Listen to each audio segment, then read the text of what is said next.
Chapter 1. Late one Tuesday afternoon, Joe Kurtz rapped on Eddie Falco's apartment door. "Who's there?" Eddie called from just the other side of the door. Kurtz stood away from the door and said something in an agitated but unintelligible mumble. "What?" called Eddie. "I said, who the fuck's there?" Kurtz made the same urgent mumbling noises.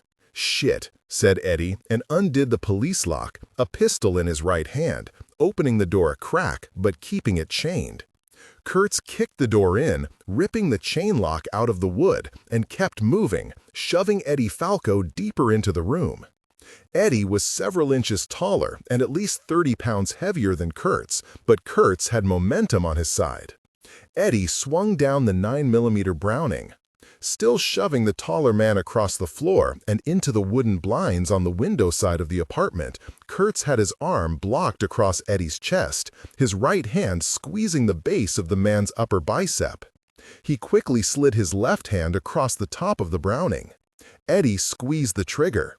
Just as Kurtz had planned, the hammer fell on the webbing between the thumb and forefinger of Kurtz's hand. Kurtz took the weapon away from Eddie and backhanded him into the wall. "Fucking son of a bitch!" yelled Eddie, rubbing blood off his face. "You broke my goddamn—" Eddie made a lunge for the pistol. Kurtz tossed the Browning out the open 6th-floor window, held Eddie off with his left arm, and kicked the other man's legs out from under him. Eddie's head hit the hardwood floor with a bang. Kurtz knelt on his chest. "Tell me about Sam," said Kurtz. "Who the fuck?" gasped Eddie Falco. "Samantha Fielding," said Kurtz, "the redhead that you killed." "Redhead?" said Eddie, spitting blood. "I didn't know the bitch's name.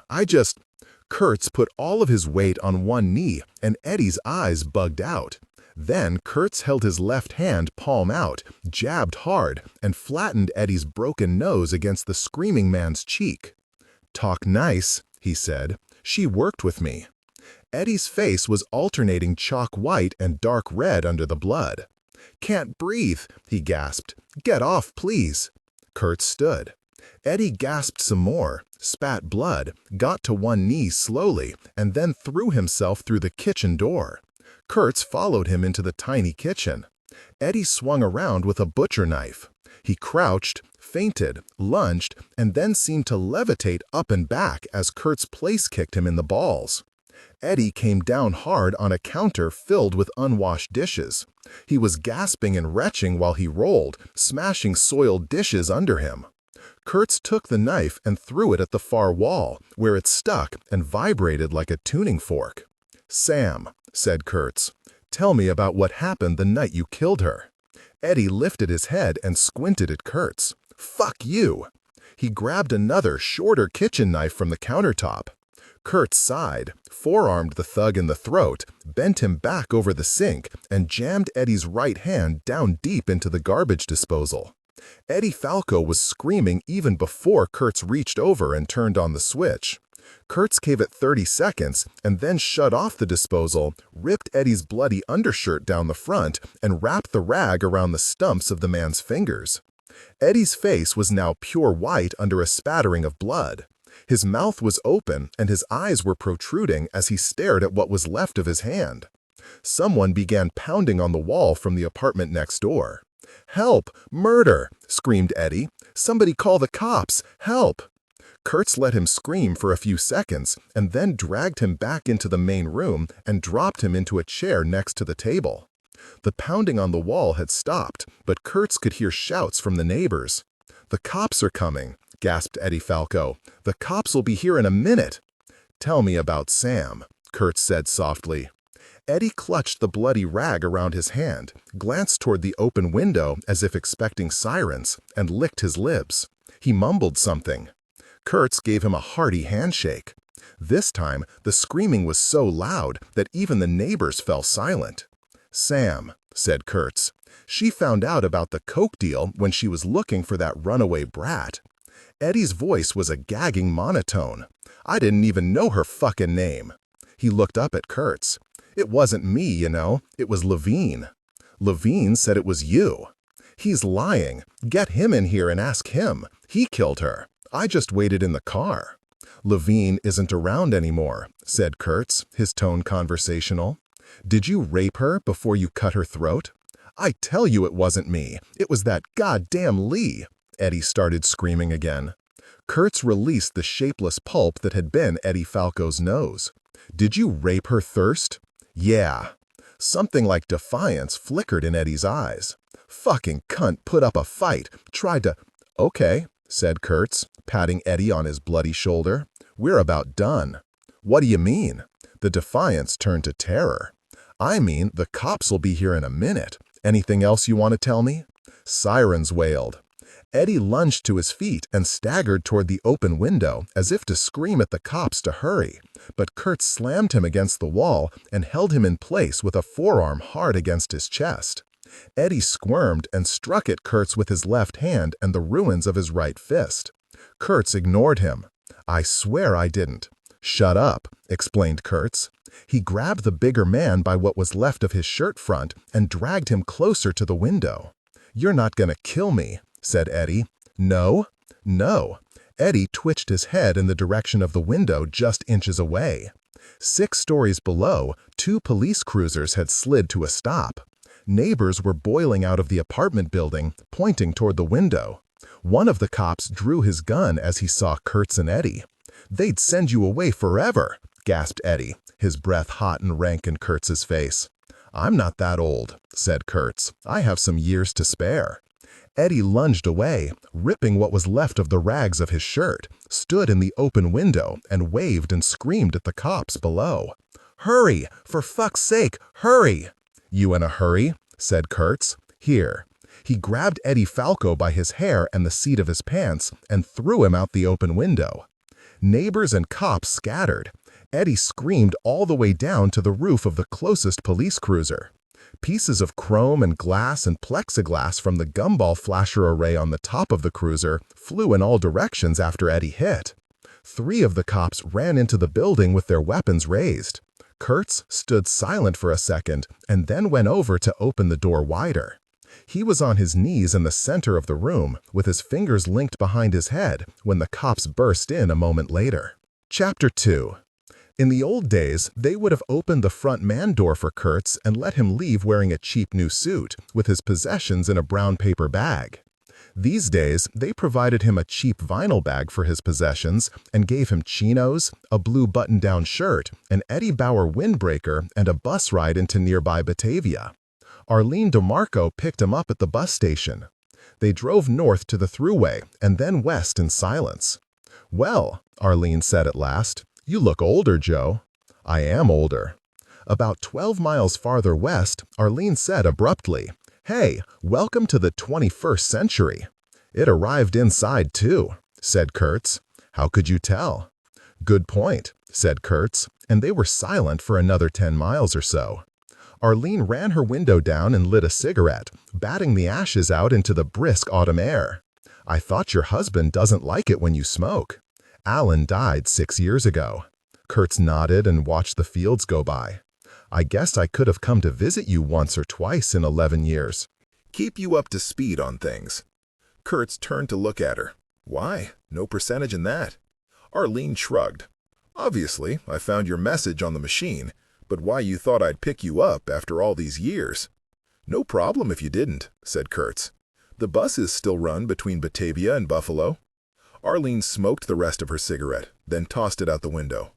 "Rachel, Sam's little girl? I know.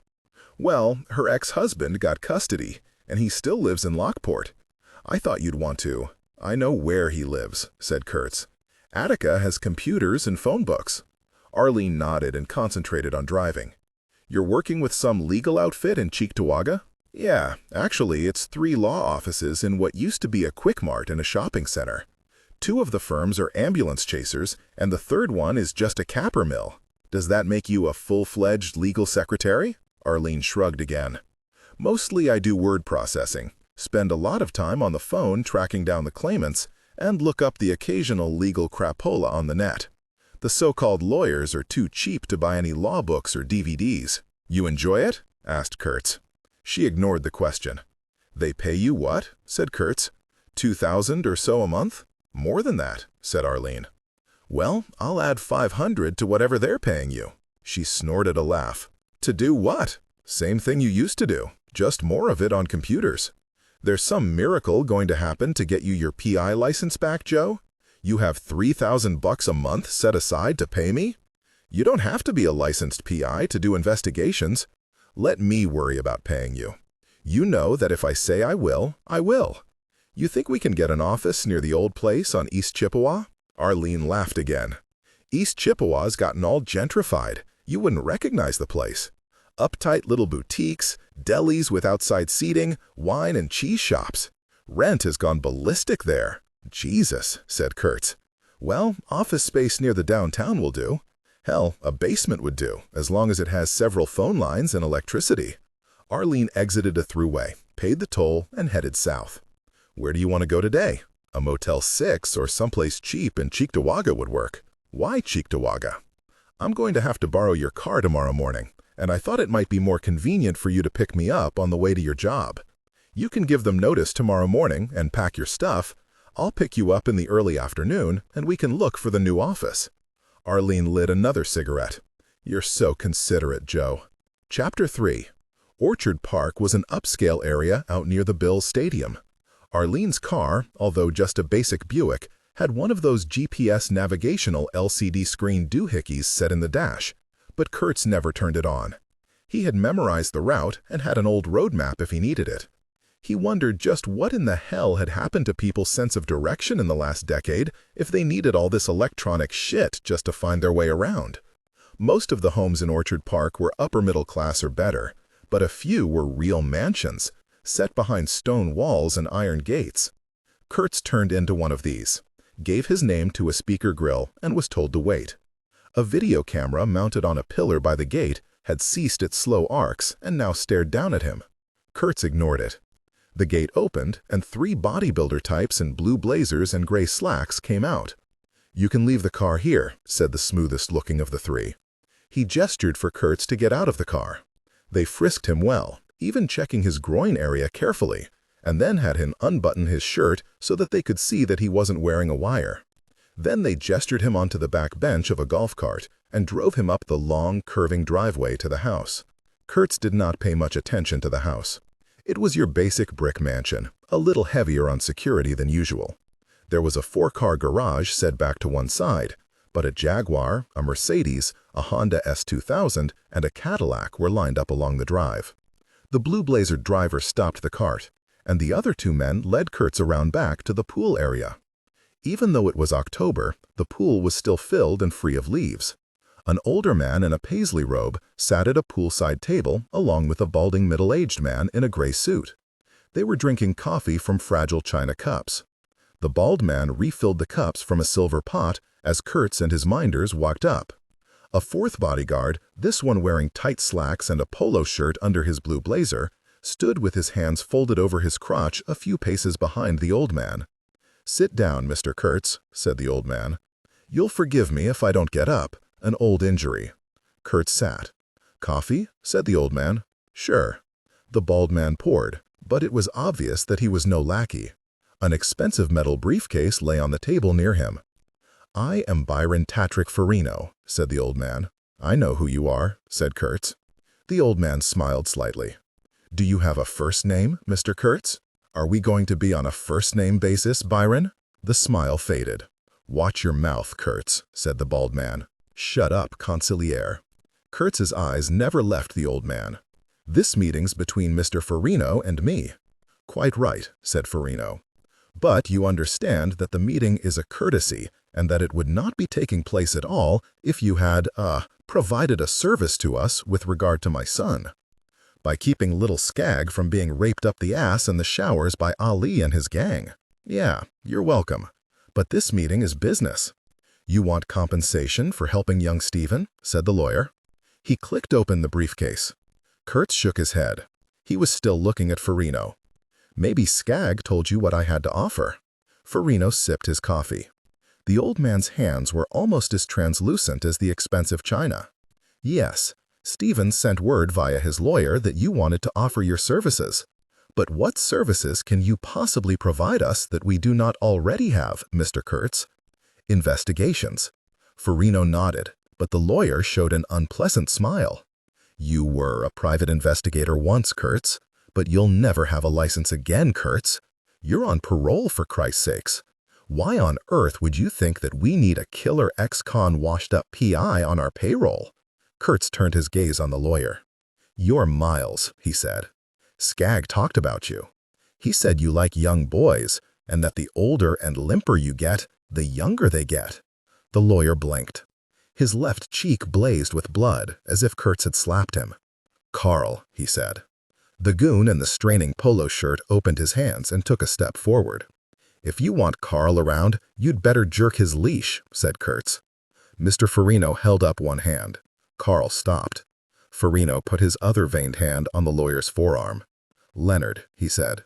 "Patience. Why do you provoke us, Mr. Kurtz?" Kurtz shrugged. "I haven't had my morning coffee yet." He drank some. "We are willing to reimburse you for your help with Stephen," said Farino.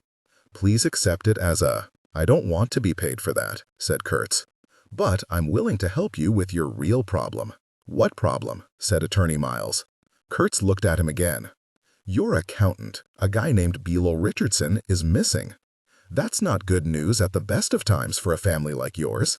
But since Mr. Farino's been forced out retired, you don't know what the fuck is going on. The FBI could have turned Richardson and have him stashed in a safe house somewhere, singing his guts out. Or the Gonzagas, the other Western New York family, could have whacked him. Or maybe Richardson is going freelance and will be sending you a note and demands any day now. It might be nice to know ahead of time." "What makes you think?" Miles began. Plus, the only part of the action they left you was the contraband being brought in from LaGuardia, up from Florida, and down from Canada, Kurtz said to Farino. "And even before Richardson disappeared, someone had been knocking over your trucks. What makes you think that we can't deal with this?" Miles's voice was strained, but under control. Kurtz turned his gaze back on the old man. "You used to," he said, "but who do you trust now?" Farino's hand was shaking as he set his cup down in its saucer. "What is your proposal, Mr. Kurtz? I investigate for you. I find Richardson. I bring him back to you if possible. I find out if the truck hijacking is linked with his disappearance." "And your fees," said Farino. $400 a day plus my expenses." Attorney Miles made a rude sound.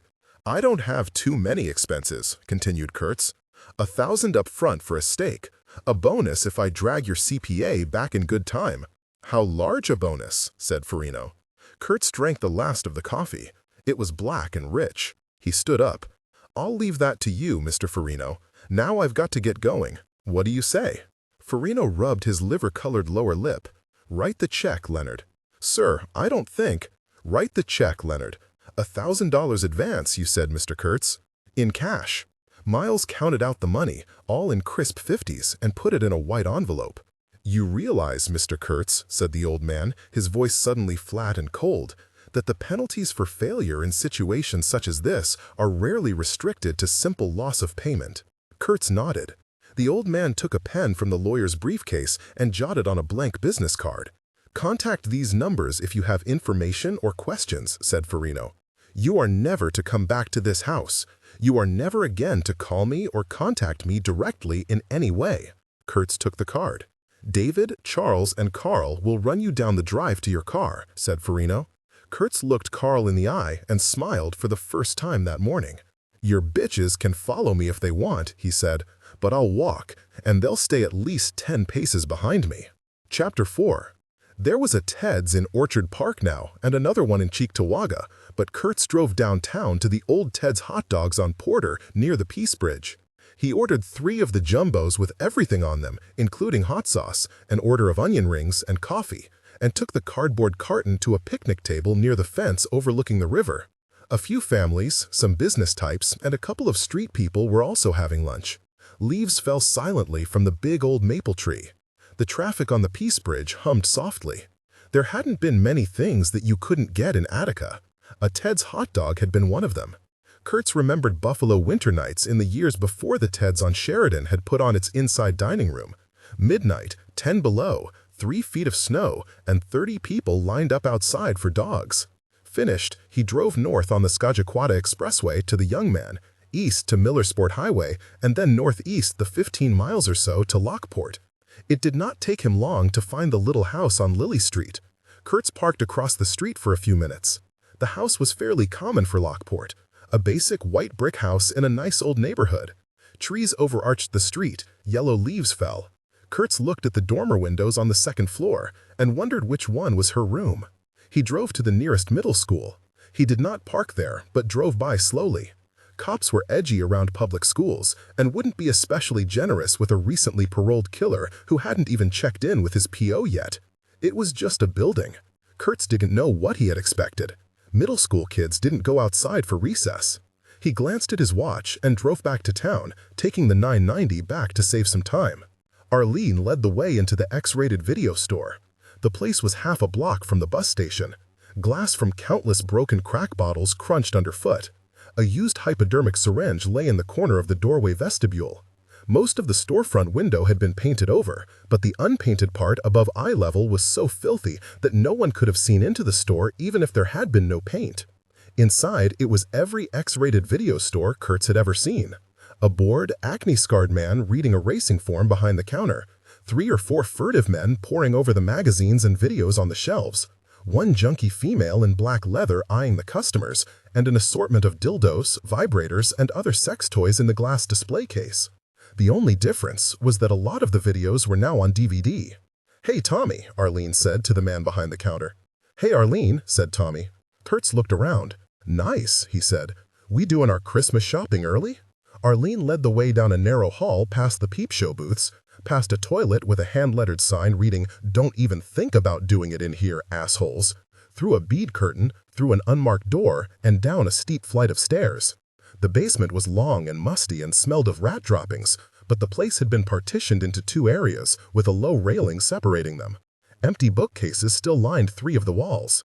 There were long, nicked tables in the outer area and a metal desk in the far space. "Exits," said Kurtz. "That's the good part," said Arlene. She showed him a rear entrance, separate from the video store, steep stone steps, a steel-reinforced door opening onto the alley. Back in the basement, she went over and swung a bookcase out, revealing another door. She took a key out of her purse and unlocked the lockpad on the door. It opened onto an empty underground parking garage. When this place was a real bookstore, they sold heroin out of the sci-fi section down here. They liked to have several exits. Kurtz looked around and nodded. Phone lines. 5 of them. I guess they had a lot of queries about their sci-fi. "We won't need 5, said Kurtz, "but 3 would be nice." He checked the electrical outlets in the floor and walls. "Yeah, tell Tommy, this will do nicely." "No view." "That doesn't matter," said Kurtz. "Not to you," said Arlene. "You won't be here much if it's like the old days, but I'll be looking at these basement walls 9 hours a day. I won't even know what season it is." "This is Buffalo," said Kurtz. "Assume it's winter." He drove her to her townhouse and helped carry in the cardboard boxes with all of her personal stuff from the Quick Mart law offices. There wasn't much. A framed photo of her and Alan, another photo of their dead son, a hairbrush, and some other junk. "Tomorrow we lease the computers and buy some phones," said Kurtz. "Oh, with what money?" Kurtz removed the white envelope from his jacket pocket and gave her 350s. "Wow," said Arlene. "That'll buy the handset part of the phone, maybe." "You must have some money saved up," said Kurtz. "You making me a partner?"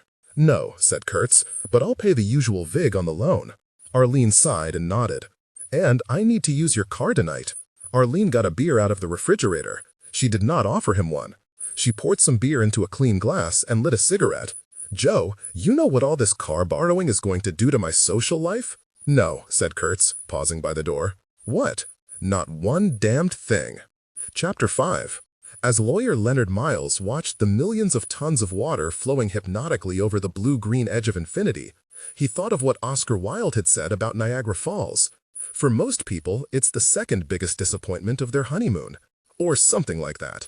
Miles was no expert on Wilde. And unforced. Your volume and energy should remain consistent, professional, and concise. Miles was watching the falls from the American-sided, decidedly inferior viewing to the Canadian side, but necessary since the 2 men Miles was meeting here probably could not cross into Canada legally. As with most native Buffalonians, Miles rarely paid attention to Niagara Falls. But this was the kind of public place where a lawyer might run into one of his clients. Malcolm Kabunte had been his client, and it was not too far from Miles's home on Grand Island. And Miles had little worry about running into any of the Farino family or, more important to Miles, into any of his professional or social peers at the falls on a workday afternoon. "Thinking about jumping, counselor?" came a deep voice from behind him as a heavy hand fell on his shoulder. Miles started. He turned slowly to look at the grinning face and gleaming diamond tooth of Malcolm Kabunte. Malcolm still had a firm grip on Miles's shoulder, as if considering whether or not to lift the lawyer and throw him over the railing. He would have, too, Miles knew. Malcolm Kabunte gave him the creeps, and his buddy Cutter actively scared him. Since Leonard Miles had spent much of the last 3 decades of his life around made men, professional killers, and psychotic drug dealers, he paid some attention to these anxieties. Looking at them both now, Miles did not know which man was stranger-looking. Malcolm, the athletic 6'3" black man with his shaved head, wrestler's body, 8 gold rings, 6 diamond earrings, 1 diamond-studded front tooth, and ubiquitous black leather outfit. Or Cutter, the silent, anorectic-looking near albino, with his junky eyes looking like holes melted through white plastic and long, greasy hair hanging down over his grubby sweatshirt. "What the fuck you want, Miles, calling our asses all the way out here to this fucking place?" said Malcolm, releasing the lawyer. Miles grinned affably, thinking, Jesus Christ, I defend the scum of the earth. In truth, he had never really represented Cutter. He had no idea if Cutter had ever been arrested. He had no idea what Cutter's real name was. Malcolm Kabunte was obviously an acquired name, but Miles had represented the big man, successfully, thank God, in 2 murder raps, one involving Malcolm's strangling of his wife, a cop shooting, a drug ring bust, a statutory rape case, a regular rape case, 4 aggravated assault cases, 2 grand larceny trials, and some parking violations. The lawyer knew that this did not make them good buddies. In fact, he thought again that Malcolm was precisely the type who would have tossed him over the falls on a whim if it weren't for 2 factors. 1. Miles worked for the Farino family, and although the family was a pale shadow of its former self, they still commanded some respect on the street. And 2. Malcolm Kabunte knew that he would need Miles's legal skills again.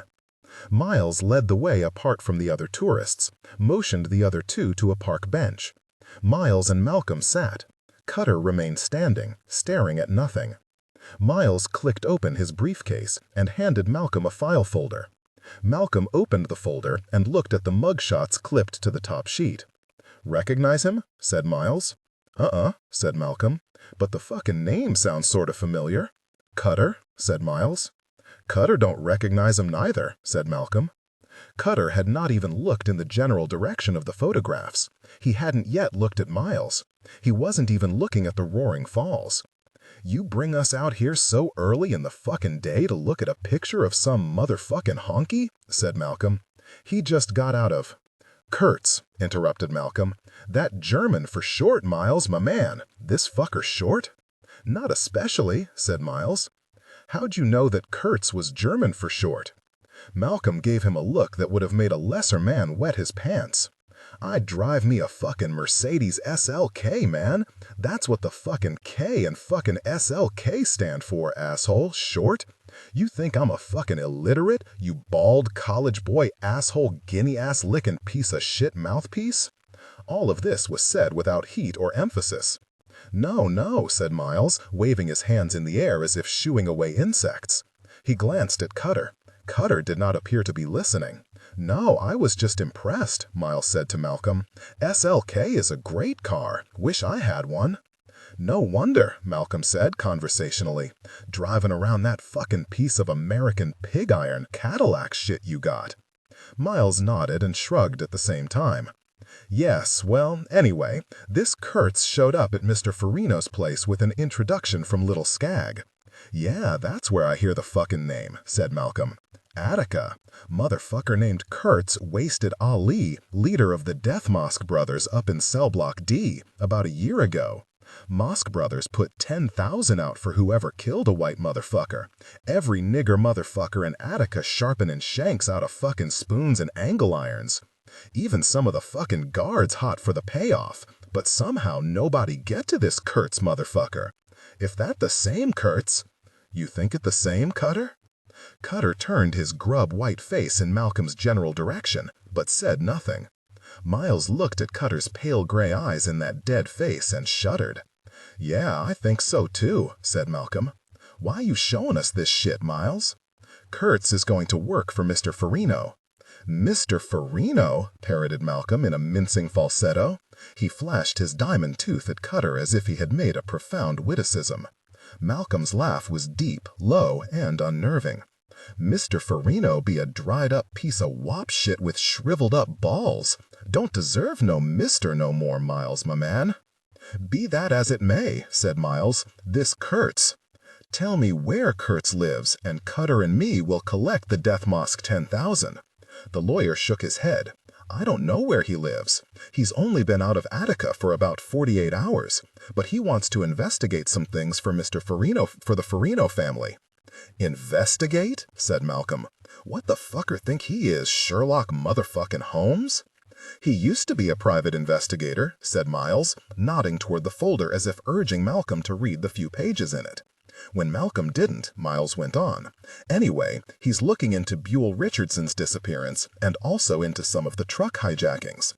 Malcolm flashed his diamond tooth again.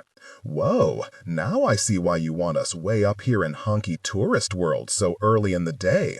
Miles, my man, you must have shit your three pleats when you heard that. This was the second time that Malcolm had mentioned how early in the day it was, Miles noted. He did not point out that it was after 3 p.m.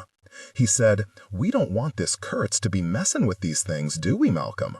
Malcolm Kabunte pursed his lips in mock solemnity and slowly shook his gleaming hairless head. Oh no, Miles, my man, we don't want nobody messing around in what we could get our fucking lawyer head blown off for, do we, counselor? No, Cutter added in a voice lacking all human tone. We don't, do we? Miles literally jumped at the sound of Cutter's voice. He turned and looked at Cutter, who was still staring at nothing. It was as if the words had come from his belly or chest. How much? Said Malcolm, no longer playful. 10,000, said Miles. Fuck that. Even with the Death Mosque 10, that ain't enough. Miles shook his head. This can't get out. No word to the Mosque brothers. We have to make Kurtz disappear. Disappear, said Malcolm, stretching out the syllables. Disappearing some motherfucker harder than just capping him. We talking 50 bills. Miles showed his most disdainful lawyer smile. Mr. Farino could call in his best professional talent for less than that. Mr. Farino, minced Malcolm, ain't calling in nobody for nothing, is he, Miles, my man? This Kurtz your problem. Am I right or am I right? Miles made a gesture. And besides, Mr. Farino's best professional talent can kiss my serene black ass and eat wop shit and die wop slow. They get in my way, Malcolm continued. Miles said nothing. What Cutter wants to know, said Malcolm, is do you or don't you have nothing on Kurtz? Not where he live, not where he work, friends, nothing? Am I right or am I right? Me and Cutter's supposed to play PI as well as cap this fucker for you. The folder, began Miles, nodding toward it, has some information. Where Kurtz used to have an office on Chippewa. The name of a former associate, dead. A woman, the name and current address of his former secretary, and a few other people he spent time with. Mr. Phi, the family had me check on him when little Skaggs sent word that Kurtz wanted a meeting. There's not much there, but it could help. 40, said Malcolm. It was not a proposal, merely a final statement. That only 20 each for C and me. And it's hard to disappoint the mosque that way, Miles, my man. All right, said the lawyer. A fourth up front, as usual. He looked around, saw only tourists, and handed across his second envelope of cash in 2 days. Malcolm smiled broadly and counted the 10,000, showing it to Cutter, who seemed to be absorbed in looking at a squirrel near the trash bin. "You want pictures, as always," said Malcolm as he slid the envelope into his black leather jacket. Miles nodded. "What you do with those Polaroids, Miles, my man? Jack off to 'em?" Miles ignored that. "You sure you can do this, Malcolm?" For a second, Miles thought that he had gone too far. Various emotions rippled across Malcolm's face, like wind rippling an ebony flag. But the final reaction seemed to be humor. "Oh, yes," said Malcolm, looking up at Cutter to share his good humor. "Mr. Kurtz, he dead." Chapter 6. South Buffalo's Lackawanna had gone belly up as a steel town years before Kurtz had been sent away. But driving south on the elevated expressway now made him think of some sci-fi movie about a dead industrial planet.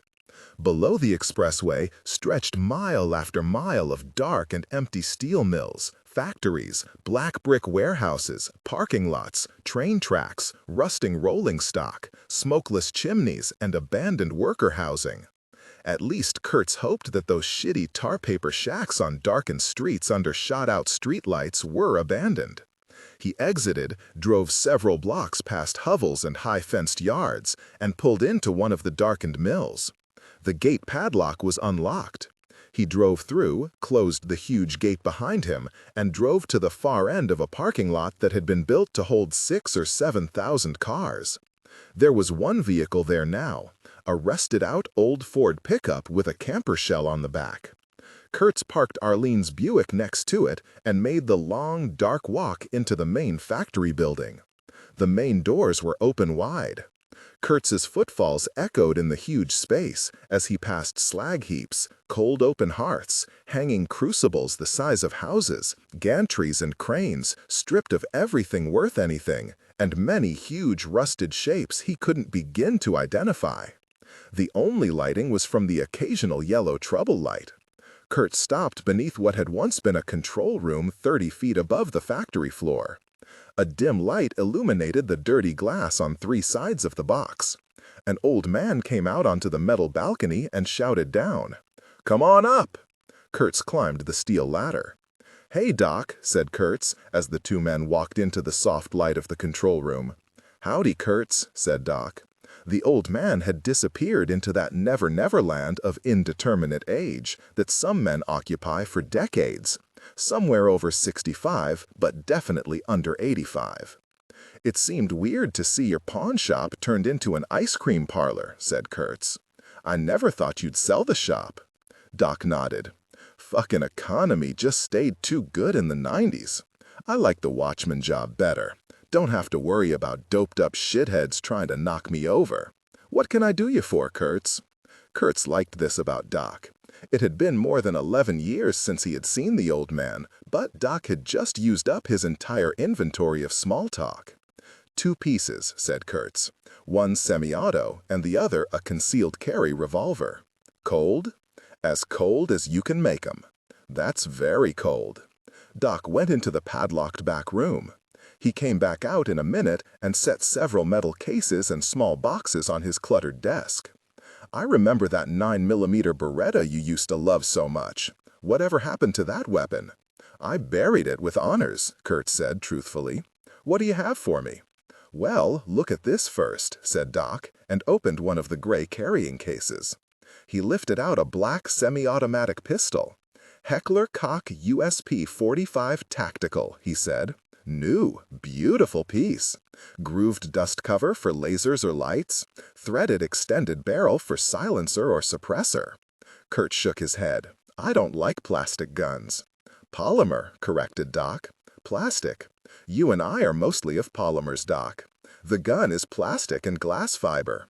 It looks like something Luke Skywalker would use." Doc shrugged.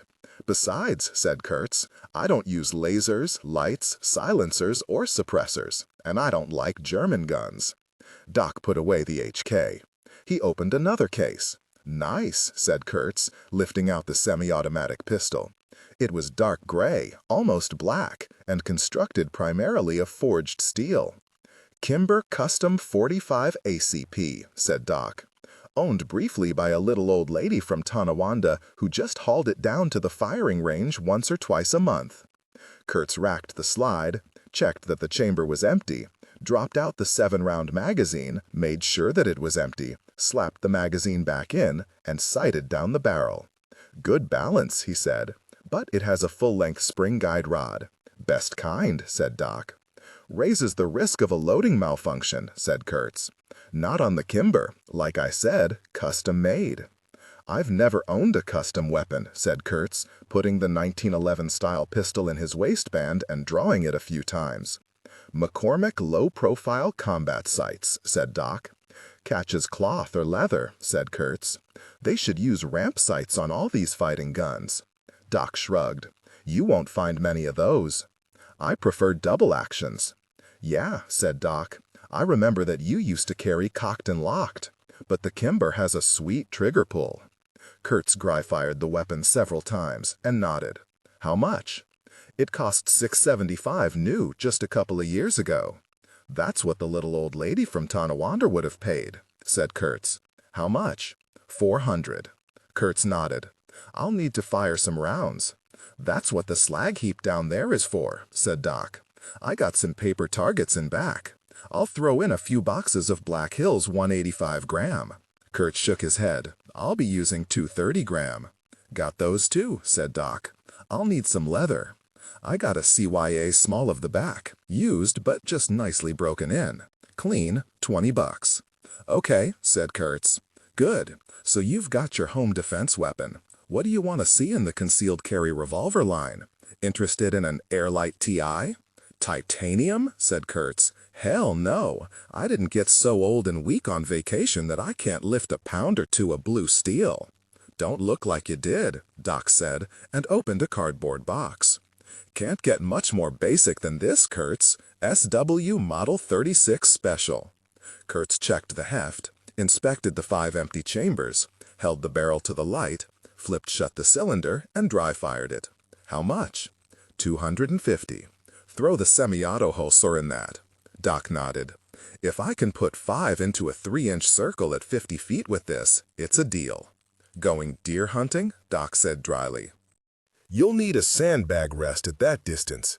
Barrel under 2 inches. Generally, the best plan is to sneak up on the deer and shove the special against its belly before pulling the trigger. I noticed a few sandbags down there. "Speaking of deer hunting," said Doc, "you hear that Manny Levine is looking for you?" "Who's Manny Levine?" "A psycho. Brother of Sammy Levine." "Who's Sammy Levine?" "Was," said Doc. "Sammy disappeared about 11.5 years ago. Word on the street was that you helped him get started in the energy business." "Energy business?" "Methane production," said Doc. "Don't know either of them," said Kurtz. "But in case this Manny comes calling, what does he look like?" "Sort of like Danny DeVito on a bad day, but a much shittier disposition. Carries a .44 Magnum Ruger Redhawk and likes to use it." "That's a lot of gun for a short, fat man," said Kurtz. "Thanks for the heads up." Doc shrugged again. "Need anything else tonight?" "Sap," said Kurtz. "Regular, ballistic cloth, or leather?" It was after midnight when Kurtz drove back to Cheektowaga with the .45 holstered in the small of his back, the .38 in his left jacket pocket, and the 2-pound sap in his right jacket pocket. He stayed at or under the speed limit all the way back. It would be embarrassing to be stopped by a cop, and his license was 8 years out of date. He had just pulled in for the Motel 6 when he noticed the sports car parked far from the light, its cloth top up. A red Honda S2000. It could be coincidence, except Kurtz did not believe in coincidence. He made a quick U-turn and drove back out onto the boulevard. The S2000 switched on its lights and accelerated hard to follow. Chapter 7. Kurtz drove about 3 miles before deciding that whoever was behind the wheel of the Honda was a fucking idiot.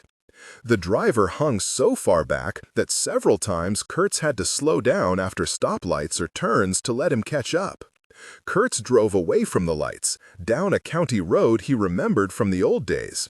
The urban sprawl hadn't stretched this far, and the road was empty of traffic. Kurtz accelerated until the sports car had to rush to keep up and was only 40 or 50 feet behind him. And then he swerved off on a paved turnout, braking hard, swinging the protesting Buick into a clean 180-degree skidding turn. His headlights illuminated the S2000 as it came to a stop 20 feet away. Only the driver's head was visible. Kurtz scrambled out, crouched behind the driver's side door of the Buick, and pulled out the .45 Kimber. A huge man stepped out of the sports car. His hands were empty. "Kurtz, you asshole! Come out of there, goddamn ya!" Kurtz sighed, slid the .45 into its holster, and stepped out into the headlights' glare. "You don't want to do this, Carl." "The fuck I don't," said the big Farino family bodyguard. "Who sent you?" "Nobody sent me, asshole." "Then you're dumber than you look," said Kurtz, "if that's possible." Carl stepped closer. He was wearing the same tight pants and polo shirt as before, without the blazer, showing his pecs despite the chilly night air. "I'm not packing heat, cocksucker," he said. "Okay," said Kurtz. "Let's settle this," said the bodybuilder. "Settle what?" "Man to man," said Carl, finishing his thought. "We're one man short," said Kurtz.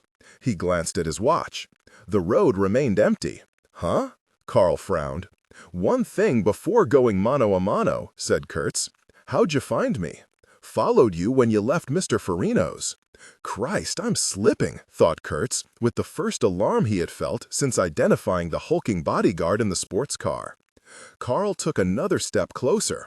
"No one calls me a bitch," he said, extending the muscles in his powerful forearms and flexing his huge hands. "Really?" said Kurtz. "I thought you'd be used to it." Carl lunged. Kurtz sidestepped him and sapped him over his left ear. Carl went face first onto the Buick bumper, and then again onto the asphalt. Kurtz heard teeth snapping off on both impacts. Kurtz walked over and kicked him in the ass. Carl did not stir. Kurtz went back to the Buick to switch off its lights, then did the same with the sports car, shutting off its engine, locking the doors, and tossing the keys into the woods. Grunting slightly, he dragged Carl around to the left rear of the Buick and kicked his legs into line just in front of the left rear wheel. Then Kurtz got back in Arlene's car, made sure no one was coming, tuned the radio to an all-night blues station, and drove away, switching on the lights once he was on the highway, heading back to the Motel 6 to check out. Chapter 8. "Of all the unbelievable nerve," said attorney Leonard Miles. "Of all the unmitigated gall." "Incredible balls, you mean," said Don Farino. "Whatever," said Miles. There were 3 of them in the huge solarium, not counting the mynah bird who was carrying on his own raucous conversation in his cage amidst the riot of green plants. Farino was in his wheelchair, but as was his custom when in the wheelchair, he was dressed in a suit and tie. His 28-year-old daughter, Sophia, sat on the green silk-upholstered settee under the palm fronds. Miles was pacing back and forth.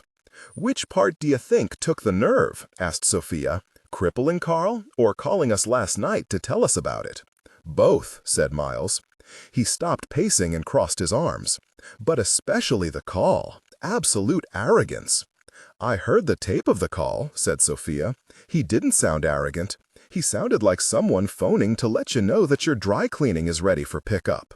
Miles glanced at Farino's daughter, but looked at her father when he spoke next.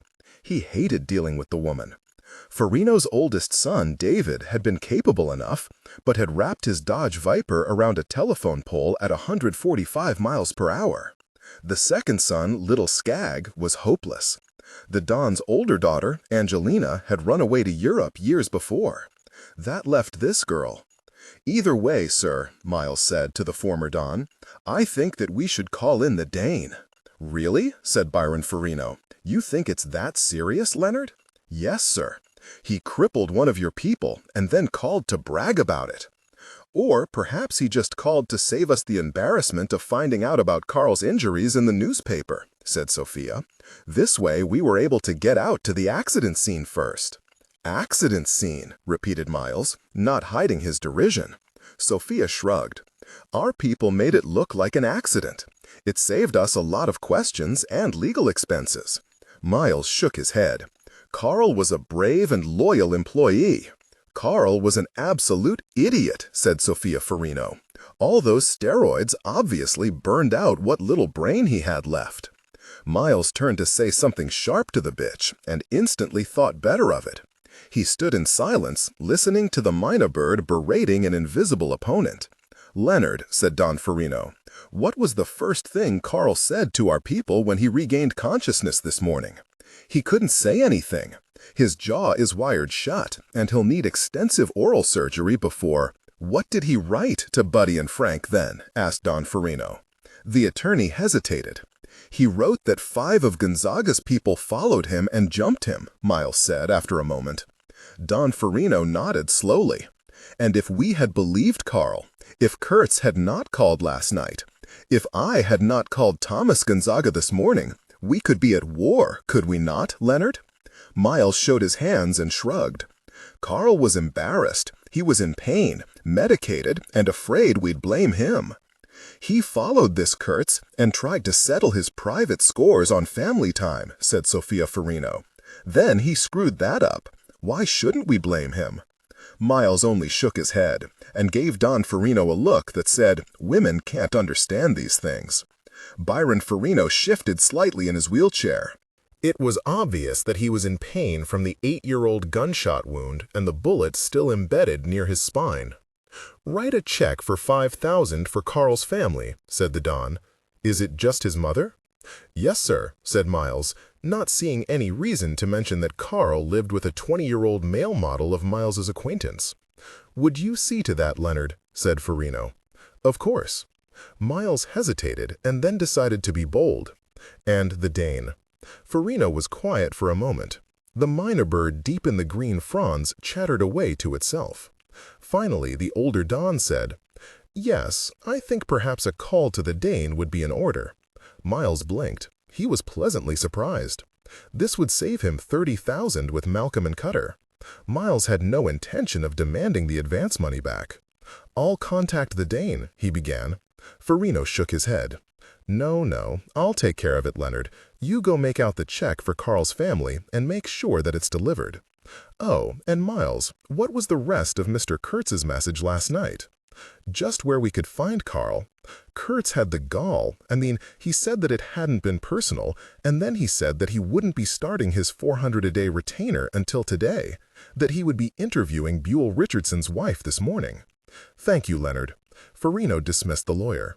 When Miles was gone, Farino turned to his daughter. As was true of his older daughter, he saw much of their late mother there. The full lips, the olive complexion, the mass of black hair curling around her oval face, the long, sensuous fingers, and the lush body. But he had to admit that Sophia's eyes showed more intelligence and depth than his wife's ever had. Farino sat lost in thought for a long minute.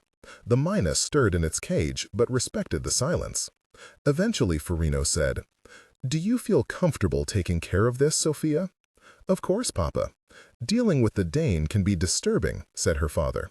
Sophia smiled. "I was the one who wanted to be involved in the family business, Papa," she said. "All of the family business." Farino nodded unhappily. "But with the Dane, be very, very careful, my dear. Even on the secure telephone line, be very professional." "Of course, Papa." Out on the lawn of the mansion, Leonard Miles had to work to keep from smiling. The Dane. But the more he thought about it, the more sense it made that this mess be cleaned up before the Dane became involved.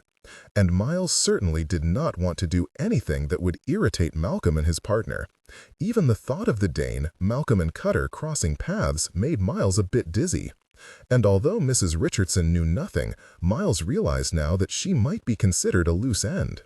"You keep tying up all of these loose ends," scolded the parsimonious part of Miles's mind, "and you'll end up in the poorhouse." Miles paused to think about that. Finally, he shook his head. He was cavilling about a few thousand more dollars when millions were involved. He flipped open his phone and called Malcolm Kibunte's number. Malcolm never answered the phone in person. "Our K package will be arriving at the accountant's wife's home sometime this morning," he said to the answering machine. "It would be a good place to pick up that package." He hesitated only a second. "And her package should probably be picked up at the same time. I'll pay for delivery of both items when we meet again.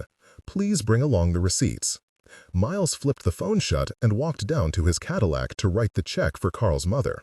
Miles was not worried about using the cell phone because he would throw the phone into the river on the drive back into town. He owned many such phones, none of them traceable to Counselor Leonard Miles. Driving toward the main gate, he decided that he would break the news to Carl's roommate himself. Chapter 9. It was raining hard when Kurtz walked up to the sprawling brick home just a few blocks from Delaware Park. Malcolm and Cutter watched from Malcolm's yellow SLK, its top up, half a block back from where Kurtz had just parked his Buick. Malcolm had noticed how careful Kurtz had been, driving by once to case the place, checking several times that he had not been followed before parking. But Malcolm and Cutter had arrived first and hunkered down when Kurtz drove past. The driving rain helped conceal them in the car, but Malcolm had turned the engine off anyway. He knew that nothing gave away the presence of a watcher faster than the exhaust from an idling engine. Cutter made a soft noise from the passenger seat. "In a minute, see, my man," said Malcolm. "In a minute." Kurtz had not known many accountants over the years. He'd had a couple as divorce case clients and had seen a few more adventurous types serving time at Attica for whatever white-collar crimes accountants commit, but Mrs. Richardson hardly seemed like an accountant's wife to him.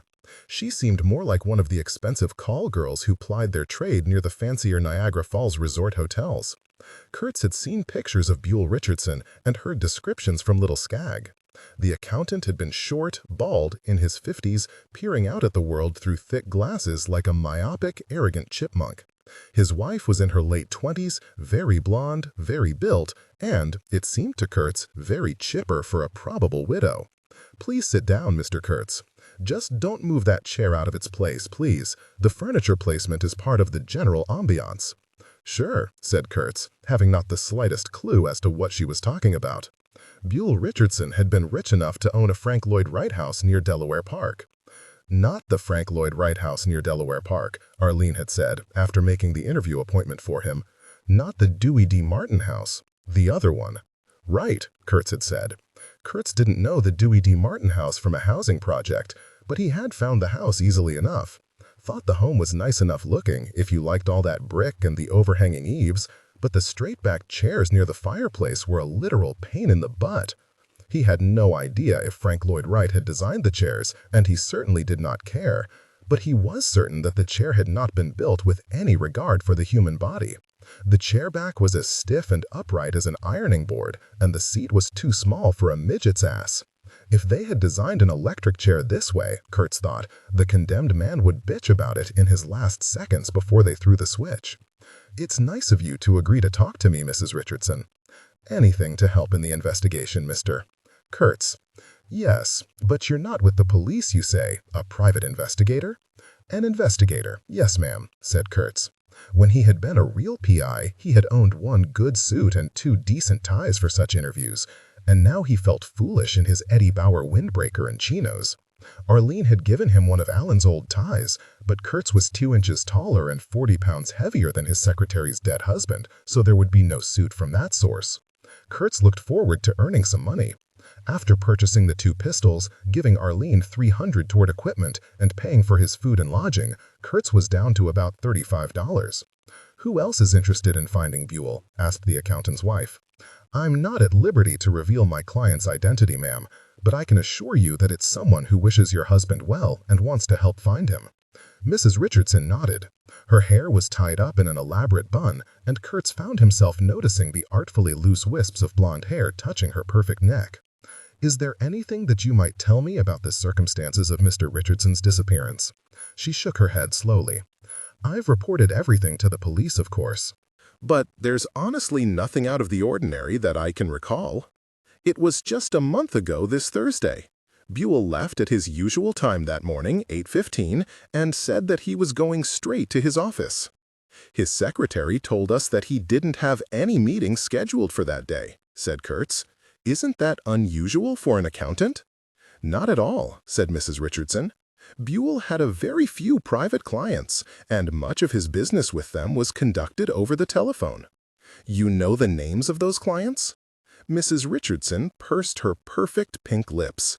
I'm sure that's confidential, Mr. Kurtz. But I can assure you that all of his clients were important people. Serious people, and all above reproach. "Of course," said Kurtz. "And he was driving the Mercedes E300 on the day of his disappearance?" Mrs. Richardson cocked her head. "Yes, haven't you read the police report, Mr. Kurtz?" "Yes, ma'am, I have. Just double-checking." "Well, he was, driving the smaller Mercedes, I mean. I had some shopping to do that day, so I had the larger one. The police found the little one the next day. The little Mercedes, I mean." Kurtz nodded. Little Skag had said that the accountant's E300 had been left in Lackawanna, where it had been stripped within hours. There had been hundreds of fingerprints on the shell of the vehicle, all those identified so far belonging to the gangbangers and civilians who had helped themselves to parts. "Can you think of any reason for Mr. Richardson to want to drop out of sight?" said Kurtz. The statuesque blonde snapped her head back as if Kurtz had slapped her. "Do you mean, for instance, another woman, Mr. Kurtz?" said Kurtz, and waited. "I resent that question and its implications." "I don't blame you," Kurtz wanted to say aloud. "If your husband was stalking Poon on the side, he was a moron." He waited. "No, there was no reason for Buell to want to, how did you put it, Mr. Katz, to drop out of sight. He was happy. We were happy. We have a good life. Buell was considering retiring in a year or so. We have the place in Maui where we were going to spend time. And we recently bought a boat, a little 60-foot catamaran." Mrs. Richardson paused. "We plan to spend the next few years sailing around the world." Kurtz nodded. "A little 60-foot catamaran? What the hell would a big boat be like?" He tried to imagine a year on a 60-foot yacht with this woman. Tropical ports, long nights at sea. It wasn't too difficult. "Well, you've been very helpful, Mrs. Richardson," Kurtz said, rose, and headed for the door. Mrs. Richardson hurried to keep up. "I don't see how my answering these few questions can help find my husband, Mr. Kurtz." Kurtz had given up on the name thing. He'd known sterno-sniffers with better short-term memories than this woman. "Actually, you've been very helpful," he said again. And she had been. Kurtz's only real reason for interviewing her was to see if she might have been involved in the accountant's disappearance. She hadn't been. Mrs. Richardson was beautiful, striking even, but she obviously wasn't the sharpest knife in the drawer. Her ignorance had not been feigned. Kurtz doubted if she was even aware that her husband was almost certainly decomposing in a shallow grave or being nibbled on by bottom feeders in Lake Erie as they spoke. "Thanks again," he said, and walked out to Arlene's Buick. "Shit," said Malcolm. He and Cutter were just getting out of the SLK. Malcolm put his hand out as if to grab Cutter, but stopped with his fingers an inch short of the man's arm. He would never touch Cutter without permission, and Cutter would never give such permission. "Wait," said Malcolm, and both men slid back into the car. Kurtz was coming out of the house. Now that Malcolm could see him more clearly, he realized that Kurtz still looked pretty much like his mugshot. A little older, a little leaner, a little meaner. "I thought he'd be in there a while," Malcolm said. "What kind of fucking investigator is he? 5 minutes with the widow?" Cutter had taken his gravity knife out of his sweatshirt pocket and now seemed absorbed in the knobby contours of its handle. "We wait a minute. Maybe he'll go back in," said Malcolm. Kurtz did not go back in. He got in the Buick and drove off. "Shit," Malcolm said again. Then, "Okay, Miles, the mouthpiece. Say pick up both packages. Which package you think we should pick up first, Cutter, my man?" Cutter looked at the mansion. His hand twitched and both blades flicked out. The knife was made by a famous rifle maker, and it had 2 blades. Now Cutter folded one of the blades away and kept the other open and locked. It was a curved blade, razor sharp for 4 inches, and then sharp but fully hooked at the end. This was known as a gut hook. Cutter's eyes gleamed. "Yeah, you right as always," agreed Malcolm. "I know a way we can find Mr. Kurtz again later when we want him. Now we got business here." The 2 men got out of the SLK. Malcolm beeped it locked, paused, and then beeped it open again. "Almost forgot," he said. He pulled out the Polaroid camera, and both men walked across the empty street in the rain. Chapter 10. The Erie County Medical Center was a gigantic complex, close enough to the Kensington Expressway for the patients to hear the hum of traffic if they wanted. Few did. Most of them were too preoccupied with living and dying and trying to sleep to notice the distant sound of traffic over the whisper of heating or air conditioning, the chimes and announcements, and the chatter in the hallways and rooms. Visiting hours ended officially at 9 p.m., but the last of the visitors were usually filtering out around 10 p.m. At 10:15 on this October night, a tall, thin gentleman in a simple tan raincoat and a Bavarian-style hat with a red feather in it stepped off the elevator into the West Wing intensive care area. The man was carrying a small bouquet of flowers. He looked to be in his mid-50s, with sad eyes, a slightly distracted expression, and a faint smile under a well-groomed ginger mustache. He wore expensive black gloves. "I'm sorry, sir. Visiting hours are over," said the station nurse, intercepting him with her gaze before he took 3 steps from the elevator. The tall man paused and looked even more lost. "Yes, I am sorry." He had a slight European accent. "I just arrived from Stuttgart. My mother." "You can visit her in the morning, sir. Visiting hours begin at 10 a.m." The man nodded, began to turn away, then turned back with the flowers extended. "Mrs. Haupt? She is on your chart, yes. I just arrived from Stuttgart, and my brother says that Mumi is in very serious condition." At the mention of the name, the nurse glanced at her computer screen. Whatever she saw there made her bite her lip. "Mrs. Haupt is your mother, sir?" "Yes." The tall man in the raincoat shuffled his feet and looked at the flowers. "It has been too many years since I saw her last. I should have come sooner, but work and I must fly home tomorrow." The station nurse hesitated. Nurses and orderlies were bustling back and forth, bringing the bedtime meds to the patients. "You understand, Mr. Haupt?" "Yes." "You understand, Mr. Haupt, that your mother has been in a coma for several weeks now. She won't know you're here." The sad-eyed man nodded. "But I would know that I had been there with her." The nurse's eyes actually glistened. "Down the hall there, sir. Mrs. Haupt is in one of the private rooms, 1108. I'll have one of the nurses come down and check on you in a few minutes." "Thank you very much," said the man in the raincoat, and shuffled through the whirlwind of purposeful movement and all of its attendant chaos. Mrs. Haupt was in a coma. Various tubes flowed in and out of her. On the nightstand next to her, her dentures ground out from a glass of water. The man in the raincoat and the feathered hat took the paper off the stems of the flowers and set them in the glass with the old woman's teeth. Then he glanced out into the corridor, saw no one, and walked quietly down to room 1123. There were no guards. Carl was asleep, medicated, when the man entered the room. Carl's head was bandaged, his face was a mass of bruises coalescing into a raccoon mask, and his jaw was wired shut. Both legs were in casts and connected to an elaborate structure of guy wires, counterweights, and a metal frame. Carl's right arm was restrained with a thick strap, and his left arm was taped down to a board so that an IV drip could do its work. He had numerous tubes connected to him. The tall man quietly unlooped the nurse's call button from the headboard and moved it out of Carl's reach. Then he took a capped syringe from his raincoat pocket and held it in his right hand while he used his other hand to squeeze Carl's heavily wired jaw. "Carl? Carl?"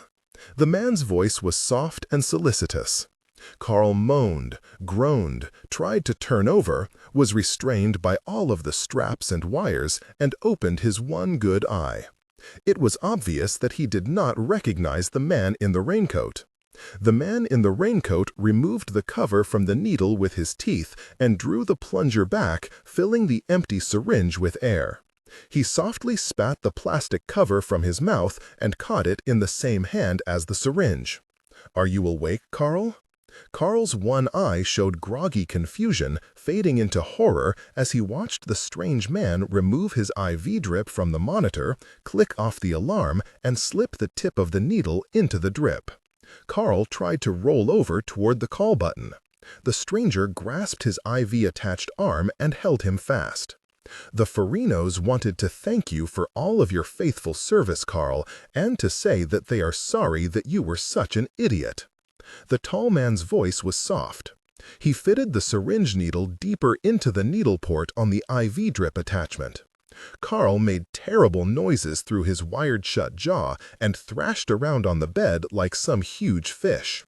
"Shh," the man said soothingly, and pushed the plunger all the way down.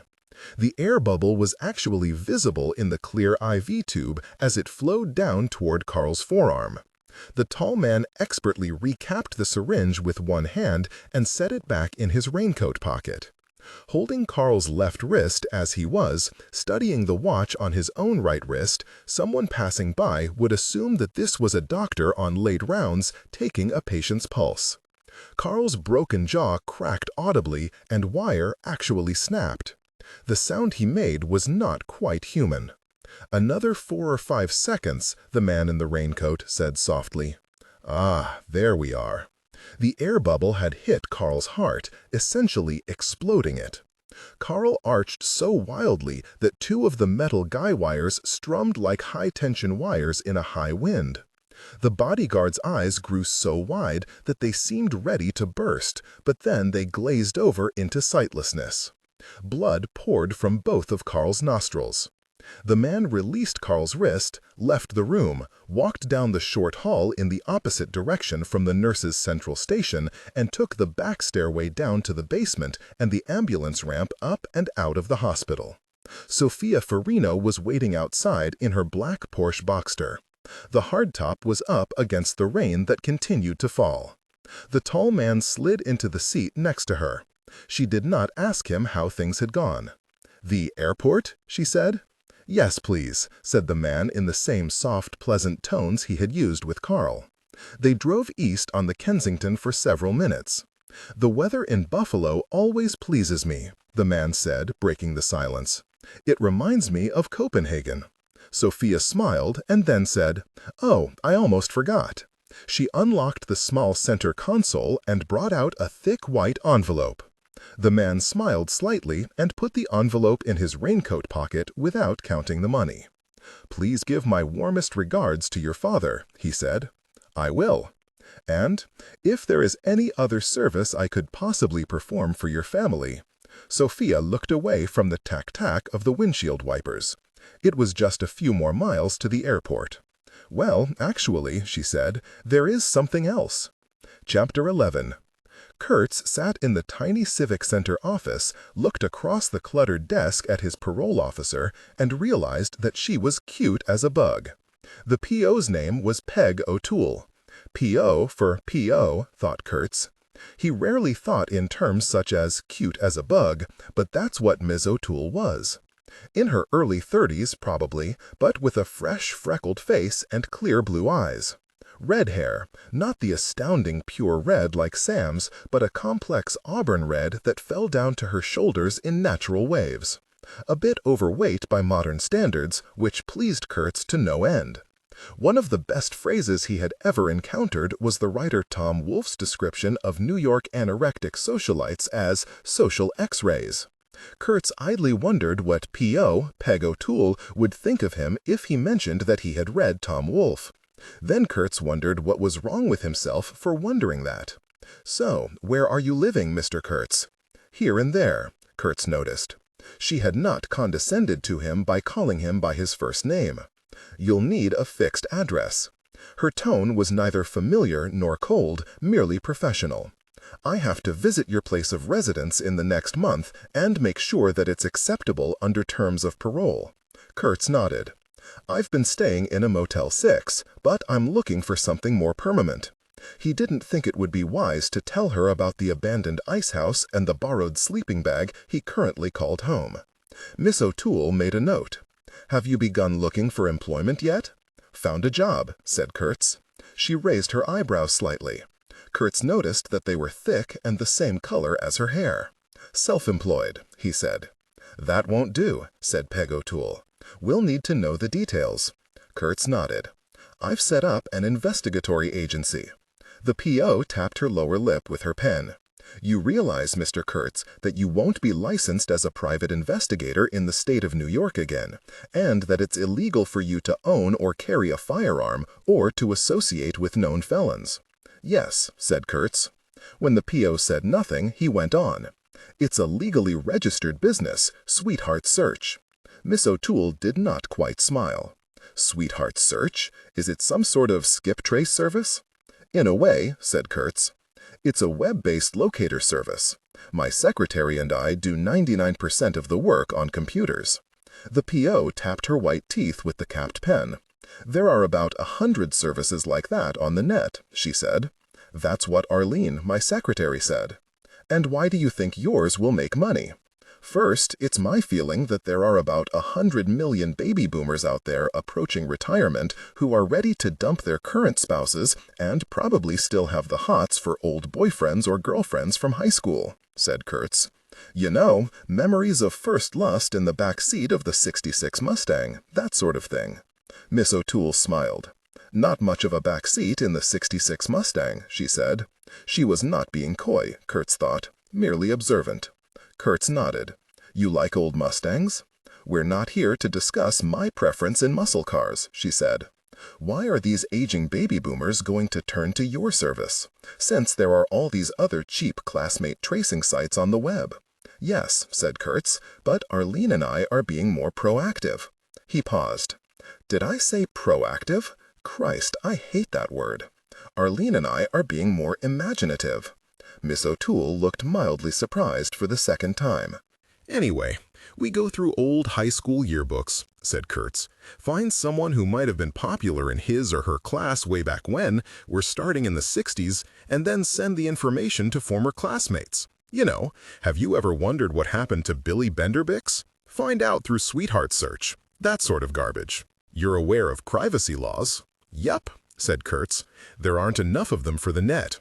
But we just look up these former classmates via the usual people finders and send them this bulk email query. Is it working? Kurtz shrugged. It's only been a few days, but we've had several hundred hits. He paused. He knew that the P.O. didn't want to make small talk any more than he did, but he wanted to share a story with someone, and there certainly was no one else in his life. Want to hear about our first try? Sure, said the P.O. Well, Arlene has been gathering yearbooks for the past few days. We've accessed back issues from all over the country and ordered more through the mail. But we're starting with the Buffalo area, real yearbooks, until we get a database started. Makes sense.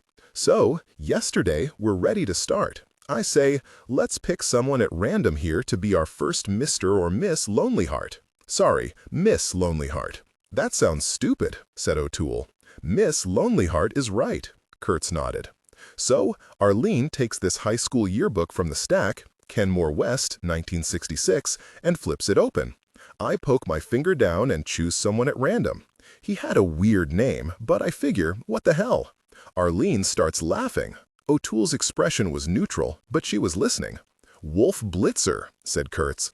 I think maybe his classmates will know about him, says Arlene. Why? I say. So Arlene starts laughing at me. You don't know Wolf Blitzer? Said P.O. O'Toole. Kurtz shrugged again. I guess he became well known way back when my trial was going on, and I haven't watched much CNN since. O'Toole was smiling. Anyway, continued Kurtz, Arlene quits laughing, explains who Wolf Blitzer is and why he wouldn't be our best choice, and then pulls down a West Seneca High School yearbook, flips it open, stabs at a picture. Another guy, Tim Russert. O'Toole laughed softly. NBC, she said. Yeah, I'd never heard of him either. By this point, Arlene's busting a gut. Quite a coincidence. Kurtz shook his head. I don't believe in coincidences. It was Arlene setting me up. She has a weird sense of humor. Anyway, finally, we find someone from a Buffalo area high school who's not a well-known correspondent, and the phone rang. As O'Toole answered it, Kurtz felt some relief at the interruption. He'd been deliberately babbling. Yeah, okay, O'Toole was saying. I understand. All right. Good. When she hung up, her gaze seemed cooler to Kurtz. The door burst open. A homicide cop named Jimmy Hathaway and a younger cop whom Kurtz had never seen before came in with 9mm Glocks aimed, badges visible on their belts. Kurtz looked back to see that Peg O'Toole had pulled a Sig Pro from her purse on the floor and was aiming at his face. "Hands behind your head, asshole," shouted Hathaway. They cuffed Kurtz, frisked him, he was clean of course, since it hadn't seemed a good idea to pack heat to the first meeting with his PO, and then shoved him up against the wall while the younger cop emptied his pockets of change, car keys, and mints.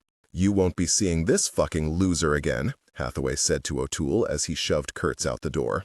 "He's going back to Attica, and this time he's never coming out."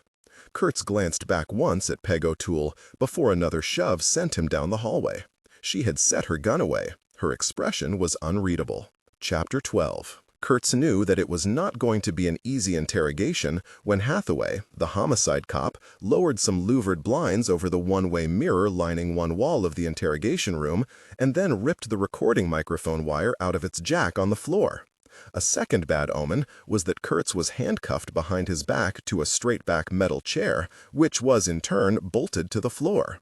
The third clue came from some dark stains on the battered wooden table and more stains spattered on the linoleum floor near the bolted chair, although Kurtz told himself that these could have been from spilled coffee. But perhaps the strongest hint was the fact that Hathaway was pulling on a pair of those latex gloves paramedics use to keep from getting AIDS. "Welcome back, Kurtz, you fuck," Hathaway said when the blinds were down. He took 3 quick steps closer and backhanded Kurtz across the face. Kurtz shook his head and spat blood onto the linoleum.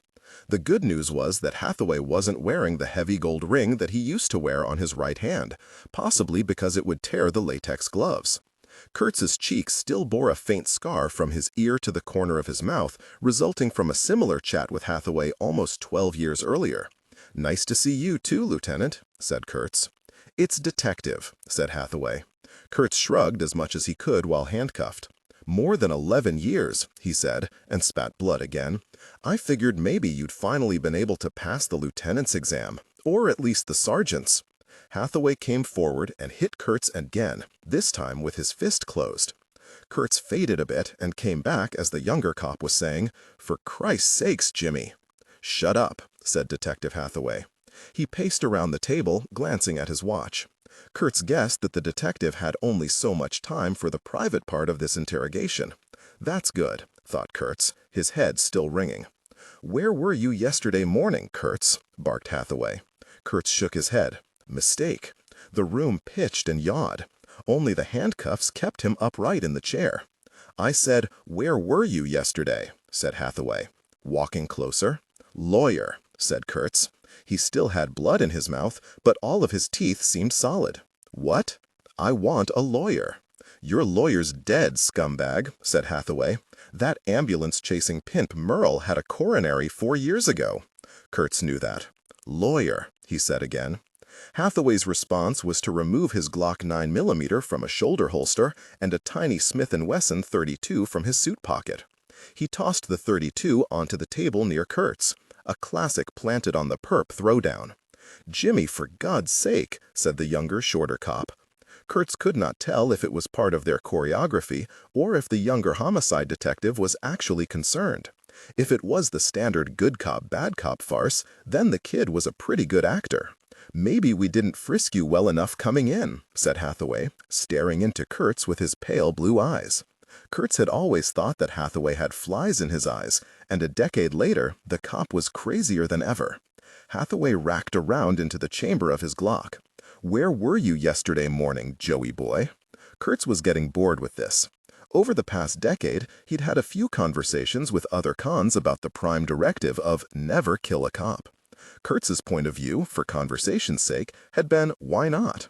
He had often had Hathaway in mind during these talks.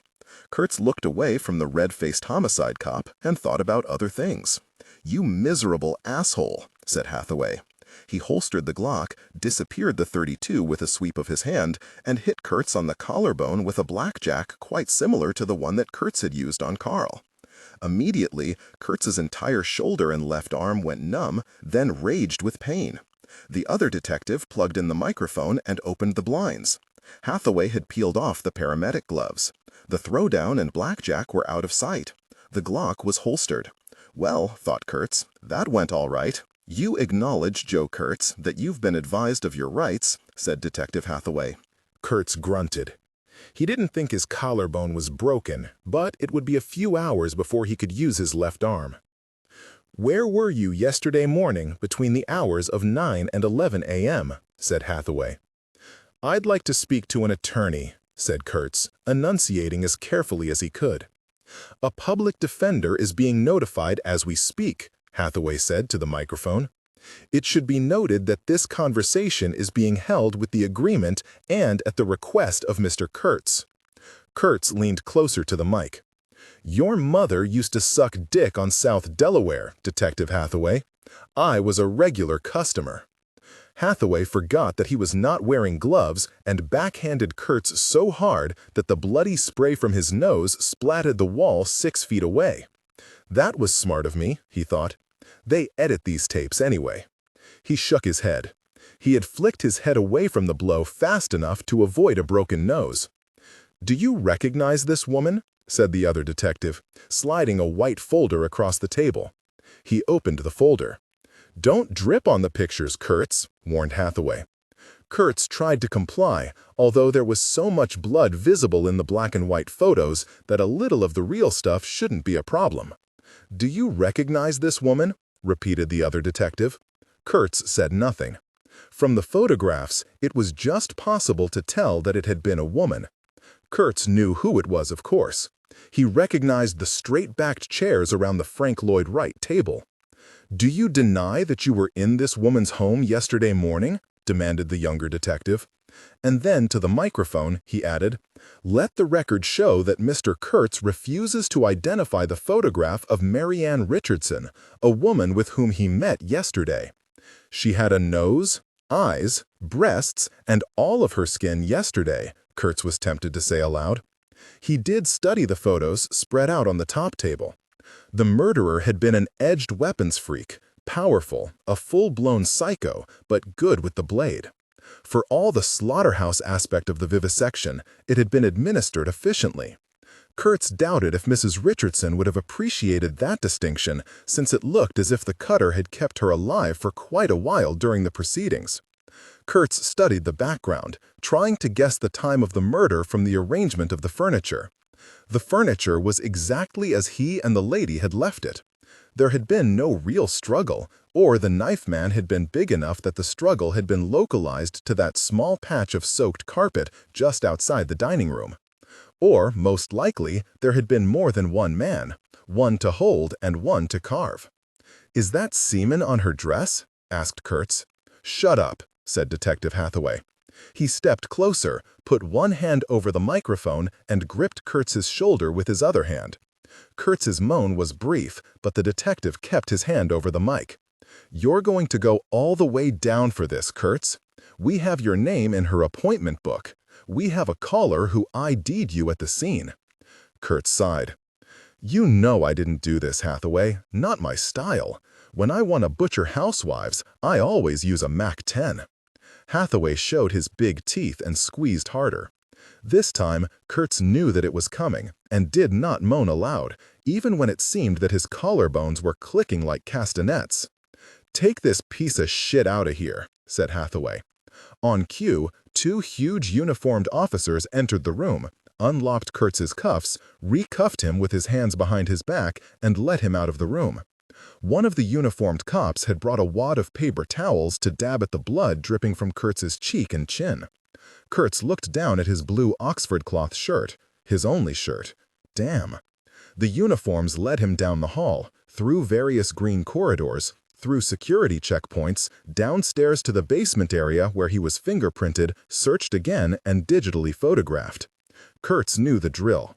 With the backlog, it would probably be late the next day before they got around to arraigning him. Kurtz shook his head. Hathaway couldn't be serious about going for murder 1. At the arraignment, for whatever the hell he was actually going to be charged with, Kurtz could post bail and go free until his preliminary hearing. "What are you smiling at, scumbag?" asked the cop, busy trying hard to throw away the huge wad of bloody paper towels without getting any blood on his bare hands. Kurtz assumed his normal expression. The thought of bail had amused him. Everything he had in the world was in his billfold, a little less than 20. Arlene had been stretched pretty thin with fronting the money for the computers and office junk. No, he'd have to sit this one out, first here at the courthouse holding pen, and then down out at the Erie County Jail until someone in the district attorney's office noticed that there was no case here, that Hathaway was just blowing smoke. Well, Kurtz judged, he had gotten pretty good at sitting and waiting. Chapter 13. "You understand, my man?" said Malcolm Kabunte to Durag for the 4th time. "He go up to arraignment tomorrow sometime. They probably transfer him tomorrow late or next day morning, and he go into general population out at county." "I understand," said Durag, beginning to nod a bit, his heavy-lidded gaze becoming a bit more unfocused, but still there enough for Malcolm's purposes. "Good," said Malcolm, and patted the banger on the back. "What I don't understand, what I need to ax you," said Durag, squinting through his nod, "is how come, you be getting so fucking generous in your old age, Malcolm, you know what I mean? How come you turn over the whole D-Mosque 10 bills to me and mine when we do this, this pasty honky fucker for you? You hear what I'm saying?" Malcolm opened his palms. "It's not for me, It's the Block D-Mosque brothers who want him shanked. No way I can get in there after the dude, so I just pass the word to you, my man. You want to give me some of the reward, that's cool, but no way I can get myself in there after the fucker, hear me? So if your people do the job," Malcolm shrugged, "fuck is dead, Mosque brothers happy, everything cool." Durag was still frowning, working the thing through his drugged mind, but he obviously could not find a catch. "Tomorrow visiting day at county," he said. "Get in early, like 10. Pass the word to Lloyd and Small P and Darrell, your white boy be dead meat before lockdown. He may not be transferred until day after tomorrow, but probably tomorrow. Arranged tomorrow, probably bust tomorrow." "Whatever," said Durag. "You got his mugshot, my man?" Durag patted the chest pocket of his filthy Desert Storm camouflage jacket. "You remember his name, my man?" "Curtis." "Kurtz," said Malcolm, tapping Durag's nodding head right on the red durag. "Kurtz." "Whatever," said Durag, shaking his head and climbing out of the SLK. He sauntered down the avenue, several of his fellow gangbangers falling into the same ambling pace with him. Durag reached into his baggy trousers, pulled out some of the crack bottles Malcolm had given him, and distributed them to his pals like candy. Chapter 14. Kurtz had almost forgotten how chaotically insane the city holding pens were compared to the regimented insanity of real cell block life. The lights were on all night, and new prisoners were being dragged through in greater numbers as the night grew later. There were already a dozen men in his cell by midnight, and the noise and stink were enough to drive a Buddhist monk bugfuck. One of the junkies was shouting and crying and vomiting and shouting some more until Kurtz went over and helped him relax with 2 fingers to the nerve that ran along his carotid artery. None of the guards came by to clean up the vomit. There were 3 whites in the cell, counting the now unconscious junkie, and the blacks were doing their usual territorial filings and shooting cutting stares and glances Kurtz's way. If any of them recognized him, he knew, they would also know about the D-Mosque fatwa, and it could mean a long night. There was nothing that Kurtz could use as a weapon, no spring, paperclip, ballpoint, nothing sharp at all, so he decided to just set up an early warning system and try to get some sleep. Kurtz tossed the slumped junkie off one of the 4 small benches and used the side of his palm to convince the other white prisoner to sleep on the floor as well. Then Kurtz stacked up their slumped forms as a sort of fence about a yard from the bench. It wouldn't take much effort for the blacks to get over his little roadblock, but it would certainly slow them down a bit.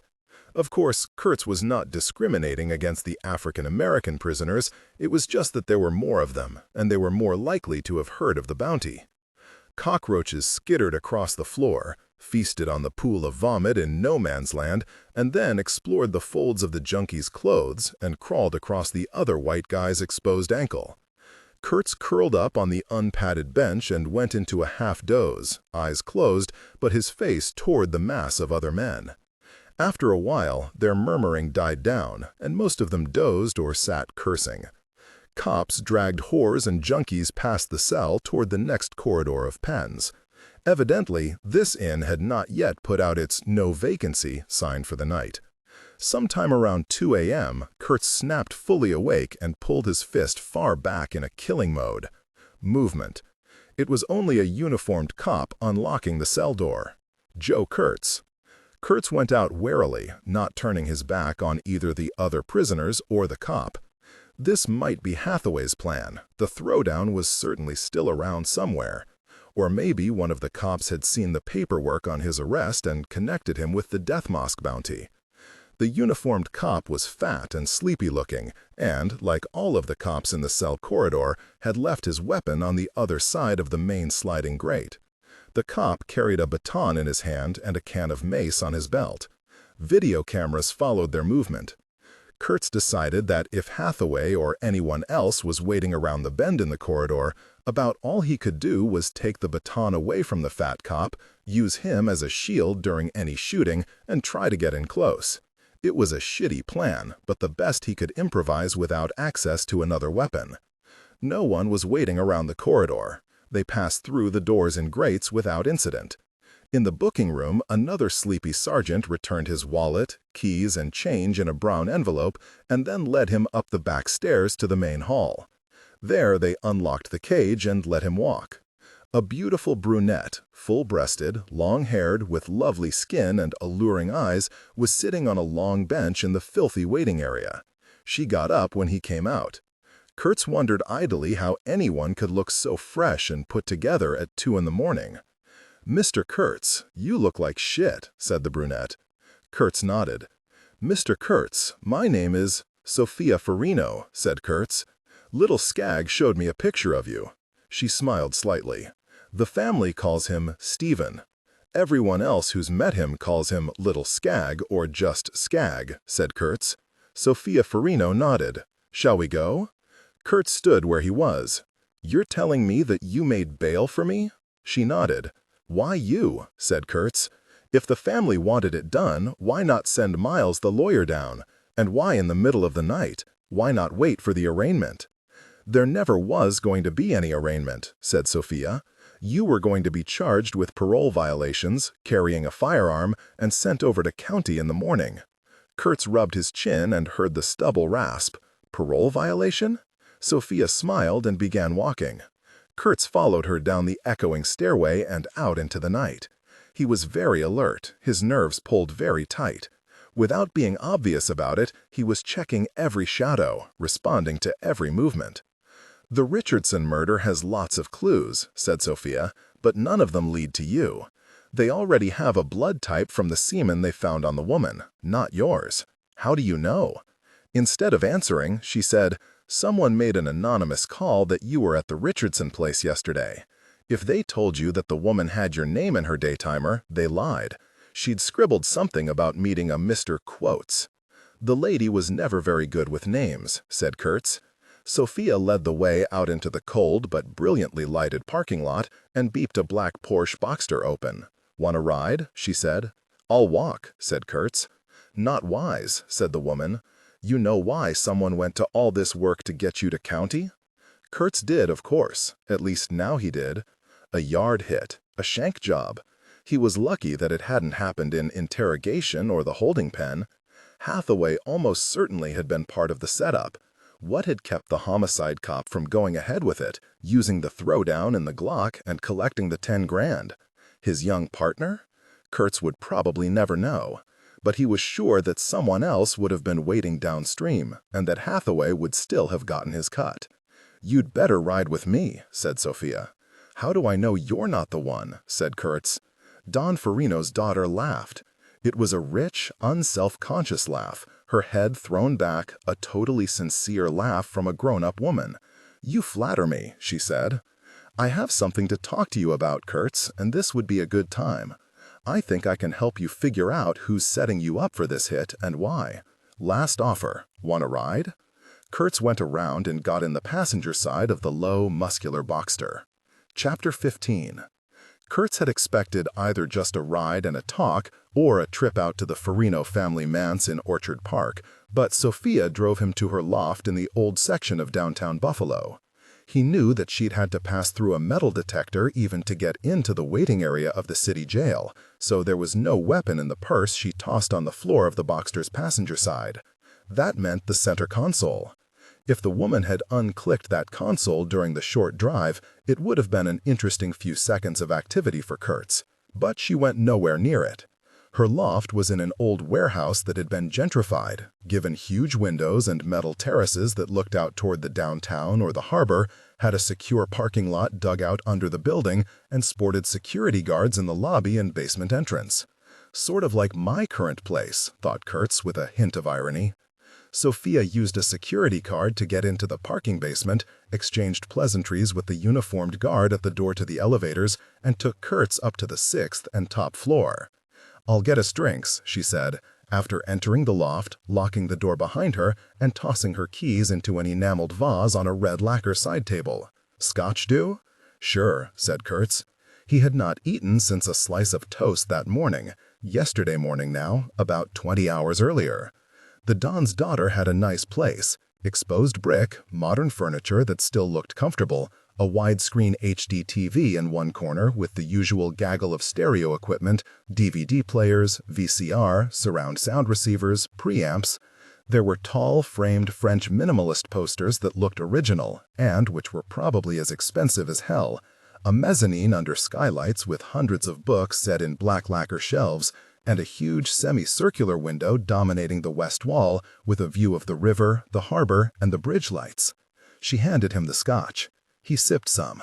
Chivas. "Aren't you going to compliment me on my place?" she said. Kurtz shrugged.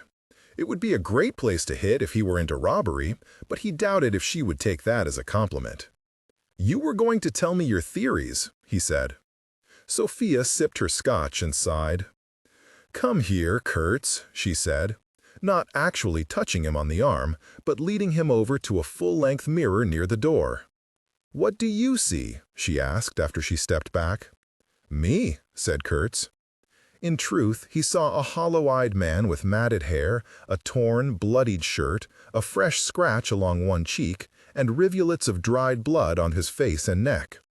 "You stink, Kurtz." He nodded, taking the comment in the spirit it was meant, a statement of fact. "You need to take a shower," she said. "Get into some clean clothes." "Later," he said. There was no warm water and no clean clothes at his warehouse flop. "Now," said Sophia, and took his scotch glass and set it on the counter. She went into a bathroom in the short hall between the living room and what looked like a bedroom. Kurtz heard water running. She poked her head out into the hall. "Coming?" "No," said Kurtz. "Jesus, you're paranoid." "Yeah," thought Kurtz, "but am I paranoid enough?" Sophia had kicked off her shoes and now was pulling off her blouse and skirt. She wore only white underpants and a white bra. With a motion that Kurtz had not seen in person in more than 11 years, she unhooked the bra and tossed it out of sight. She stood there in her white, lacy but not trampy underpants, cut high on the sides. "Well?" she said. Kurtz checked the door. Bolted and police-locked. He checked the small kitchen. Another door, bolted and chained. He slid open the door to the terrace and walked out onto the metal structure. It was cold and beginning to rain. There was no way to gain access to the terrace short of rappelling from the rooftop. He went back in, walked past Sophia, who had her arms crossed in front of her full breasts, but who was still goosebumpy from the sudden blast of cold air, and checked the bedroom, looking into the closets and under the bed. Then he came back to the bathroom. Sophia was naked now, standing under the warm water, her long, curly hair already wet. "My God," she said through the open shower door, "you are paranoid." Kurtz took off his bloody clothes. Kurtz was excited, but not crazy excited. After the first couple of years without sex, he had realized the need for it stayed the same, but the obsession for it either drove men crazy, he had seen plenty of that in Attica, or leveled off to a sort of metaphysical hunger. Kurtz had read Epictetus and the other Stoics while serving his time and found their philosophy admirable but boring. The trick, he thought, was to enjoy the hard-on but not be led around by it. Sophia soaped him all over, not neglecting his erection. She was very gentle when cleaning his face, making sure not to get soap into the cuts there. "I don't think you'll need stitches," she said. And then her eyes widened a bit as he began soaping her, not just her breasts and pubic hair, but her neck, face, back, shoulders, arms, and legs. Evidently, she had expected a bit more straightforward approach. She reached up to what looked like a covered soap dish on the tile ledge, removed a condom packet, tore it open with her teeth, and slid the rubber onto Kurtz's stiffened penis. He smiled at her efficiency, but wasn't in need of the protection quite yet. Kurtz pulled the shampoo off the same ledge and lathered it into the woman's long hair, rubbing her skull and temples with strong fingers. Sophia closed her eyes a minute and then found the shampoo bottle, rubbing the liquid into his short hair. The top of her head came just about to nose level on Kurtz, and she raised her face to kiss him after they rinsed the shampoo off and let it flow down their bodies. His penis rubbed against the soft curve of her belly, and she held the back of his neck with her left hand while her right hand went lower to grip and massage him. She pushed against her, raising one leg high as she leaned back against the tile. Kurtz rinsed the soap and shampoo from her breasts and tasted her nipples. His right hand was set against the small of her back, while his left hand gently massaged her vulva. He felt her thighs tremble, and then open wider, and then the heat from her poured into his cupped palm. His fingers probed gently. It was still amazing to Kurtz that they could be in a pounding shower, and that a woman could be palpably wetter there than anywhere else. "Please, now," she whispered, her mouth wet and open against his cheek. "Now." They moved together hard.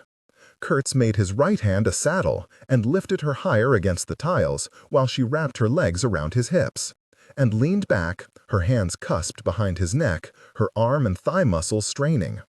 When she came, it was with a low moan and a fluttering of eyelids, but also with a spasm that he could feel through the head of his cock, his thighs, and splayed fingers of her supporting hand.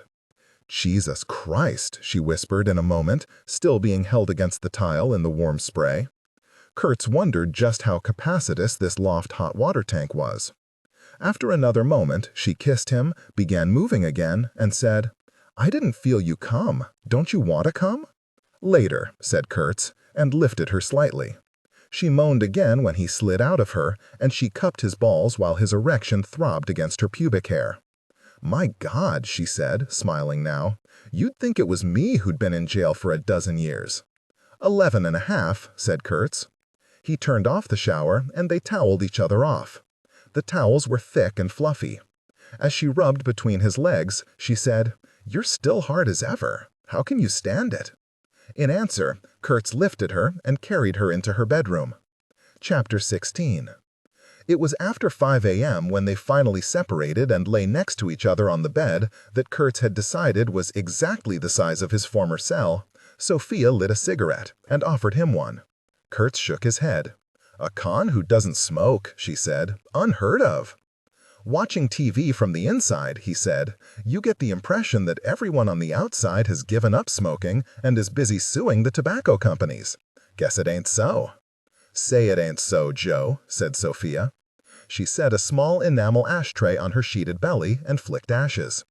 "So, Joe Kurtz," she said, "why did you come to my father with this private investigation bullshit?" "It wasn't bullshit. It's what I do." Sophia exhaled smoke and shook her head. "I mean the offer to find Buell Richardson. You must know as well as I do that he's in Lake Erie or under 4 feet of loam somewhere." "Yeah." "Then why offer to find him and haul him back for a bonus?" Kurtz rubbed his eyes. He was feeling a bit sleepy. "Seemed like a way to get work." "A lot of effort you've spent on the job so far. Went to visit Buell's widow, who got herself killed as soon as you left, it sounds like, and crippled our poor late Carl." "Late?" Kurtz was surprised. "He's dead?" "Some complications in hospital," said Sophia. "What did Skagg tell you about the truck hijackings and Richardson's disappearance?" "Enough to let me know that it's more complicated than it looks," said Kurtz. Someone's either moving in on your father, or there's something else in play here. Any suspects? Asked Sophia, stubbing out her cigarette and looking directly at Kurtz. The sheet had slipped from her breasts, and she made no effort to pull it back in place. Sure, said Kurtz. Miles the lawyer, of course. Any of your father's top guys who are getting ambitious. All the ambitious ones left since Papa retired. Yeah, I know, said Kurtz. So that leaves Miles. And you? Sophia did not feign outrage. Sure, but why would I be pulling this crap when I inherit Papa's money anyway? Good question, said Kurtz. Now it's my turn. You said that you could tell me who's setting me up for a hit. Sophia shook her head. I don't know for sure, but if Miles is involved, you might watch out for a guy named Malcolm Kabunte and a scary white friend of his. Malcolm Kabunte, Kurtz repeated. Don't know him. Description? Former Crip from Philadelphia. Big, black, mean as a snake-bit Mormon. Early 30s. Shaves his head, but wears one of those little major league pitcher goatees. Wears black leather and lots of jewelry. Has a diamond stud in his front tooth. I've seen him only once. I don't think Leonard Miles knows that I know about their contacts. I won't ask how you know, said Kurtz. Sophia lit another cigarette, took a long drag, and exhaled smoke, and said nothing. What's our Malcolm friend into? Said Kurtz. He left Philly one step ahead of a murder rap, said Sophia. Not for the Crips, though. Popped a cap on a fellow Crip for one of the Colombian rings down there. Malcolm was into moving coke big time. Then he began specializing on eliminating competitors. Served time, said Kurtz. Nothing serious. Aggravated assault, illegal possession of a weapon, killed his first wife, strangled her. That must have cost him some time. Not much. Miles represented him and got him 2 years on a psychiatric thing. I think that's why Miles thinks that Kabunte is on a leash. I wouldn't bet my life on it if I were Miles. And what about this white friend of his? Sophia shook her head. Her curly hair was dry and curlier than ever. Haven't seen him. Don't have a name. Supposed to be real white, almost albino, and good with a blade. Ah, said Kurtz. Ah, indeed. Sophia sighed. If Papa were still in charge of things in Buffalo, these two would have been swatted like flies as soon as they showed up in town. But I doubt if Papa has even heard of them. Why exactly did your father get squeezed out of the local action? Sophia sighed. Did Skagg tell you about the shooting? Just the fact of it, not the details. Well, it's simple enough, said Sophia. About 8 years ago, Papa and 2 of his bodyguards were driving back from a restaurant down in Boston Hills when a couple of cars tried to block them in. Papa's driver was well trained, of course, and the glass was bulletproof. But when the driver was backing out of the trap they'd set, one of the shooters used a shotgun on the driver's side window, shattered it, and then sprayed the inside with automatic weapons fire. Papa was just scratched, but both his men were killed. She paused and flicked ashes into the enamel ashtray. So Papa crawled over the seat, took the wheel, and drove that caddy out of there himself, she continued, returning fire with Lester, the driver's 9mm. He got at least one of the shooters. Were they white or black? Asked Kurtz. White, said Sophia. Anyway, Papa would have gotten away all right, but someone used a .357 Magnum to fire through the trunk of the caddy. The damned slug went through the rear end, the spare tire, both seats, and ended up in Papa's back, 1/4 of an inch from his spine. And that trunk was armored. Did Don Farino figure out who'd put the hit on him? Sophia shrugged. Her nipples were a delicate brown. A lot of inquiries, a few suspects, but no confirmation. It was probably the Gonzagas. They're the only other Italian mob with action in western New York, right? Said Kurtz. Sophia frowned. We don't call them Italian mob. Okay, said Kurtz. The Gonzagas are the only other Guinea gangsters licensed to do business in this end of the state, right? Right. And it's been about 6 years since what's left of the Farinos had any real clout. Yes, she said. Things went downhill after Papa was crippled. Kurtz nodded. Your oldest brother, David, tried to keep the family in the action until the mid-90s. Then he killed himself in a car accident while coked to the eyes, And your older sister took off for a nunnery in Italy. Sophia nodded. And then little Skag fucked things up for a while until the other families decided it was time for your father to retire, said Kurtz. Little Skag gets high and attacks his Brazilian girlfriend with a shovel, and here you are, alone in that big house with Papa. Sophia said nothing. What's being hijacked? Asked Kurtz. On the trucks they hit? VCRs, DVD players, cigarettes, said Sophia. The usual penny ante crap. The New York families are big into bootleg videos and DVDs, and that means they've got thousands of machines to unload. They toss Papa that crumb. The cigarettes are just for old time's sake. Untaxed cigarettes can bring in nice money, said Kurtz. Not in the quantities that they let our family have, said Sophia. She slid out of bed and walked to the closet. There was a thick robe on one of the leather chairs by the window, but she ignored it, obviously feeling comfortable naked. You're going to have to get out of here, she said. It's almost sunrise. Kurtz nodded and got out of bed. My God, you've got a lot of scars, said Sophia Farino. Accident-prone, said Kurtz. Where are my clothes? Down the disposal chute, she said.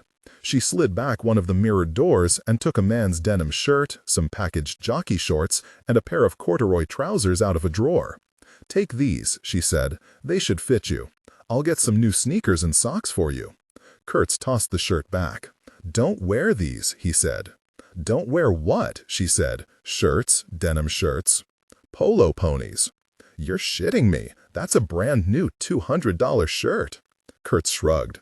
I don't wear company logos. If they want me to advertise for them, they can pay me. Sophia Farino laughed again, and once again, Kurtz enjoyed the sound of it.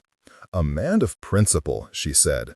Butchered Eddie Falco, crippled old Carl, and shot God knows how many others in cold blood. But a man of principle. I love it. She tossed him a cheaper-looking denim shirt. No ponies, alligators, sheep, Nike swooshes, or anything else on it. Satisfied? Kurtz pulled it on.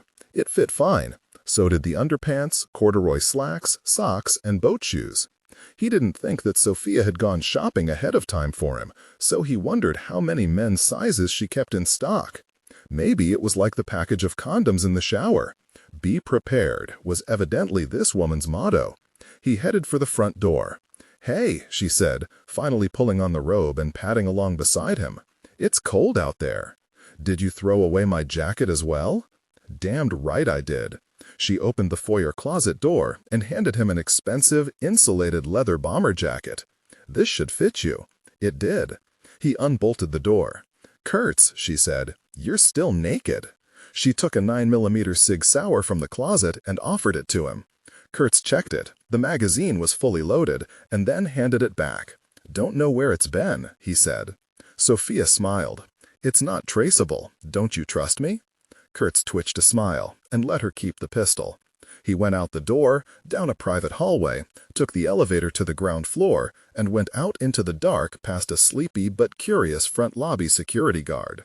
When he'd walked a block west, he looked back at the loft building. Her lights were still on, but they flicked out as he watched. Chapter 17. Kurtz's current bolt hole was in an old ice house being renovated into lofts, but it was a mile or so from the already gentrified area where Sophia Farino had her pied-à-terre. It was not really light yet, but there was a certain brighter grayness to the low clouds that were drizzling on him. He felt naked without a weapon and a little woozy. He put that down to not having eaten or drunk anything except the glass of Chivas for the past 24 hours, rather than because of great sex. Kurtz admitted to himself that he'd had images of sitting around in those soft terry cloth robes, enjoying a huge breakfast of bacon and eggs and steaming hot coffee with Miss Farino before he headed out into the storm. Getting soft, Joe, he thought. At least the expensive bomber jacket was warm against the icy drizzle.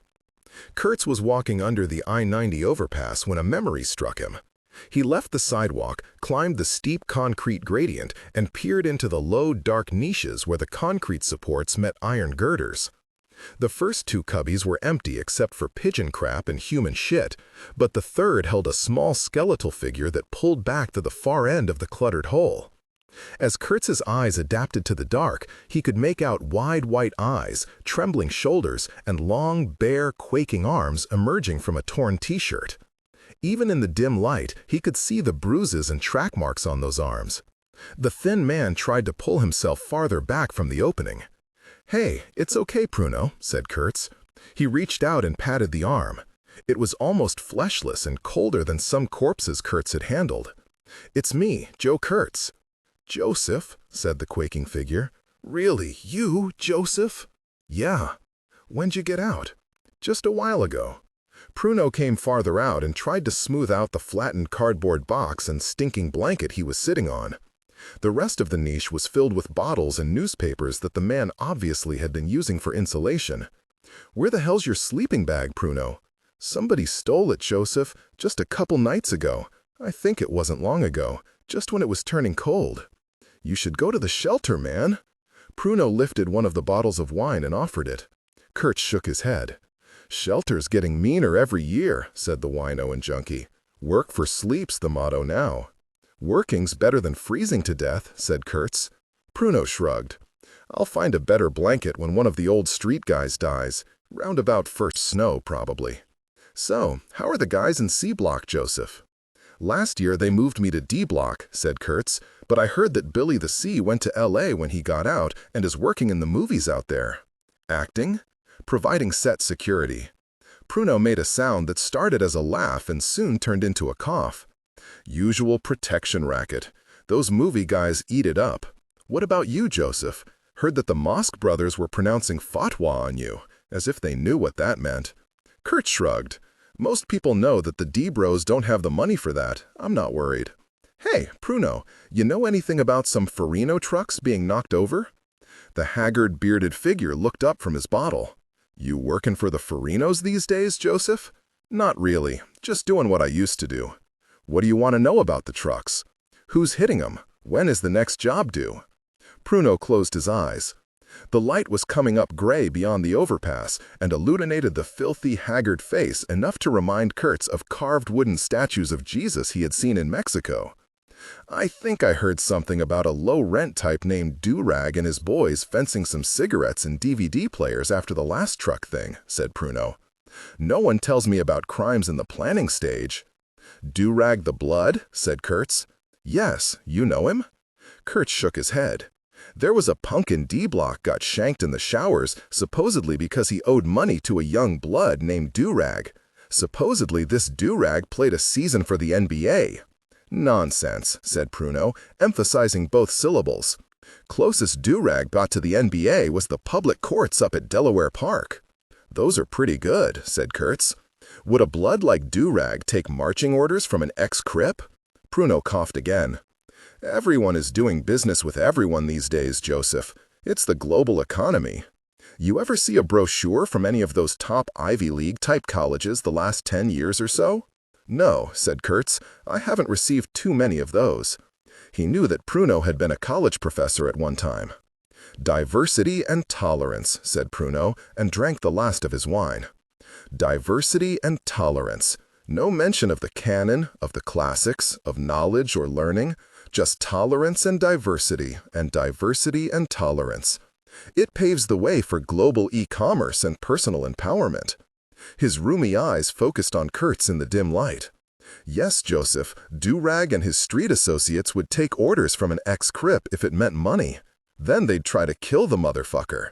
"Which ex-Crip are we talking about?" "Malcolm Kibunte." Pruno shrugged and then began shivering again. "Didn't know Malcolm Kibunte was ever a Crip." "You know of any arrangements between this Malcolm or Durag and the Farinos?" Pruno coughed again. "Doesn't seem likely, since the Farinos are as racist as all the rest of the wise guy families. To be more succinct, Joseph." "Know where I can find Kibunte?" "I don't, but I'll ask around." "Don't be too obvious about it, Pruno." "Never, Joseph." "One more question. Do you know anything about a white guy that this Malcolm hangs around with?" "Cutter?"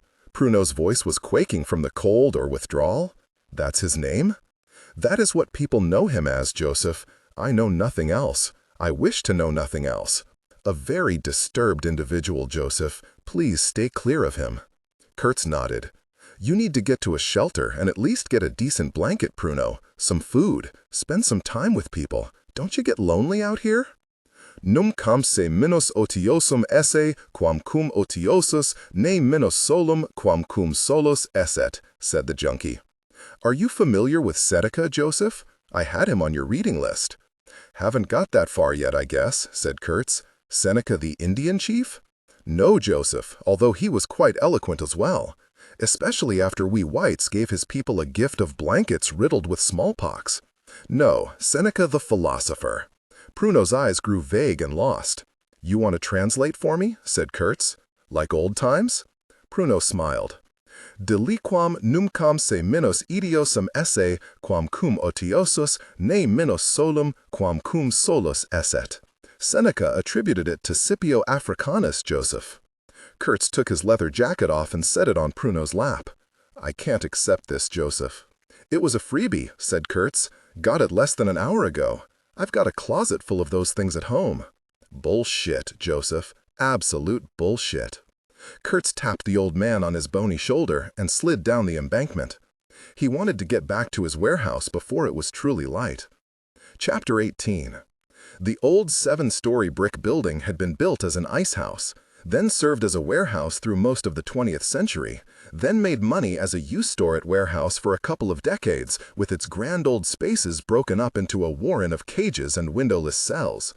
Most recently, it had been bought by a consortium of lawyers who were going to make a killing by converting it to expensive condo lofts opening onto city views on the outside, with interior mezzanines looking down into a fancy center atrium. The architect's prospectus had used Los Angeles's Bradbury Building, that favorite location interior for TV shows and films. Clean brick, fancy ironwork, interior iron stairways and cage elevators, dozens of offices with frosted glass doors. Developers had begun the conversion, fencing off the entire structure, leaving the central section open as the atrium, adding rough mezzanines on the upper floors, adding an expensive skylight, knocking down some walls, cutting out some windows. But the loft market had slowed down. The gentrification had crept in the opposite direction. The lawyers' money had dried up, and now the warehouse sat alone, except for the dozen other abandoned brick warehouses around it. The lawyers, ever optimistic, had left some of the construction materials at the fenced-off site in anticipation of getting back to work on it as soon as the consortium came into new funds. Doc, the gun salesman, night watchman in Lackawanna, had mentioned the place to Kurtz. Doc had actually guarded the site for a while a year before, when hopes for the return of money and work were higher. Kurtz liked what he heard about it. Electrical power had been restored for the upper 2 floors and the elevator, although the bottom floors were still a lightless, windowless maze of narrow corridors and metal cages walled off from the atrium. A private security service dropped by the place 2 or 3 times a week, but only to make sure that the fence was intact and the padlocks and chains secure. Kurtz had cut through the fence at the least convenient part of the perimeter, back where the property ran along the rail lines, and had used the combination Doc had provided for the 5-number padlock on the rear door. The window on that door had been conveniently broken before Kurtz first arrived, so it was no problem leaning out to click the padlock shut and scramble the combination. Kurtz had approved of the place immediately. It wasn't heated, which would be a problem when the Buffalo winter arrived in earnest, but there was running water on the 7th floor for some of the construction sinks there. One of the 3 huge service elevators still worked, although Kurtz never took it. The sound it made reminded him of the monster's roar in the old Godzilla movies. There was a wide staircase off the front hallway that let light through thick glass blocks, a windowless interior stairway in the back, and 2 sets of rusting fire escapes. A few windows had been carved out on the top 2 floors, but no glass had been put in. The bottom 3 floors were a lightless, littered mess except for the echoing atrium, which was a skylighted, littered mess. The atrium offered an avenue of retreat if one were bold enough to trust the scaffolding that ran up the interior all the way to the skylight. The consortium had just got to the sandblasting interior brick stage when the money ran out. This morning, Kurtz shivered a bit in the cold rain as he walked down the rusted tracks, slipped through the cut in the fence, and rearranged the wire so that the hole was invisible, let himself in the back way, checked telltales he had left in the lobby hallway, and then jogged up the 5 flights of the front stairway. He had made a nest for himself on the 6th floor. The room was small and windowless. All of the storage rooms had been set up between the outer hall and the atrium wall, but Kurtz had run an extension cord through the crumbling ceiling and rigged a trouble light. He'd set up a cot with a decent sleeping bag, borrowed from Arlene, and had his Leaving Attica gym bag, a flashlight, and a few books on the floor. He kept both weapons oily and ready and wrapped in oil rags in the gym bag, along with a cheap sweatsuit he'd picked up for pajamas. This particular cubby actually had a bathroom, or at least a toilet added sometime in the 1920s when the place was still an ice house with offices, and Kurtz sometimes hauled water down from the 7th floor. The plumbing worked, but there was no bath or shower. It was a pain in the ass climbing the 5 flights of stairs day and night, but what Kurtz liked about the place was the acoustics. The hallways amplified sound so that footsteps could be heard 2 flights above. The elevator, which he had tried, could wake the dead, and the atrium was like a giant echo chamber. It would be very hard for someone new to the space to sneak up on anyone familiar with it. Also, Kurtz had discovered, between the century and a half of use and the recent renovations, there were a multitude of nooks, crannies, niches, ladders, walled-off rooms, and other hiding places. He had spent time exploring these with a good flashlight. And, best of all, there was an old tunnel which ran from the basement several hundred yards east to another old warehouse. Kurtz looked in the carton he thought of as his refrigerator. 2 bottles of water and a few Oreos were left. He ate the Oreos and drank an entire bottle of water. He crawled into his sleeping bag and glanced at his watch. 6:52 a.m. He had planned to go into the office this morning to work with Arlene, but he could be a little late. Kurtz clicked off the trouble light, curled up in the near-absolute darkness, waited a bit for his shivering to abate as the bag warmed up, and drifted off to sleep. "Got him," said Malcolm Kabunte. He and Cutter were in an Astro van parked almost 2 blocks away. It had been a long night. When the courthouse cop on the arm informed Miles that someone had made bail for Kurtz, Malcolm let Durag know that the yard shank was off, gathered Cutter, his Tech 9, and some surveillance gear, stole a van, and staked out the jail. The revised plan was to take out Kurtz in a rock-and-roll drive-by the minute he got out of ricochet range of the city jail, killing him and whoever had made the bail for him. Then Malcolm saw who it was who had posted bail and went to Plan 3. They waited down the street from Sofia Farino's condo through the early morning hours and were almost ready to bag it when Kurtz finally emerged and began strolling the opposite way. There were so few vehicles on the street that Malcolm had to let Kurtz disappear from sight and then drive in long loops to get ahead of him, always parked with other grimy vans and vehicles, always a good 2 blocks away. It was dark. Only the expensive military night scopes and goggles allowed Cutter and Malcolm to keep tabs on Kurtz. For a while they thought they had run him to ground when Kurtz had clambered up under the expressway overpass, but just as Malcolm and Cutter were getting ready to go after him, Kurtz climbed down the embankment and was on the move again. For some reason, the fool had ditched his jacket. Cutter wanted to stop under the overpass and check on that, but Malcolm was too busy driving down toward the river and finding a place to park before Kurtz wandered into sight again. It was getting light. Surveillance would be impossible in half an hour or so. Kurtz would notice the same scabrous green van if it kept reappearing, even a couple of blocks away. But luck was with them. From where they had parked in an old railroad salvage yard, Malcolm watched through the night vision scope, and Cutter lifted the huge binoculars as Kurtz went through his slice in the wire and let himself into the old ice house building. They waited another hour. Kurtz did not come out. "I think we found his hidey hole," said Malcolm. He rubbed his beard and lifted the Tech 9 onto his lap. Cutter grunted and clicked open his knife. "I don't know, see, my man," said Malcolm. "Big place in there. Probably dark. He know it, we don't." The two sat in silence for another few minutes. Suddenly, Malcolm grinned broadly. "You know what we need for this job, see?" Cutter looked at him, his pale eyes empty. "That's right," said Malcolm. "We gonna need extreme white trash, stupid enough not to know about the Death Mosque bounty, but still be willing to go in there to kill Mr. Kurtz for next to nothing." Cutter nodded. "Correct," agreed Malcolm. "We know where Mr. Kurtz live. All we need to do now is bring in the Alabama Beagle Boys." Malcolm laughed heartily. Cutter breathed through his mouth and turned to look at the old ice house through the rain. Chapter 19. "Nice couch," said Kurtz as Arlene came down the back steps and into their basement office. He was half asleep, sprawled on the sprang, faded floral sofa. "Is it from your house?" "Nice of you to drop by and notice," said Arlene, hanging her coat on a spike driven into the wall. "Of course it's from the house. Alan slept through many an NFL game on it. I had Will and Bobby help me haul it down here." "What is this on my desk?"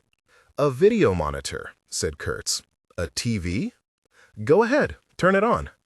Arlene flicked it on and looked at the picture for a minute. It was fuzzy and in black and white and cycled through 4 scenes: counter, stacks, booms, and hallway. "That's it? I get to watch the perverts in the porn shop upstairs?" "That's it," agreed Kurtz. "The owners revamped the closed-circuit surveillance system upstairs, and I got Jimmy to run a line down here and sell us one of the old monitors." "Sell it to us?" Arlene tapped the mouse to bring her computer screen to life. "How much did it cost?" $50, wiring thrown in free. I told him I'd pay when I got the money this month, or next, or whenever. Just so I can watch the dirty old men buying their dirty old magazines and videos." "You're welcome," said Kurtz. He swung himself off the sprung couch and walked over to his own desk at the rear of the long room. His desk was empty except for some files and memos left there by Arlene. "Do you really think we need the video security?" she asked. "Both doors stay locked, and we're not exactly advertising that we're here." Kurtz shrugged. "The outer door's pretty well Jimmy-proof," he said. "But the door from the porn shop is just a door, and I seem to have a few people hunting for me." He poured coffee for both of them, even though Arlene had just come in from her lunch break, carried the mugs over, and sat on the edge of her desk. He gave her Pruno's description of Malcolm Kabunte, Cutter, and Do-Rag, then remembered Sammy Levine's brother Manny and described him as well. "You made an enemy out of Danny DeVito?" said Arlene. "Sounds like it," said Kurtz. "Anyway, if you see anyone on the monitor who looks like any of these 4 guys upstairs, you leave by one of the other doors." "Those descriptions apply to about half of the losers who patronize the shop upstairs," said Arlene. "All right," said Kurtz. "Amend it to, if you see anyone trying to bust through the front door up there, you head out the back. If any of them look like one of the guys I described, move even faster." Arlene nodded. "Any other gifts for me?" Kurtz pulled the Kimber Custom .45 ACP from the holster at the small of his back. He set it on her desk. "Couldn't afford a Doberman," he said. Arlene shook her head and reached under her desk, pulling out a Hammerfuss short-barreled .32 Magnum Ruger revolver. "Hey," said Kurtz, "an old friend." "I thought that if it was going to be like the old days, I'd better act as if it was the old days." She hefted the weapon. "The last few years, the only reason I've had to go out is my weekly mahjong at Bernice's and the twice-weekly evenings at the shooting range." She slid the Ruger back into the holstered box screwed to the underside of her desk drawer. "They didn't let us practice much target shooting inside," said Kurtz. "You're probably a better shot than I am these days." "I always was," said Arlene. Hiding his relief at not having to give up the Kimber, Kurtz set the semi-automatic back in its concealed carry holster, removed the holster, and flopped back on the couch. "Are you interested in how Sweetheart Search Inc. is doing?" said Arlene. "It is your business, after all. And all the skip trace sites and services you told me about are working out fine. We pay them, charge the Sweetheart wannabe 20% more, and everyone's happy. Want to see it in action?" "Yeah, sure," said Kurtz. "But right now, I'm thinking about something I'm working on. You could use it to look up Malcolm Kabunte for me, though. Usual sources, court appearances, warrants, back taxes due, whatever. I know he won't have a real home address, but I'll take whatever you find." Arlene tapped away at her computer keys for a while. checking that day's hits, processing encrypted credit card orders for searches, transferring the money to the new account, filing data into her search engines, and then beginning the search for Malcolm Kabunte. Finally, she said, "I know you never talk about your cases, but do you want to tell me about what's going on now? There's some scary stuff in here about your Mr. Kabunte." When Kurtz did not reply, she glanced his way. Sprawled on the couch, the holstered .45 clutched to his chest like a teddy bear, he was beginning to snore. Chapter 20. Blue Franklin. Blue Franklin was an old blues bar that had only gotten better with age. Young up-and-coming blues stars had played in the smoke haze and platter rattle of the little place on Franklin Street for 6 decades, gone on to national prominence, and then come back to play to packed houses in their prime and old age. The two playing this night were in their prime. Pearl Wilson, a vocalist in her late 30s who combined a Billie Holiday-like poignancy with a growing Coco Taylor rough edge, and Big Bo Turner, one of the best tenor saxmen since Warren Marsh. Kurtz came for the late set, nursed a beer, and enjoyed Pearl's interpretation of Hellhound on My Trail, Sweet Home Chicago, Come in My Kitchen, Willow Weep for Me, Big-Legged Mamas Are Back in Style, and Run the Voodoo Down, followed by Big Bo doing solo riffs on a series of Billy Strayhorn pieces, Blood Count, Lush Life, Drawing Room Blues, and UMMG. Kurtz couldn't remember a time, even as a boy, when he had not loved jazz and blues. It was the closest thing to religion he knew. In jail, even when he'd been allowed access to a Discman or cassette player, which wasn't that much of the time, even a perfect recorded performance, such as Miles Davis's remastered Kind of Blue, had been no substitute for a live performance with its ebb and flow of tidal forces, like a well-played baseball game gone deep into extra innings, now all lethargy and distance, transformed in a blur of motion and purposefulness, and with its cocaine glow of unlimited, interlocked, immortal energy. Kurtz loved jazz and the blues. After the last set, Pearl, Bo, and the pianist, a white kid named Co Pierce, came over to join him for a drink before closing. Kurtz had known Bo and Pearl years ago. He wanted to buy them a drink, but he barely had enough money to pay for his beer. They chatted about old music, new jobs, and old times, tactfully ignoring the past decade or so of Kurtz's absence, since even the piano kid seemed cued in on that. And eventually Blue Franklin's owner, Daddy Bruce Wolls, a hardy, heavy-set man so black that his skin glowed almost eggplant in the smoke-hazy spotlights, came over to join them. Kurtz had never seen Wolls without the stub of a cigar in his mouth, and had never seen the cigar lighted. "Joe, you got an admirer," said Daddy Bruce. He waved over more drinks for everyone, on the house. Kurtz sipped his fresh beer and waited. "Little runty guy in a grubby raincoat came in here 3 nights ago and again last night. Didn't pay any attention to the music. First time, Ruby was tending bar, and this dwarf lugs this big, like legal briefcase over and props it on the bar, asks about you. Ruby, she knows you're out, of course, and doesn't say anything. Says she never heard of you. The dwarf leaves. Ruby tells me. Last night, same dwarf in a dirty raincoat, same battered briefcase, only I'm at the bar. I never heard of you either. I tried to get the dwarf's name, but he just left his beer and went out. Haven't seen him tonight?" Kurtz shrugged. "Does he look something like Danny DeVito?" "Yeah," said Daddy Bruce. "Only not cute and cuddly like that, you know, just turd ugly all the way down." "Someone told me that Sammy Levine's brother Manny's looking for me," said Kurtz. "Probably him." "Oh, God," said Pearl. "Sammy Levine was a mean little dwarf, too. Used to use wood blocks on the pedals to drive that damn giant Pontiac he and Eddie Falco bombed around in.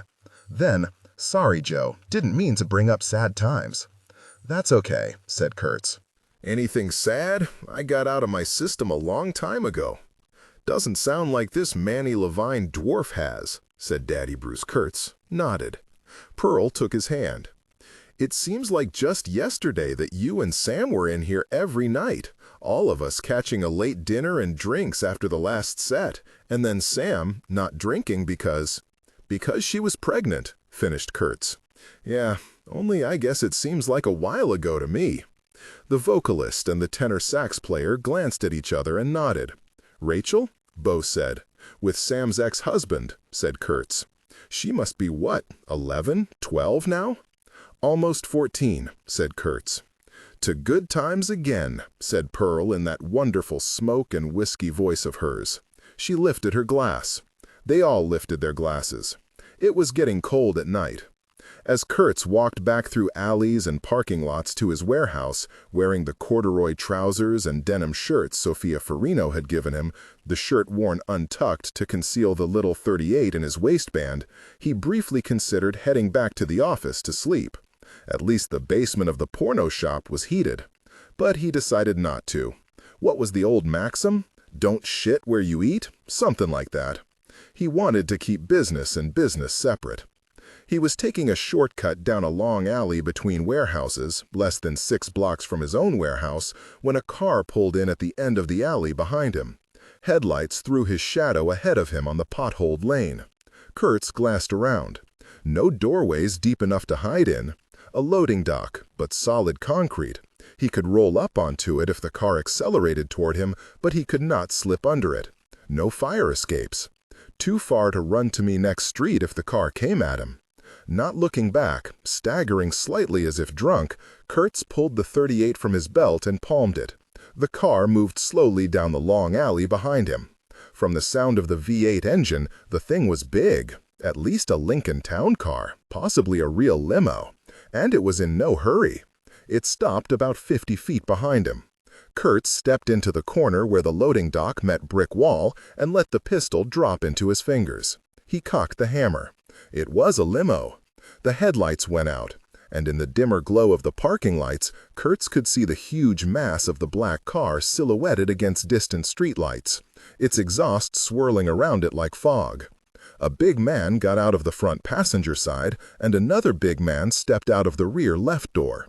Both men reached under their blazer jackets to touch guns. Kurtz set the hammer back in place, slid the small pistol back up into his palm, and walked toward the limousine. Neither of the bodyguards drew weapons or moved to frisk him. Kurtz walked past the man holding the rear door open, glanced into the rear seat, illuminated by several halogen spots, and got into the car. "Mr. Kurtz," said the old man seated there. He was wearing a tuxedo and had a Stuart plaid laprobe over his legs. Kurtz dropped into the jump seat opposite him. "Mr. Farino." He uncocked the pistol and slipped it back in his waistband. The bodyguards closed the doors and remained outside in the cold. Chapter 21. "How is your investigation proceeding, Mr. Kurtz?" Kurtz made a rude noise. "Some investigation. I interviewed your former accountant's wife for about 5 minutes, and she ended up dead within the hour. That's all I've done." "Investigating was never your real purpose, Mr. Kurtz." "Tell me about it. It was my idea, remember? And my real purpose seems to be working fine. They've made the first move on me." "You don't mean Carl?" "No," said Kurtz. "I mean whoever called the cops and set me up after they butchered Mrs. Richardson. They'd arranged a yard shank job on me as soon as I got in general population." Don Farino rubbed his cheek. It was a particularly rosy cheek for such a sick old man. Kurtz wondered idly if the Don used makeup. "And have you determined who set you up for this?" asked Farino. "It's been suggested that it was a mook named Malcolm Cabunte who sometimes works for your lawyer, Miles. Do you know this Cabunte, or the knife man he hangs with? Cutter." Farino shook his head. "One is not able to keep track of all the black trash that comes through town these days. I presume these two are black." "Malcolm is," said Kurtz. "Cutter's described as albino-like." "And who told you about the shank job and suggested these names to you, Mr. Kurtz?" Farino's eyes were rapt. "Your daughter." Farino blanked. "My daughter? You've spoken to Sophia?" "I've more than spoken to her," said Kurtz. "She bailed me out of jail before I went to county, and then took me home with her and tried to fuck me to death." Don Farino's thin lips pulled back from his teeth, and his fingers clenched on his knees under the robe. "Be careful, Mr. Kurtz. You speak too candidly." Kurtz shrugged. "You're paying me for the facts. That was the setup we agreed to through Little Skag before I got out. I'd be point man and Judas goat for you and flush out whoever's betraying you. It was your daughter who acted, both in the bailing and fucking departments. I'm just reporting. Sophia has always been strong-willed and of questionable judgment in her sexual choices, said Farino. Kurtz shrugged again. He didn't give a damn about the fact or the insult behind it. Sophia told you about the connection between Miles and these two killers? Farino said softly, suggesting that she believes Miles is behind everything? Yup, but that doesn't mean she's telling the truth. She could be running both Miles and Malcolm and his knife freak buddy. But you said that she was the one who bailed you out and warned you about the yard contract on you, Mr. Kurtz? She bailed me out. I have to take her word for the yard, Shanket County. And why would she go to all that trouble and lie? Asked Farino. To check me out, suggested Kurtz. To find out what I'm really up to and how much I know. To put herself above suspicion. Kurtz looked out the tinted windows. The alley was very dark. Mr. Farino, Sophia met bail, took me home and almost threw me into the sack. Maybe she's just a tramp, like you say, but I don't believe it was my magnetic personality that made her go out of her way to seduce me. I doubt that you required much seducing, Mr. Kurtz. That's not the point, said Kurtz. The point is that you know how intelligent she is. Hell, that's why you're afraid she might be behind Richardson's disappearance and the truck hijackings. So you see why it makes more sense that there's a motive behind her actions. But Sophia is in line to inherit my wealth and much of the legitimate family business, said the Don, looking at his clenched hands. That's what she said Kurtz. Do you know any reasons why she would want to hurry the process along? Don Farino turned his face away. Sophia has always been impatient, and she would like to be Don. Kurtz laughed. Women can't be Dons. Perhaps Sophia does not accept that, said Farino with a thin smile. You're not quite as busy circling the drain or as out of the loop as everyone thinks, are you? Said Kurtz. Farino looked back at Kurtz, and there was something almost demonic in the old man's gaze. No, Mr. Kurtz, I am paralyzed from the waist down, and temporarily, how did you put it? Out of the loop. But I am nowhere near circling the drain, and I have no intention of staying out of the loop. Kurtz nodded. Maybe your daughter just doesn't want to wait around like Prince Charles for 5 or 6 decades, and is ready to help the succession along a little bit. What's the fancy name for whacking the old man? Patricide? You are a crude man, Mr. Kurtz. Farino smiled again. But there has been no discussion of whacking to this point. I hired you to find out what is going on with Richardson's disappearance and the truck hijackings. Kurtz shook his head. You hired me to be a target so you could find out who the shooter is so as to protect your own ass, Farino. Why did you kill Carl? Pardon me? You heard me. Sophia said Carl died of complications. Why did you put a hit on him? Carl was a fool, Mr. Kurtz. No argument there, but why whack him? Why not just cut him loose? He knew too much about the family. Bullshit, said Kurtz. The average cub reporter at the Buffalo Evening News knows more about the workings of your mob family than dear departed dipshit Carl could have ever figured out. Why did you have him whacked? Farino was silent for several moments. Kurtz listened to the heavy engine idle. One of the bodyguards lit a cigarette, and the match flare was a small circle of diffused light in the black alley. I wanted to put her in touch with a certain technician, Farino said at last. A hitman, said Kurtz. Someone from outside the family. Yes, someone outside the mafia. Farino showed an expression of distaste, as if Kurtz had farted in his expensive limousine. Someone from outside the organizational structure, yes, Kurtz chuckled. You son of a bitch. You wanted Sophia to spend time with this hitman just to see if she'd hire him to kill me. Old Carl died just so you'd have a reason for this operator and your little girl to chat. Farino said nothing. Did she, said Kurtz, hire him to kill me? No. What's this technician's name? Since he was not hired, his name is of no concern. "It is to me," said Kurtz, and there was an undertone to his voice. "I want to know all the players." He touched the .38 in his belt. Farino smiled, as if the idea of Kurtz shooting him and getting away alive were amusing. Then the smile faded as the Don considered the fact that Kurtz might do the former without worrying about the latter. "No one knows this man's name," he said. Kurtz waited. "He's known as the Dane," Farino said after another long silence. "Holy shit," breathed Kurtz. "You've heard of him?" Farino's smile was back. Who hasn't? The Kennedy mob connections in the 70s? Jimmy Hoffa. There are rumors that the Dane was behind that lovely underpass hit in Paris, where he used just the little car, no weapon. "There are always rumors," agreed Farino. "Aren't you going to ask for a description of the Dane?"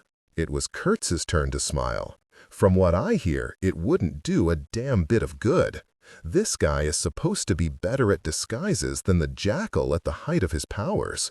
The only good news is that if Sophia had hired him, I'd know it because I'd be dead already." "Yes," said Farino. "So what is our next step, Mr. Kurtz?"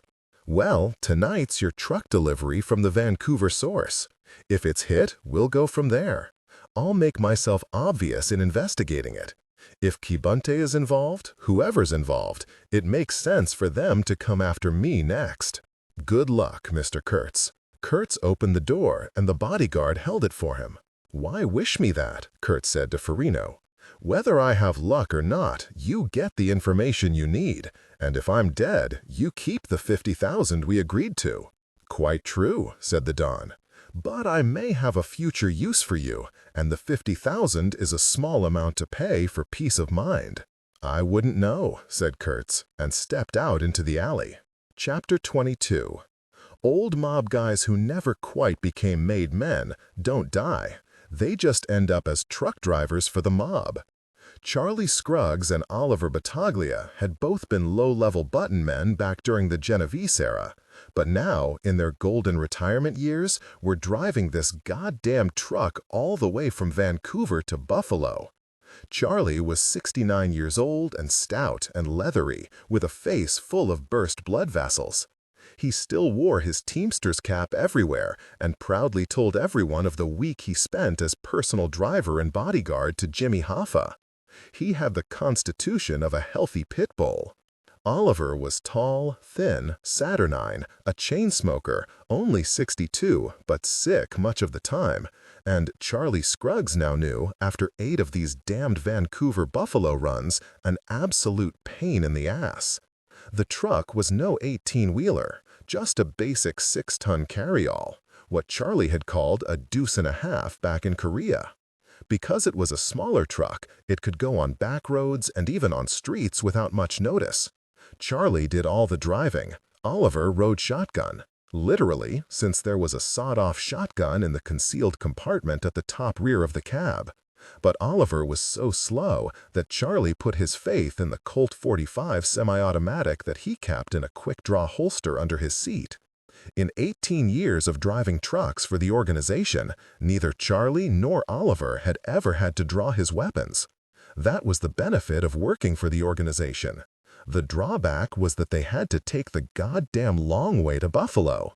Not only driving 2/3 the way across Canada, a country Charlie hated with a passion, but not even taking the direct route down through Michigan, back into Canada at Detroit, and up along the north side of Lake Erie. The problem was customs. More specifically, the problem was that the Canadian and American customs guys on the arm for the Farino family worked only the night shift at the same time, a certain Thursday of the month at the same place. The Queenston Toll Bridge at Lewiston, about 6 miles north of the falls.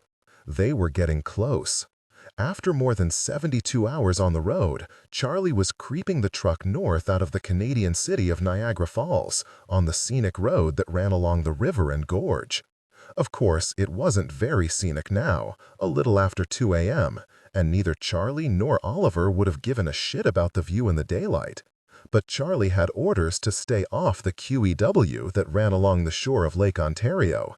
Too many eager Mounties, so he'd had to take Highway 20 down from Hamilton and then head north again from the Falls. The truck was full of stolen VCRs and DVD players. Even crammed full, the deuce and a half couldn't hold all that many machines, so Charlie wondered where the profit was. He knew, of course, that the decks were being dumped after being used to copy pirate tapes and discs, but it was still a mystery why the organization thought it was worth their while to ship a few score of the units all the way from Vancouver to a has-been family in Buffalo. Ah, well, thought Charlie, ours is not to wonder why, ours is but to do and die. A few miles below the big park at Canada's Queenston Heights, Charlie pulled the truck into an empty rest area. He shook Oliver awake. "Watch the truck. I gotta go take a piss."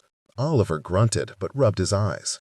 Charlie shook his head, went into the empty visitor center perched right on the edge of the Niagara Gorge just north of the whirlpool, and took his piss. When he came out and crawled back up into the cab, Oliver was sleeping again with his bony chin on his bony chest. "God damn you," said Charlie, and shook the shotgun man. Oliver went face forward into the metal dash. Blood trickled out of his left ear. Charlie stared for a fatal minute and then went for his. Too late. Both doors were flung open and an array of grinning black faces and aimed pistol muzzles pointed his way. "Hey, Charles, my man," said the tallest Jig, who had a goddamn diamond in his front tooth and was waving a huge gun. "It's cool, my man. Forget the peace, Charles." The Jig held up Charlie's pistol and then dropped it back in his jacket pocket. He pointed the huge revolver. "Just be cool a minute, and then you be on your way again."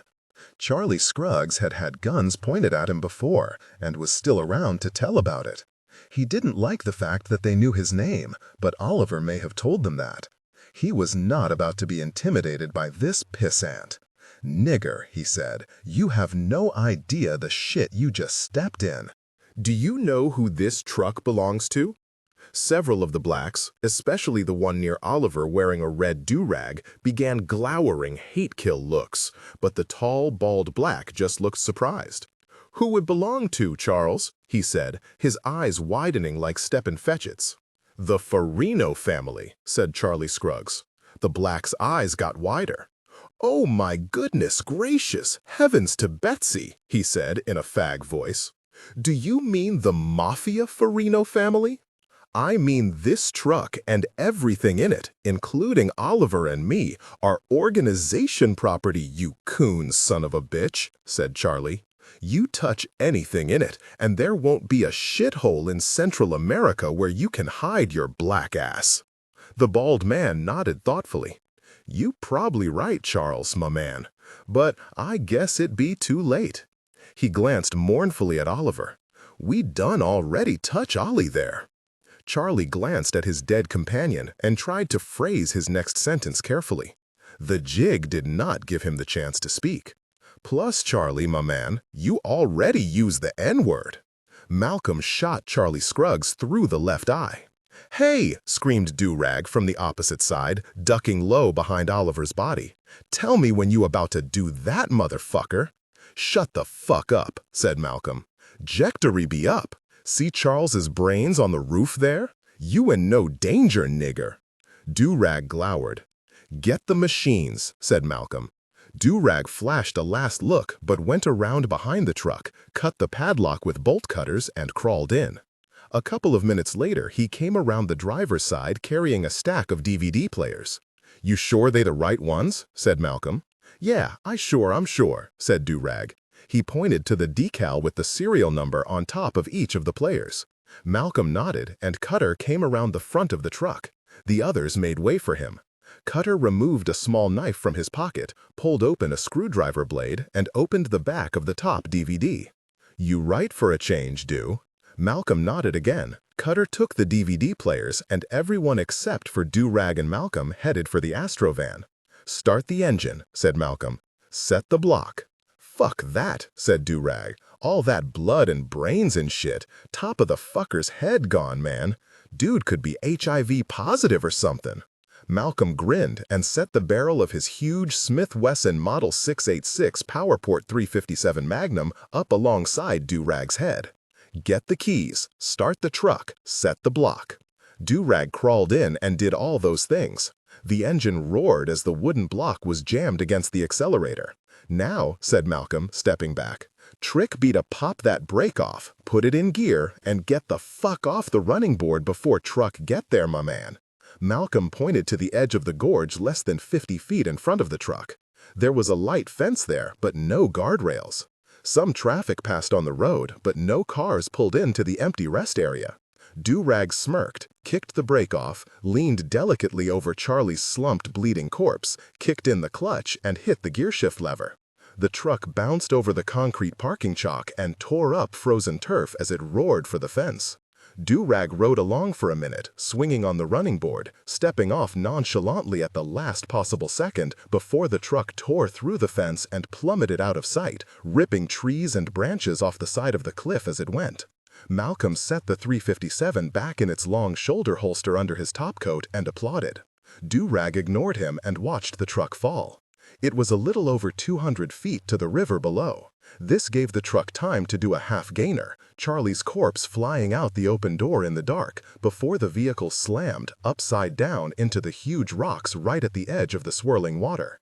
Dozens of VCRs and DVD players went flying out over the river, each one making its own splash. One of them almost made it as far upriver as the whirlpool. Everyone in the van cheered at the noise that came up out of the deep gorge.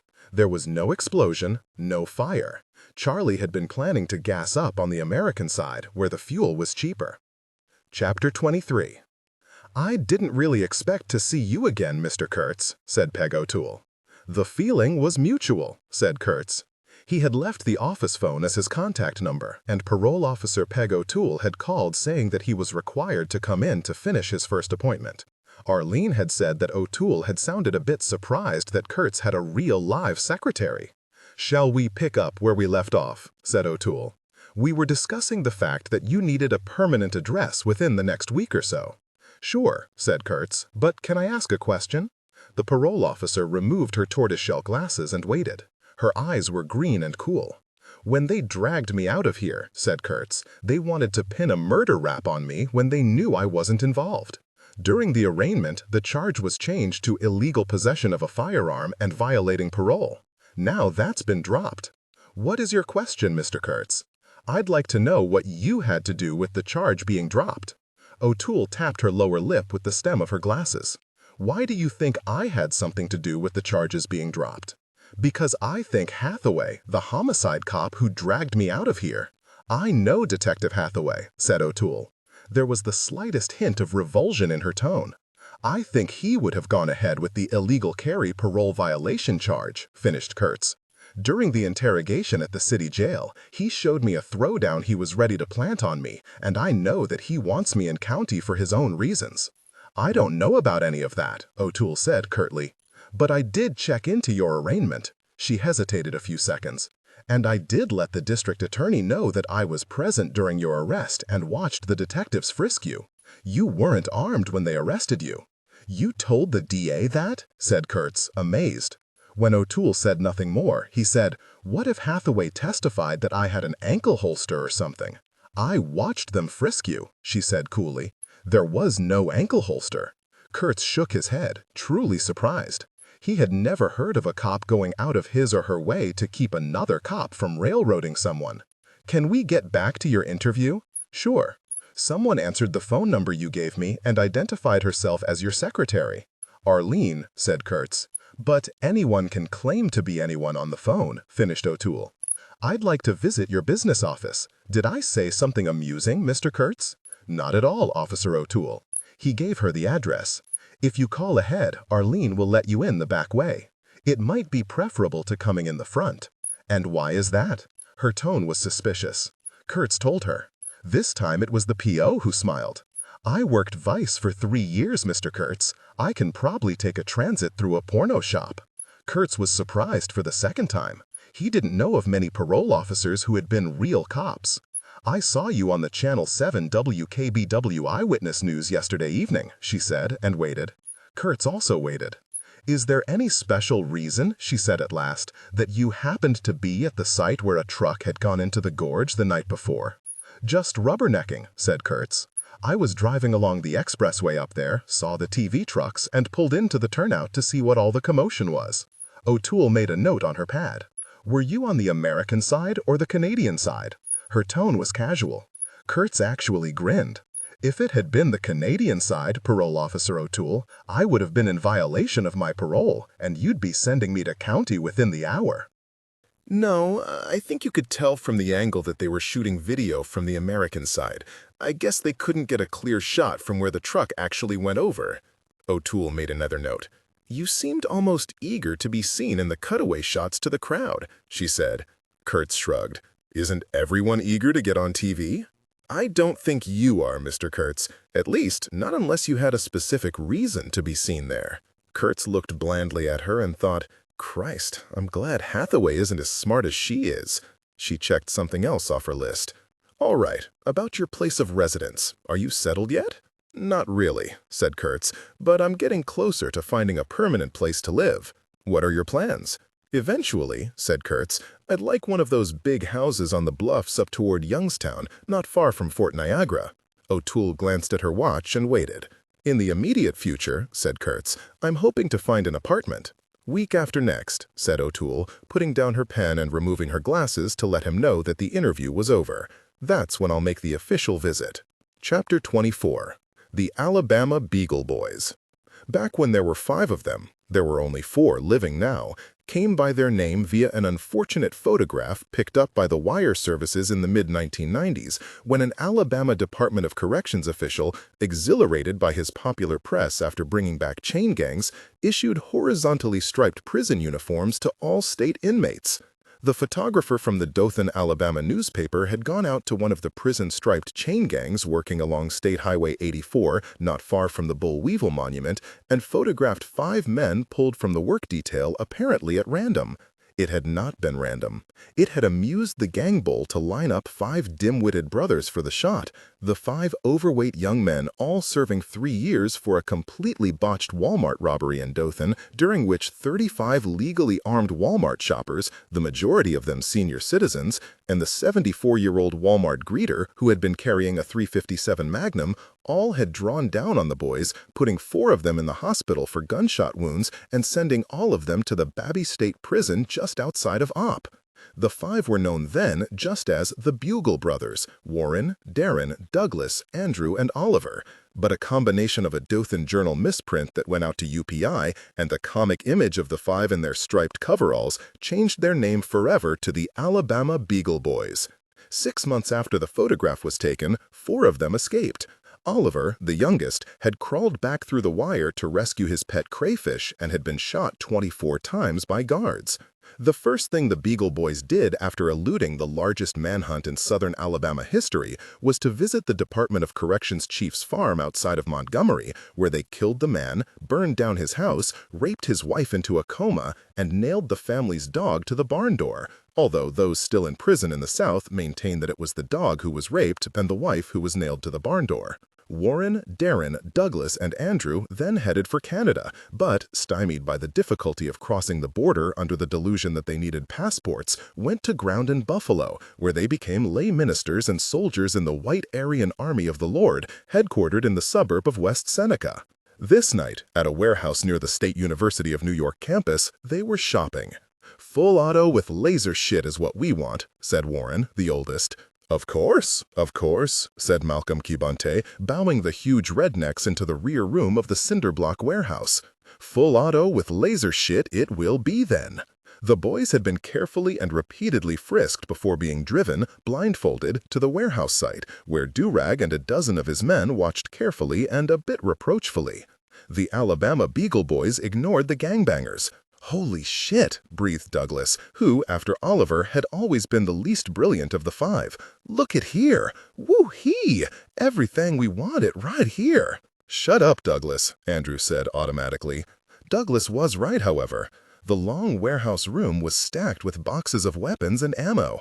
Laid out for inspection were AR-15s, M590A1 pistol-grip mil-spec combat shotguns, Colt M4 full-auto carbines, combat-ready M16s, compact machine guns such as HK UMP-45s and Israeli bullpups, and sniper rifles such as Remington's Model 700 Police DM Light Tactical. All four of the boys wanted to drool. Three of them resisted the impulse, but their small eyes were all alight. If the boys saw any irony in buying weapons for the coming race war heralding Armageddon from black gang members, they did not show it. Of course, the boys were not deeply into irony. Darren was ogling a table filled with detachable sights, aim-point red dots, Bausch & Lomb 10x42 police tactical scopes, US Optics SN4 Spec Ops battle sights, Comp ML red dots, and others. "Careful, Darren, my man," said Malcolm. "You're hard-on showin'. Weaken your bargaining position, you come on the hardware." Malcolm grinned broadly to show that it was all good humor between guys. Darren blushed and turned his back. Warren was mixing and matching elements into a perfect weapon. The Colt M4 carbine with a compact laser sight topped off with a suppressed tactical weapons suppressor made out of gold-colored titanium. "Good choice," said Malcolm. "A handsome combination to take to Armageddon. That be God's truth." Warren glared but said only, "How much?" "For how many of which?" said Malcolm. The boys licked their lips, looking around in a palpable heat wave of greed. While Warren took a wrinkled sheet of yellow legal pad paper from his hip pocket, the boys were all wearing old army fatigue jackets, jump boots, and jeans now rather than their trademark stripes, and consulted his shopping list. He read from the list slowly, obviously adding a few things from the displays. Malcolm raised his eyebrows and named a price. The boys looked at each other in near despair. With the money the White Aryan Army of the Lord had raised so far, they could not quite afford Warren's single carbine scope suppressor combination. "Let us go outside and fire a few of these here guns," Andrew said craftily. Malcolm just grinned while Durag clicked his Tech 9 to full auto.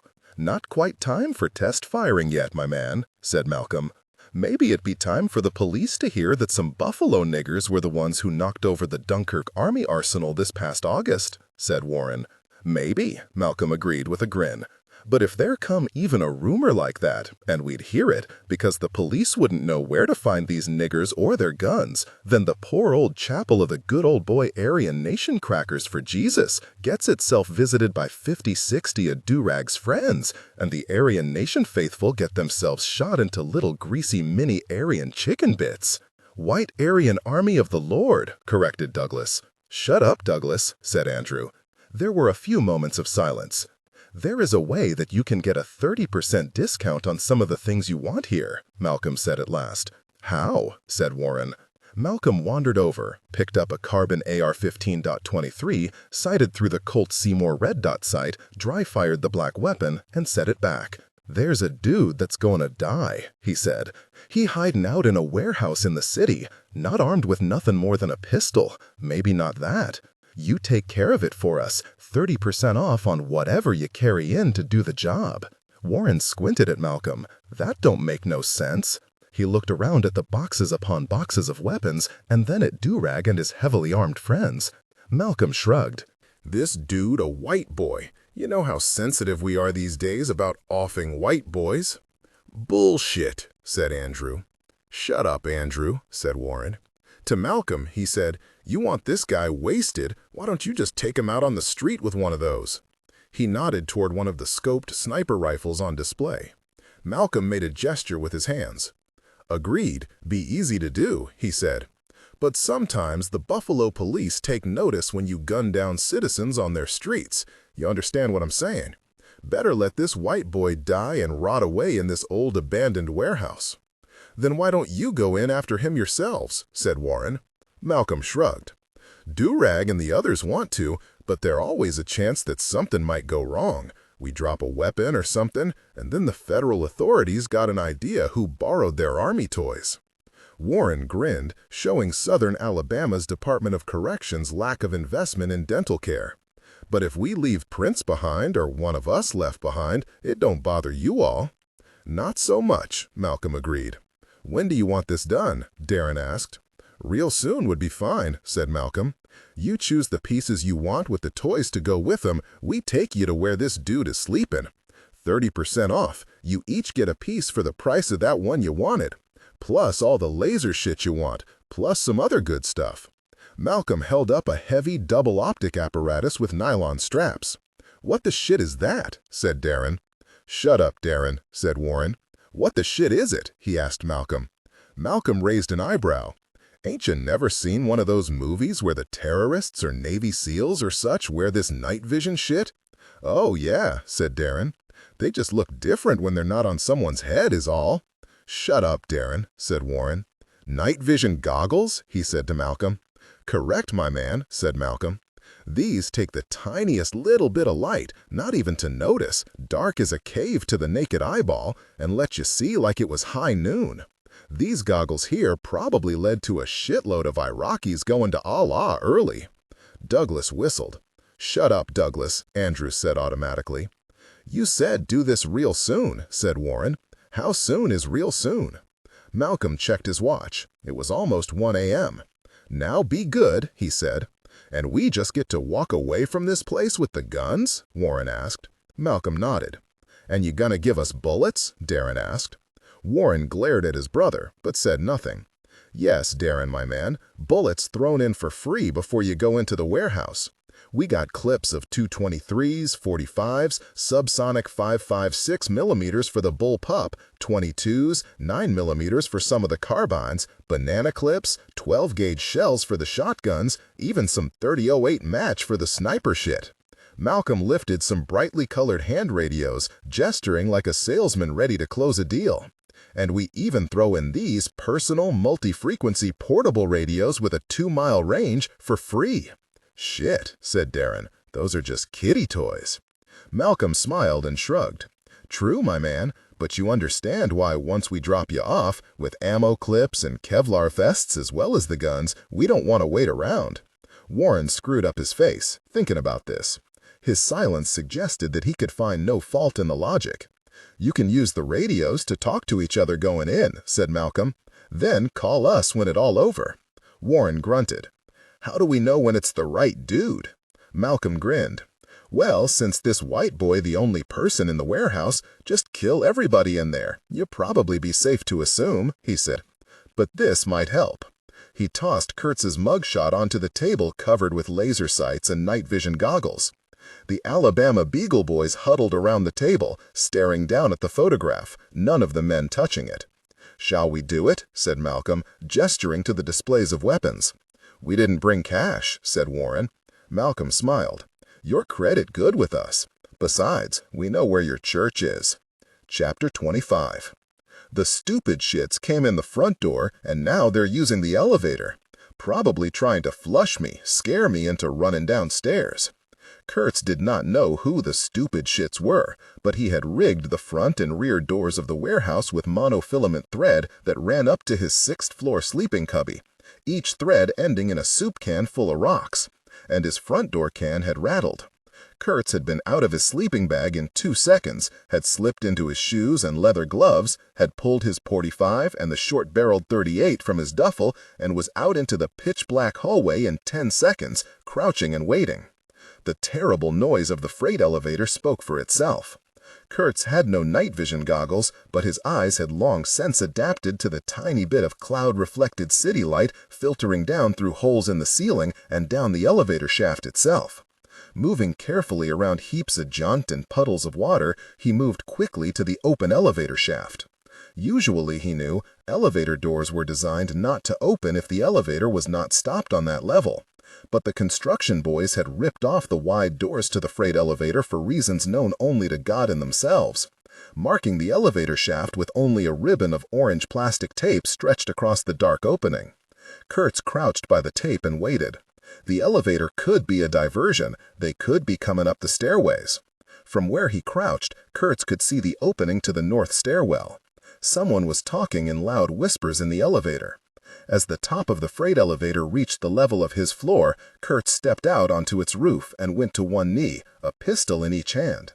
He made no noise, but the grinding and growl of cables and the ancient motor would have shielded the sound of his move even if he had been wearing metal boots. The elevator did not stop on his floor, but ground its way up to the top floor, 7.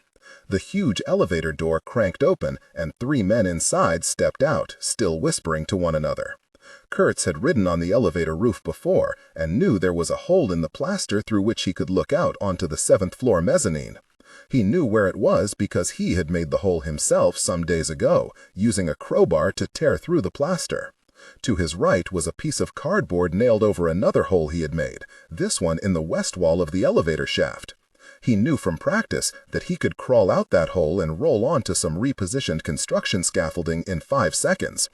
The 7th floor received more light than the lower 6 floors. As dirty as the ancient skylight above was, it still allowed some starlight and city light in. The walls here had been removed to make this a mezzanine apartment level. The interior opening to the atrium 7 floors below was sealed off only by stapled floor-to-ceiling construction plastic. Kurtz could easily see the 3 men, even while it was obvious that they were having problems seeing anything. What the hell, thought Kurtz. He had expected Malcolm and his men. He had no idea who these clumsy-looking white idiots were. Kurtz knew at once that these weren't Don Farino's bodyguards. The old Don would never hire help with such bad haircuts and 6-day beards. And, despite their arsenal, they didn't look like cops. The 3 men were all large and overweight, their bulk increased by what looked to be Kevlar vests under army jackets. They were heavily armed with automatic weapons, all 3 of which were sighted with projecting lasers, the beams quite visible in the dripping water and floating plaster dust. All 3 men were wearing bulky night vision goggles.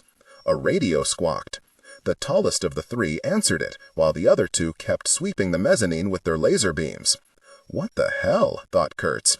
He had expected Malcolm and his men. He had no idea who these clumsy-looking white idiots were.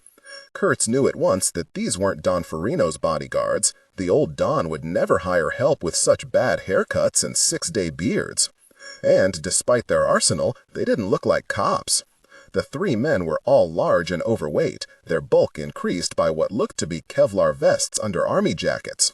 They were heavily armed with automatic weapons, all 3 of which were sighted with projecting lasers, the beams quite visible in the dripping water and floating plaster dust. All 3 men were wearing bulky night vision goggles. A radio squawked. The tallest of the 3 answered it, while the other 2 kept sweeping the mezzanine with their laser beams. What the hell, thought Kurtz. He had expected Malcolm and his men. He had no idea who these clumsy-looking white idiots were. Kurtz knew at once that these weren't Don Farino's bodyguards. The old Don would never hire help with such bad haircuts and 6-day beards. And, despite their arsenal, they didn't look like cops. The 3 men were all large and overweight, their bulk increased by what looked to be Kevlar vests under army jackets. They were heavily armed with automatic weapons, all 3 of which were sighted with projecting lasers, the beams quite visible in the dripping water and floating plaster dust. All 3 men were wearing bulky night vision goggles. A radio squawked. The tallest of the 3 answered it, while the other 2 kept sweeping the mezzanine with their laser beams. What the hell, thought Kurtz. He had expected Malcolm and his men. He had no idea who these clumsy-looking white idiots were. Kurtz knew at once that these weren't Don Farino's bodyguards. The old Don would never hire help with such bad haircuts and 6-day beards. And, despite their arsenal, they didn't look like cops. The 3 men were all large and overweight, their bulk increased by what looked to be Kevlar vests under army jackets. They were heavily armed with automatic weapons, all 3 of which were sighted with projecting lasers, the beams quite visible in the dripping water and floating plaster dust. All 3 men were wearing bulky night vision goggles. A radio squawked. The tallest of the 3 answered it, while the other 2 kept sweeping the mezzanine with their laser beams. What the hell, thought Kurtz. He had expected Malcolm and his men. He had no idea who these clumsy-looking white idiots were. Kurtz knew at once that these weren't Don Farino's bodyguards. The old Don would never hire help with such bad haircuts and 6-day beards. And, despite their arsenal, they didn't look like cops. The 3 men were all large and overweight, their bulk increased by... Within seconds, Kurtz had to wonder whether he was being attacked by the Confederate Army. Warren? Yeah, Andrew, what is it? I told you not to radio unless it was important. I told you not to radio less it was important. You all okay up there, Warren? Y'all okay? God damn it, Andrew, we just got here. Now shut the hell up unless we call you or unless you see him. We're gonna chase him your way. Kurtz slid his .45 into his back holster and took the heavy sap out of his pocket. The tallest of the three men clicked off the hand radio and gestured for the other two to split up, one going around the west mezzanine and the other around the east side. Kurtz watched them go, the big men moving in what looked like a parody of military efficiency, stumbling over heaps of construction debris, cursing when they stepped in puddles, all the time fiddling with their night vision apparatuses. Warren stayed behind, head moving, aiming a Colt M4 carbine burdened with a huge suppressor. The big man swiveled constantly, the laser beam flickering left, right, up, down. Warren glanced behind him, made sure that no one was between him and the wall near the elevator, and backed up cautiously. The radio squawked again. "What?" Warren said. "Nothing up here. Me and Douglas are at the stairway at the other end." "You look in all the goddamn rooms?" "Yeah, they ain't got doors on this level." "Okay," said Warren. "Start on down. Sweep the 6th floor." "You coming down, Warren?" "I'm staying right here until you got the 6th floor swept. We don't want to be coming at each other in the dark now, do we?" "No. So call me when you got the whole floor searched, then I'll come down. Then you do the next one down until we find the son of a bitch or flush him down to where Andrew is waiting. Y'all understand, Darren?" "Yeah." Another voice. "Darren, Douglas, Warren, y'all all right?" 3 voices at once. "Shut up, Andrew." While all this chatting was going on, Warren had been backing up until he was almost to the scaffolding. Kurtz silently lifted the cardboard panel and moved out of the elevator shaft. The wooden plank creaked under him. Warren started to turn. Kurtz leaned forward and sapped him with the 2-pound blackjack. Chapter 26. Andrew didn't like being alone on the 1st floor. It was dark and dank and creepy down here. Looking through his night vision goggles made everything go all greenish-white, so that every doorway or heap of sand looked like a ghost. But when he took the goggles off, which Warren had told him not to do, he couldn't see anything at all. The Israeli bullpup full-auto assault rifle that he'd chosen was cool, slick, and black and curved as a snake, but he couldn't really see it in the dark. At least it wasn't heavy. Even the laser sight's red beam, which had seemed so cool at the nigger's warehouse, was just a greenish beam of light through his goggles. Andrew amused himself by playing Star Wars with it, making lightsaber noises as he swung the bullpup and swooshed the beam back and forth down the long hallway. Suddenly, the radio crackled again. It was Darren. Warren, we found this Kurtz's guy's hidey hole on 6. He ain't here, but we found a cot and sleeping bag and shit. Warren?" Warren did not answer. "Warren," came Douglas's voice. "Warren," said Andrew from his place near the front hall on the 1st floor. "Shut up, Andrew," said Darren and Douglas together. Then, also together, they said, "Warren, Warren?" Warren didn't answer. "Y'all better get back up there," said Andrew. This time his 2 older brothers did not tell him to shut up. There was a silence broken only by static crackle, and then Douglas said, "Yeah, you stay where you are, Andrew. If you see something move, don't shoot until you're sure it ain't us coming down. If it ain't us, kill it." "Okay," said Andrew. "And stay the hell off the radio," said Darren. "Okay," said Andrew. He could hear the clicks as they turned their radios off. Andrew stood silent for what seemed a very long time. He was still turning slowly, trying to get used to the glowing greenish world of the night vision goggles, but even the lightsaber game wasn't any fun anymore. Nothing moved from the east stairwell. The elevator remained silent. Water dripped. Finally, Andrew couldn't stand it any longer. He pressed the transmit button on the small sports walkie-talkie. "Warren?" Silence. "Douglas? Darren?" No answer. Andrew repeated the call and then shut his own radio off. He was getting nervous. It was lighter in the big middle part of the warehouse, the part that Warren had called the atrium, and Andrew moved into the huge, echoing space, looking up more than 7 stories to the glowing skylight almost 100 feet above him. It was only reflected city light bouncing off clouds coming through the skylight. But it flared up so much in Andrew's goggles that he was blinded for a second. He raised his free hand to wipe the tears from his eyes, but the stupid night vision goggles were in the way. Andrew looked up at the top floor, where floor-to-ceiling plastic reflected the light differently than did the cold brick of the first 6 floors, but nothing was visible through the thick plastic. He lifted the radio again. "Warren, Douglas, Darren, y'all all right?" As if in answer, there came 7 shots, very rapid, very loud, not silenced at all, and suddenly a terrible ripping and screaming from high up near the skylight. Andrew swung the bullpup assault rifle up. There was a hole in the plastic way up there on the 7th floor. Worse than that, something huge and loud was screaming and flapping its way down toward him. Through his goggles, the thing looked like some gigantic, misshapen, greenish-white bat thing with one blazing eye. Its wings must have been 20 feet long, and they were flapping wildly, now streaming behind the body of the bat like rippling ribbons of white fire. The bat was screeching as it fell toward him. Andrew emptied the generous clip of the bullpup at the apparition. He had time to see that the burning eye of the thing was actually the dot of his laser beam, and also to see several of his slugs hit home, tearing into the spinning, flapping bat thing. But the screaming continued, grew worse if anything. Andrew jumped back into the atrium doorway, but kept shooting, fut, fut, fut, fut. He had never heard a silenced weapon on full auto before, and the ripping sound mixed with the screaming and flapping noises weirded him out. The giant bat hit the concrete floor about 30 feet from Andrew. Now it sounded and looked more like a giant hefty bag full of vegetable soup hitting the ground than any sort of bat that Andrew had ever seen. Green-white liquid spilled and spurted in every direction, and it took only a few seconds for Andrew to realize that it was blood and that it would be quite red in real light. Andrew ripped off his night vision goggles, threw them down, and ran for the front door. Kurtz had sapped the big man lightly, enough to knock him out, but not hard enough to kill him or keep him out for long.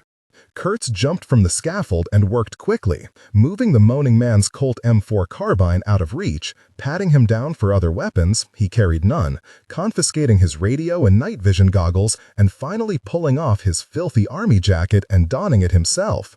Kurtz was cold. The radio crackled again.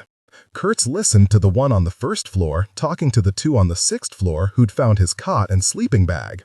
"Y'all better get back up there," came the brain-damaged drawl from the cracker downstairs. Kurtz heard either Darren or Douglas say yeah, and then he got busy retrieving the Colt M4, checking that the magazine was full and the safety off, and then lying prone behind the moaning but still unstirring face-down figure of Warren. Kurtz did not prefer to use long guns, but he knew how to use them. Lying there, the barrel of the M4 propped on the big man's back, Kurtz felt like a figure in an old cowboy painting, the cavalryman who's had to shoot his horse to use as cover when the Indians are attacking. If these particular Indians used the nearest stairway, they'd be coming up the north stairwell next to the elevators just 10 yards away. If they came up the south stairwell, they could approach from either the east or west mezzanine, but Kurtz would hear them either way. They came up the north stairwell and made enough noise to make the groaning Warren almost wake. Kurtz sighed just before the 2 came into sight. If they paused at the doorway to the stairwell, he might be in trouble lying there behind Warren. But he did not think they would pause and come onto the 7th floor one at a time. Everything they'd done so far had been stupid or stupider. Kurtz sighed because he had no anger toward these idiots, even though they'd obviously come to kill him. They exploded onto the landing, rifles seeking a target, laser beams whipping left and right, shouting at each other, both men obviously half-blinded by the glare of the ambient light in their goggles. Kurtz took a breath, sighted on the pale faces above the black Kevlar, and shot twice. He noticed how efficient the titanium silencer was on the M4. Both men went down heavily and did not rise again. "Warren?" crackled the radio in Kurtz's army jacket pocket. "Douglas? Darren?" Kurtz gave it another minute, made sure that the 2 men's rifles had fallen far from their hands, and then rose and moved quickly to the fallen figures. Both were dead. He dropped the M4 and walked quickly back to Warren, who was beginning to stir.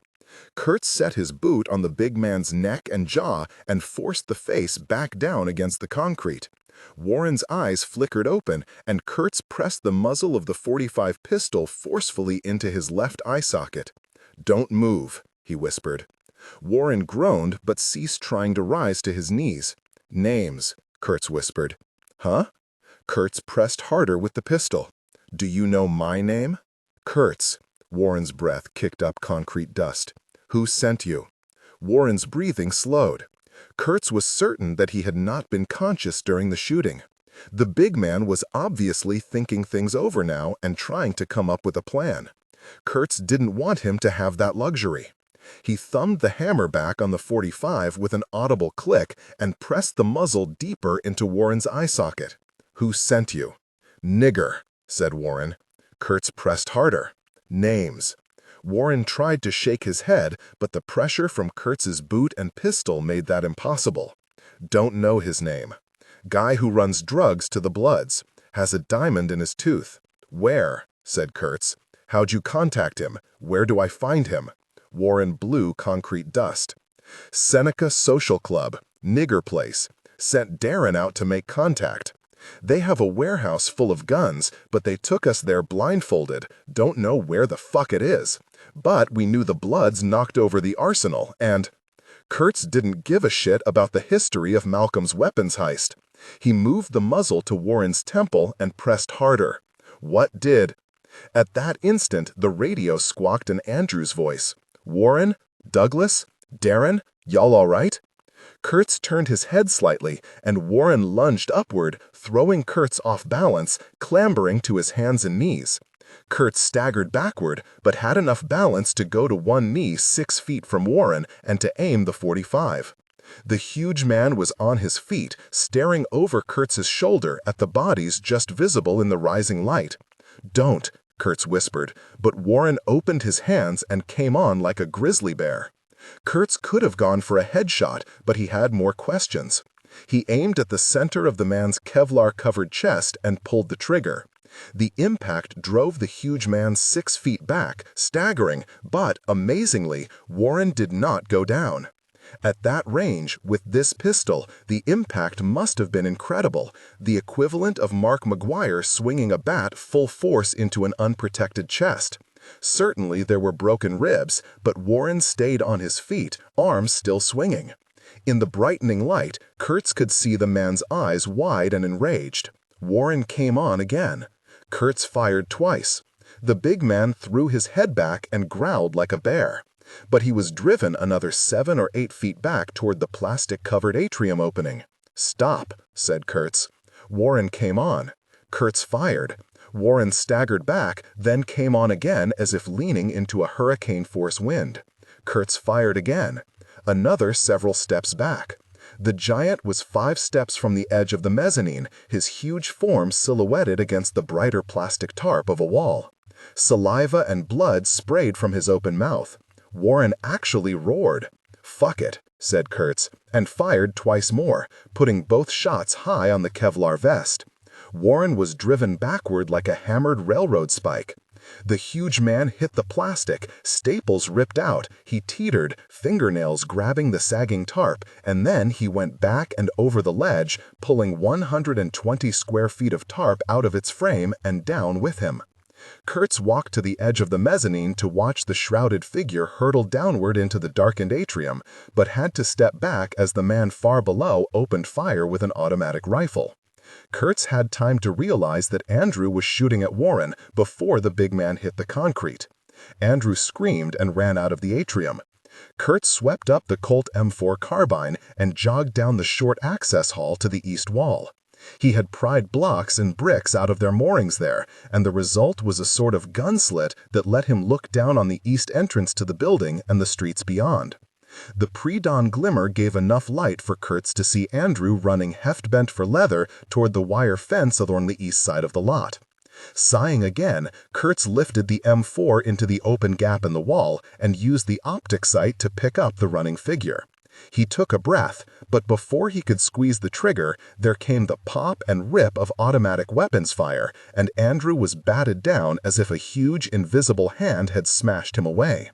Kurtz swung the sight toward the line of cars across the street. Movement. Several dark figures behind the vehicles there. Kurtz could feel his heart pounding. If Malcolm's men came after him now, he was in a bad place. Kurtz never liked Alamo scenarios. One of the men jogged forward, crawled through a cut in the wire, and came out onto the lot as far as Andrew's sprawled body.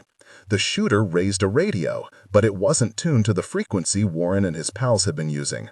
The man went back to the line of cars, and several men got into the back of an Astro van parked at the curb. Kurtz used the telescopic sight to read the license tag. The van pulled away and drove out of sight. Kurtz waited at the gun slit for another 30 minutes until it was light enough to see easily. He listened very carefully, but the ice house was silent except for water dripping and the occasional rustle of torn plastic on the mezzanine. Finally, Kurtz dropped the M4, stepped over the bodies of Douglas and Darren on his way to the stairwell, and went down to the 6th floor. He'd left nothing in his little cubby except an old cot found in a dumpster and an untraceable sleeping bag. But he'd been in here without gloves, so there was always the risk of fingerprints and DNA sampling if the cops got too earnest about solving this multiple murder. Kurtz had been keeping a 5-gallon jerrycan of gasoline in a closet.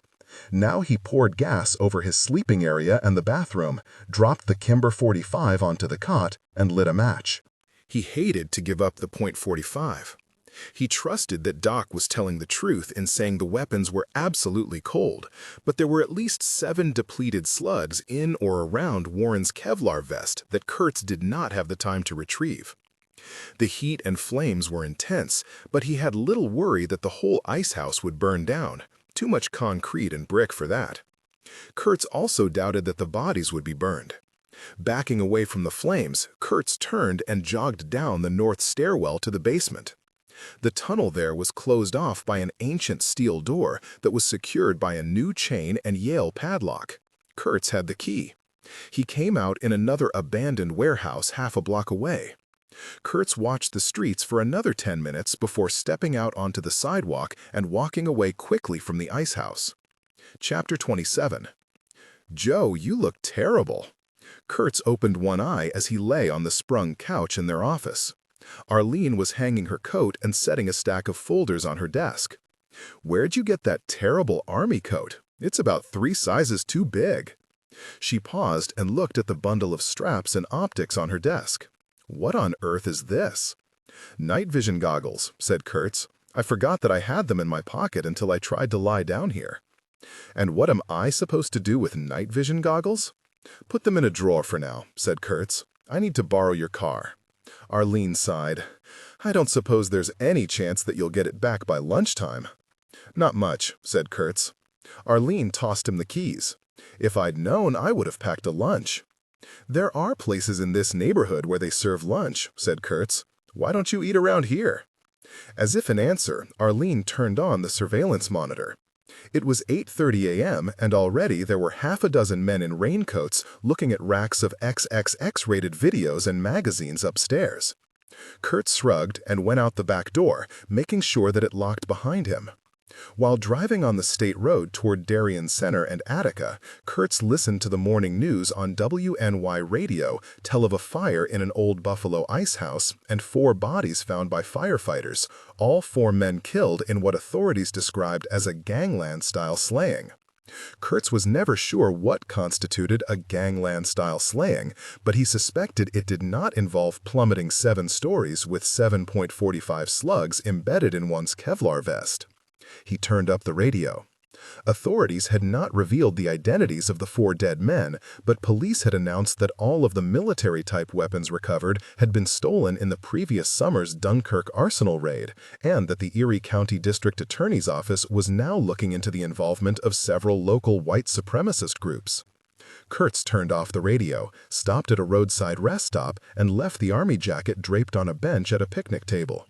If he'd owned a cell phone, he would have called Arlene and told her to get rid of the night vision goggles.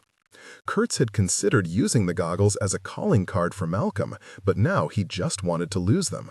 He made a mental note to take care of that later. He drove on to Attica. The little town did not seem familiar to him, and the outside of the state correctional facility did not make him feel he was coming home. He had almost never seen the town and exterior of the prison during his years there. It was Wednesday, visiting day. Kurtz knew that it expedited things to have prearranged the visit, but he filled out the forms, waited more than an hour, and then walked down familiar monkey-pook green echoing corridors through metal detectors and sliding doors, and then was waved to an empty seat on the visitor's side of the thick plexiglass partition. This made his skin prickle a bit, since he had been in this room a few times. Little Skag came in on the opposite side, saw Kurtz, and almost walked back out. Reluctantly, sullenly, the short, skinny inmate dropped onto his stool and lifted the phone off the hook. The orange jumpsuit made Little Skag's blemished skin seem almost orange in the sick light. "Kurtz, what the fuck do you want?" "Hello to you too, Skag." "Steve," said Little Skag. His long, white fingers were chewed red and raw around the nails. His hands were trembling. He leaned closer and whispered fiercely into the phone, "What the fuck do you want?" Kurtz smiled as if he were a friend or family member on his monthly visit. $1 million in a numbered Cayman account, he said softly. Little Skag began blinking uncontrollably. He held the phone in both hands. "Have you gone fucking crazy on the outside? Are you out of your fucking mind?"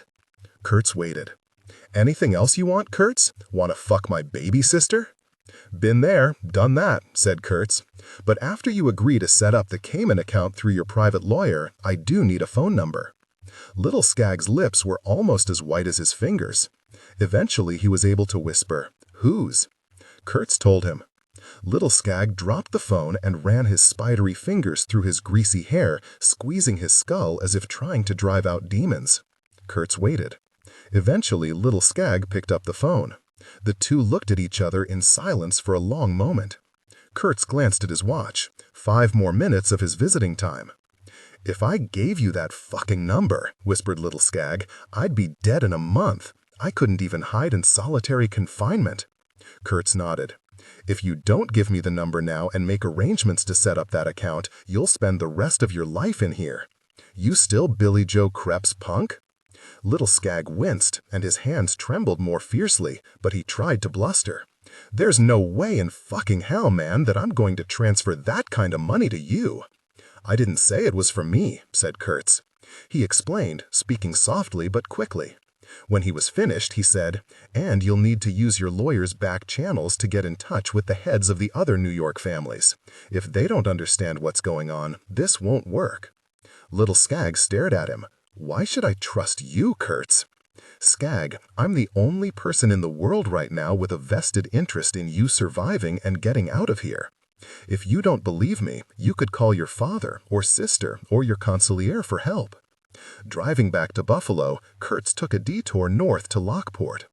The house on Lily Street looked quiet and locked up, but it was about the time that schools let out, so Kurtz parked across the street and waited. It was trying to snow. About 4 p.m., just as daylight was beginning to ebb, Rachel walked down the street alone.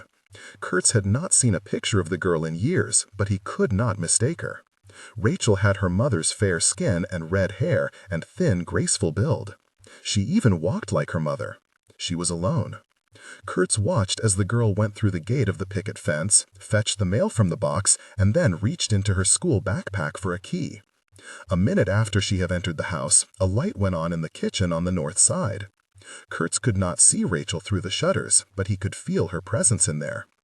After another moment, he shifted Arlene's car into gear and drove slowly away. Kurtz had been very careful to make sure that he had not been followed on his trip out to Attica and back, but he had not been paying attention here in Lockport. He did not notice the black Lincoln town car with the tinted windows parked half a block south. He did not see the man behind the tinted glass or notice that the man was watching him through binoculars. The black Lincoln did not follow Kurtz when he drove away, but the man watched through the binoculars until he was out of sight. Chapter 28. "Do I get my car back now?" asked Arlene. "Not quite yet," said Kurtz. "But I'll drive you home and return it later tonight." Arlene mumbled something. Then she said, "Pearl Wilson returned your call. She said that she'll meet you at the Blue Franklin parking lot at 6. Damn, said Kurtz. I didn't want to meet with her, just talk to her. Arlene shrugged, shut off her computer, and walked to the coat hook on the wall. Kurtz noticed a second top coat there. What's that? He said. Arlene tossed it to him. Kurtz tried it on. It was long, wool, a charcoal gray, with large pockets inside and out. He liked it. The smell told him that its previous owner had been a smoker. Since I had to eat lunch around here, I dropped into the thrift store down the block, said Arlene. That army jacket, wherever it went, just wasn't you. Thanks, said Kurtz. Which reminds me, we have to stop by an ATM on the way to your place. Get about $500 in cash. Oh, you opened an account, Joe? Nope. Before they shut off the lights and went out to the car, Kurtz dialed Doc's number. He wasn't sure how he was going to get to Malcolm Kabunte yet, but he knew that once he did, he'd need more than the short-barreled .38. Doc's answering machine came on the line with the inevitable, "I'm sleeping, leave a message," and the beep. "Doc, this is Joe. Thought I might drop by later to talk about the bills." Kurtz hung up. That was enough to let Doc know to leave the steel mill gate open for him. Pearl Wilson drove a beautiful dove-gray Infiniti Q45. Kurtz got out of the Buick, blinked against the blowing snow, and got in the passenger side of the Infiniti. The new vehicle smelled of leather and long-chained polymer molecules and of Pearl's subtle perfume. She was wearing a soft, expensive dress of the same dove gray as the car. "Seneca Social Club," she said, shifting sideways in the driver's seat. "Joe, honey, what on earth are you thinking about?" "I just knew that you used to sing there years ago," said Kurtz. "I was just curious about the place. We didn't have to meet in person." Pearl shook her head. "You're never just curious, Joe, honey, and you really don't want to be messing with the Seneca Social Club these days." Kurtz waited. "So," she continued, her voice that husky mix of smoke and whiskey and cat purr which never ceased to amaze Kurtz, "I went back down to the Seneca Social Club to look around." "God damn it, Pearl," said Kurtz. "All I wanted from you was an idea about—" "Don't you dare curse at me," said Pearl, her rich, soft voice shifting to ice and edges. "Sorry. I know what you wanted, Joe, honey, but it's been years and years since I was in that place. Used to sing there for King Nathan when he owned the place. It was a little bar then, a real social club. The layout hasn't changed, but those gangbangers have changed everything else." Kurtz shook his head. The thought of Pearl Wilson walking among those miserable bloods made him slightly ill. "Oh, they'd heard of me," said Pearl. "Treated me all right. Of course, that might have been because I had Lark and DJ along." Lark and DJ, Kurtz knew, were Pearl's two huge bodyguards. "Gave me a tour and everything." Kurtz had just driven by the place. No windows on the first floor. Barred windows on the second floor. Alley and back. A yellow Mercedes SLK parked back there. Steel doors, peepholes. The bloods inside would have automatic weapons. "They've turned it into a pool parlor," said Pearl. "A bar and some tables downstairs. A locked door behind the bar that opens to stairs to the second floor. More tables up there and some ratty furniture. 2 rooms up there. The big front room with the 4 tables and Malcolm Kabunte's office in back. Another heavy door to his office." "Did you see this Malcolm Kabunte?" asked. Pearl shook her head. "They said he wasn't there. Didn't see that albino psychopath who hangs with him either." "Cutter?" said Kurtz. "Yes, that's his name. Rumor is that Cutter is a black man albino. Otherwise, the Bloods wouldn't put up with him." Kurtz smiled at that. "Any back way upstairs?" he said. Pearl nodded. "Little hall to the back door. 3 doors. First one is the back stairway. That door locks from the inside as well. Next 2 doors for studs and mares." "Cute." "That's what I said," said Pearl. "What reason did you use to get in?" "I said that I used to sing for King Nathan there, Joe, honey, and that I was feeling nostalgic about seeing the place again. The younger blood didn't know what I was talking about, but one of the older men did, and escorted me through the place. Everything but Kabunte's office." She smiled slightly. "I don't think that you'll get in by saying the same thing, Joe, honey." "No, I guess not," said Kurtz. "Many people there? Guns?" Pearl nodded yes to both. "Women?" "A few of their bitches," said Pearl. Her voice showed distaste at the last word. "Not many. Mostly younger bangers, crackheads." You wouldn't happen to know where Malcolm lives. Pearl patted his knee. No one does, Joe, honey. The man just comes into the community, sells crack and heroin and other drugs to the kids there, and the Bloods make him a demigod. He drives a yellow Mercedes convertible, but somehow no one ever sees where it goes when Malcolm leaves. Kurtz nodded, thinking about that. It's a bad place, Joe, honey, said Pearl. She took his fingers in her soft hand and squeezed. I would feel much better if you'd promise me that you're not going to have anything to do with the Seneca Social Club. Kurtz held her hand in both of his, but all he said was, "Thank you, Pearl." He stepped out of the sweet smells of the new infinity and walked through blowing snow to his borrowed Buick. Chapter 29. Doc didn't come on guard duty at the steel mill until 11 p.m., so Kurtz had some time to kill. He felt tired. The last few days and nights had begun to blend together in his mind.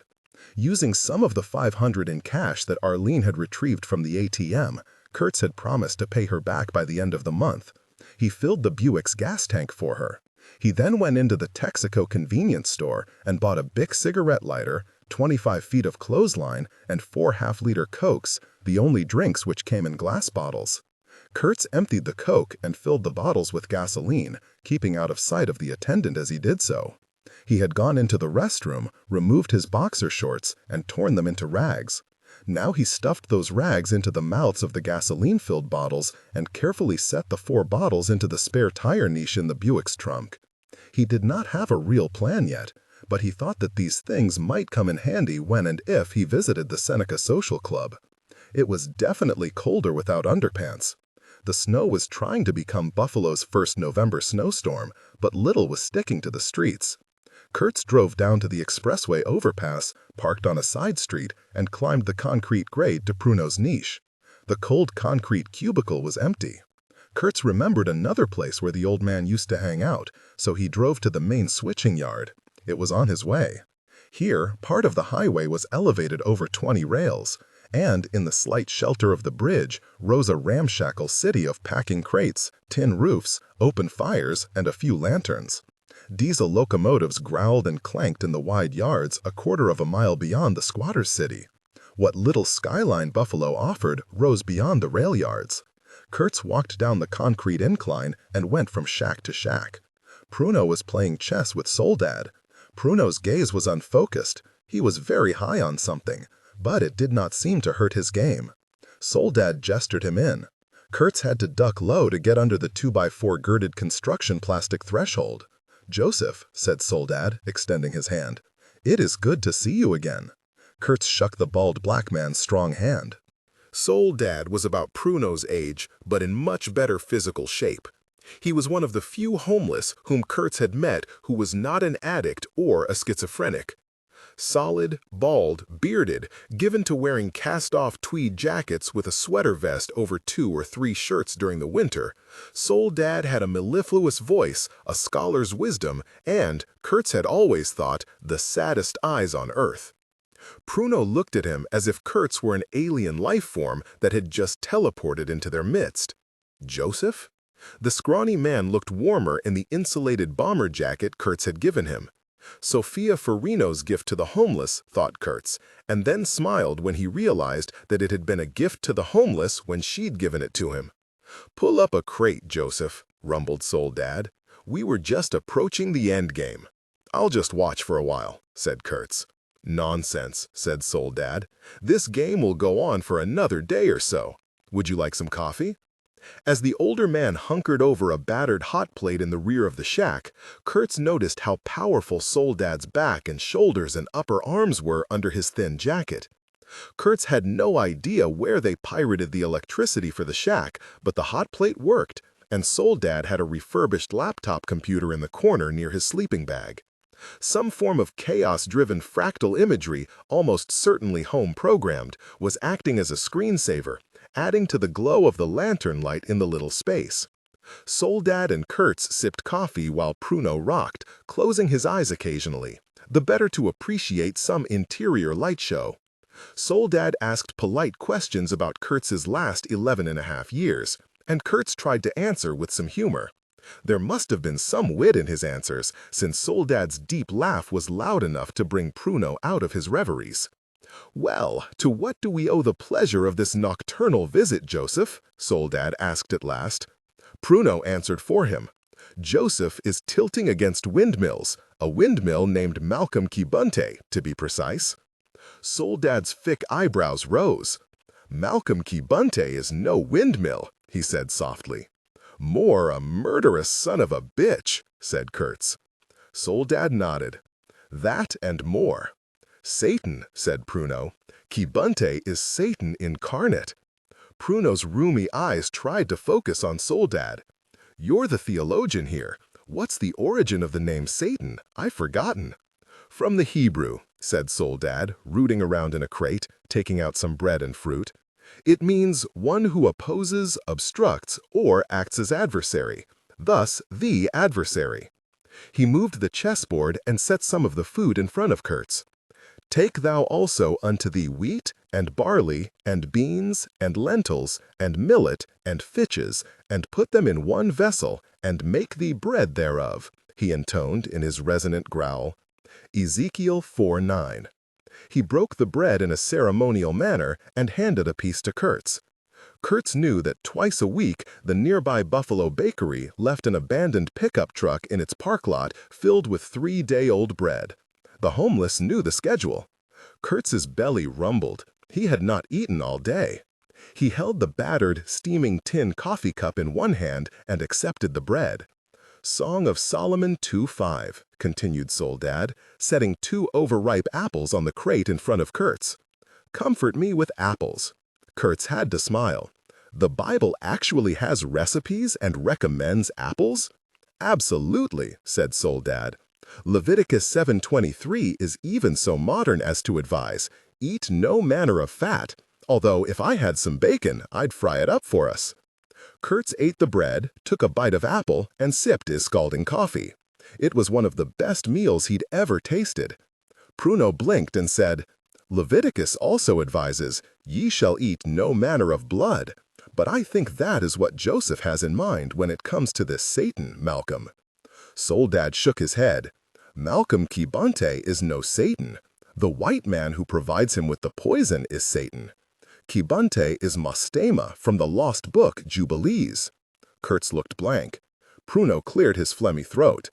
"Mostema was the demon who commanded Abraham to kill his own son," he said to Kurtz. Soledad slowly, sadly shook his head. "No god worth worshipping would do that, Joseph." "Jubilees is apocryphal," Pruno said to Soledad, and then, as if remembering something obvious, "Diabolos, Greek for one who throws something across one's path. Malcolm Kibunte is diabolical, but not satanic." Kurtz sipped his coffee. "Pruno sent me a reading list before I went into Attica. I didn't think it was that long a list, but I spent the better part of 10 years working on it and didn't finish it."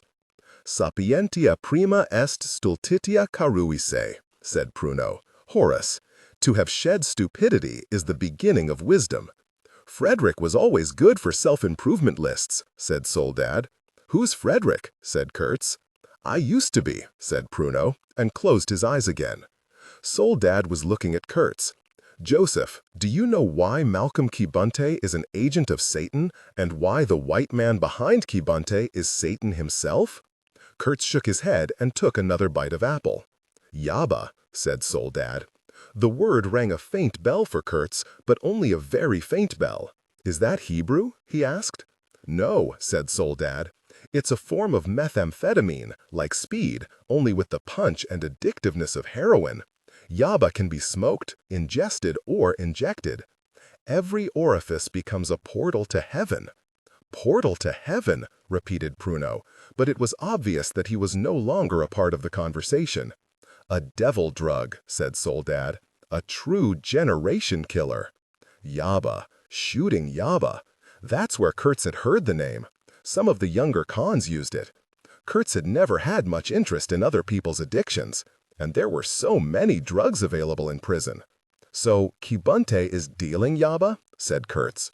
Soledad nodded slowly. "He came first with the usual crack, speed, heroin. The Bloods were the victors in the gang wars of the early 90s, and to the victors belong the spoils. Malcolm Kibunte supplied the spoils. The usual mind killers at first: crack, meth, speed, angel dust. But within the past 8 or 9 months, yaba has flowed from the Seneca Social Club to every street corner.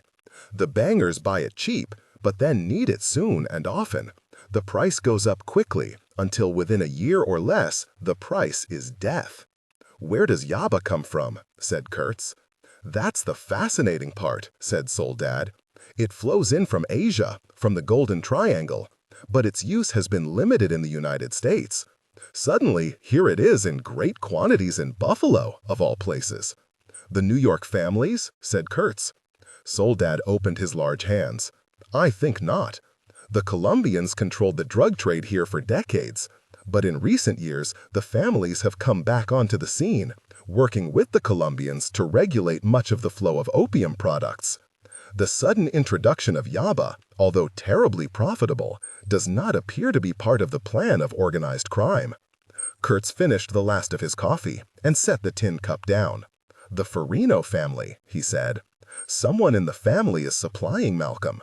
Could it be coming from Vancouver? What source is in Vancouver?" Kurtz stopped in mid-sentence. Soledad nodded. "Jesus," whispered Kurtz. "The triads? They control the flow of junk into North America on the West Coast, and they have plenty of meth labs in Vancouver. But why supply a mob family here? The triads are at war with the West Coast families." Kurtz was silent for several minutes, thinking. Somewhere in the shack city, an old man began coughing uncontrollably and then silent. Finally, Kurtz said, "Christ, the Dunkirk arsenal thing." "I think you are right, Joseph," Soledad rumbled.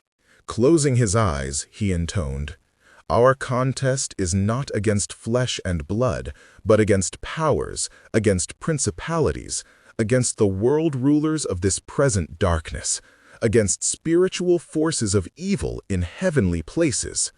He opened his eyes and showed strong white teeth in a grin.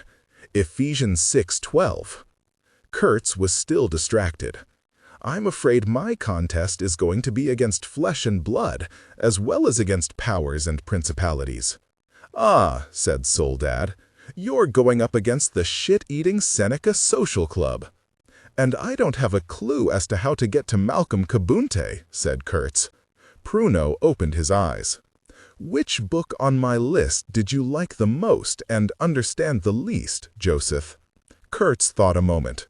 "The first one, I think, the Iliad." "Perhaps your solution lies in that tale," said Pruno. Kurtz had to smile.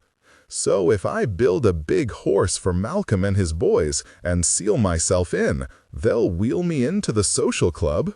"O saculum incipiens et inficetum," said Pruno, and did not translate. Soledad sighed. "He's quoting Catullus now. Oh, stupid and tasteless age! When Frederick gets like this, I am reminded of Terence's comment, Me solus nescit omnia. Only he is ignorant of everything." "Oh yes," said Pruno, his rheumy eyes snapping open and his wild gaze fixing on Soledad. "Nolum scelus rationem habet." He pointed at Kurtz. "Has meus ad meta sudet oportet ecos." "Bullshit," responded Soledad. "Duma bost quod avemus, it ex superare videtur. Cetera, post aliur, cum contigit, mood avemus, et sitis equo tenet." Pruno shifted to what sounded like Greek and began shouting. Soledad answered in what had to be Hebrew. Spittle flew. "Thanks for the dinner and conversation, gentlemen," said Kurtz, standing and moving to the low doorway. The two men were arguing in what sounded like a totally unknown language now. They had forgotten that Kurtz was there. Kurtz let himself out. Chapter 30. Kurtz parked next to Doc's old rusted-out pickup with the camper shell on its back. It was starting to snow harder, and the black sky seemed to blend with the looming black buildings.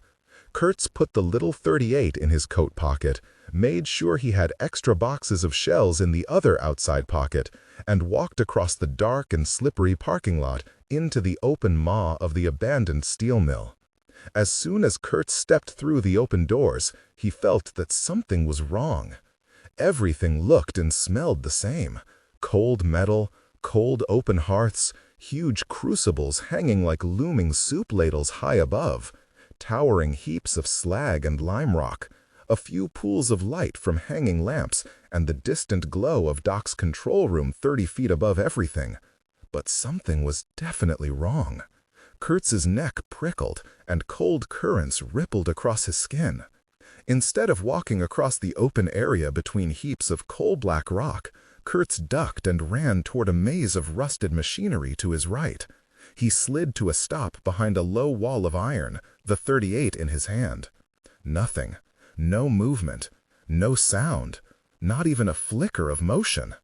Kurtz stayed where he was for a minute, making sure that he was concealed from all sides, catching his breath.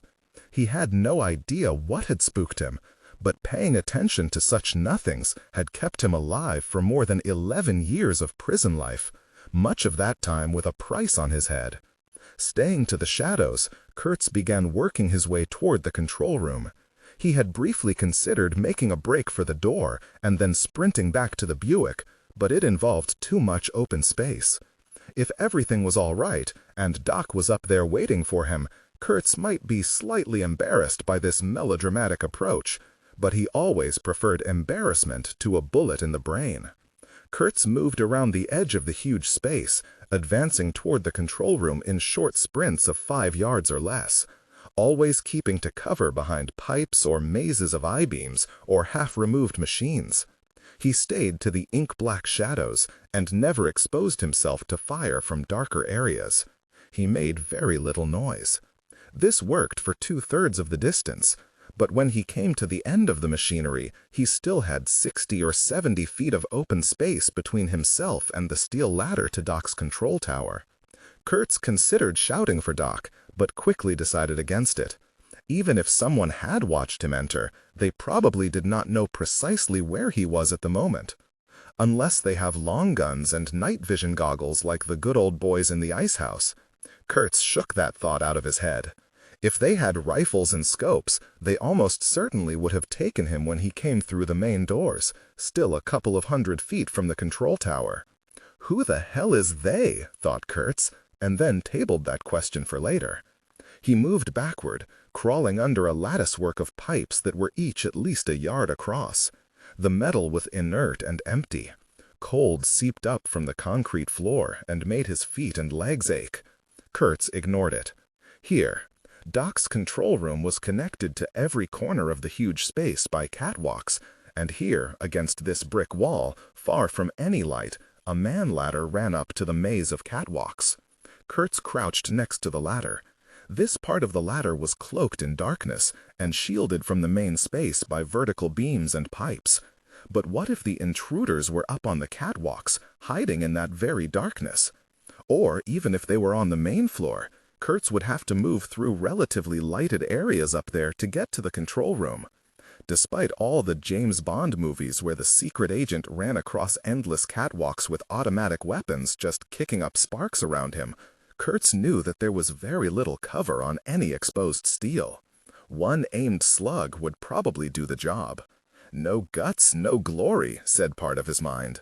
Where the fuck did that thought come from? Replied the sensible majority of his brain. He would do a common-sense audit later. Kurtz glided up the ladder, his long dark coat billowing behind him. When he was level with the distant control room, Kurtz threw himself flat on the catwalk, wishing that the steel were solid instead of a grill. No shots, no movement. Kurtz moved out from the wall, crawling, his knees and elbows being abraded by the rusty metal, pistol aimed. At the moment, he wished to Christ that he had kept the Kimber 45, incriminating bullet matches or not. Another reason to get to Doc's control room and supply closet. At the first juncture of catwalks, Kurtz paused. There was enough metal beneath him and around him here to act as a partial shield for a shot from below. But there were also 2 tiers of catwalks higher up. Kurtz did not like that. Up near the ceiling, 60 feet above the mill floor, the shadows were almost impenetrable. Anyone already up there would see him silhouetted against the few lights on the floor below. and it was always easier to fire downward with accuracy than up. Kurtz rolled on his side and studied the approach to the control room.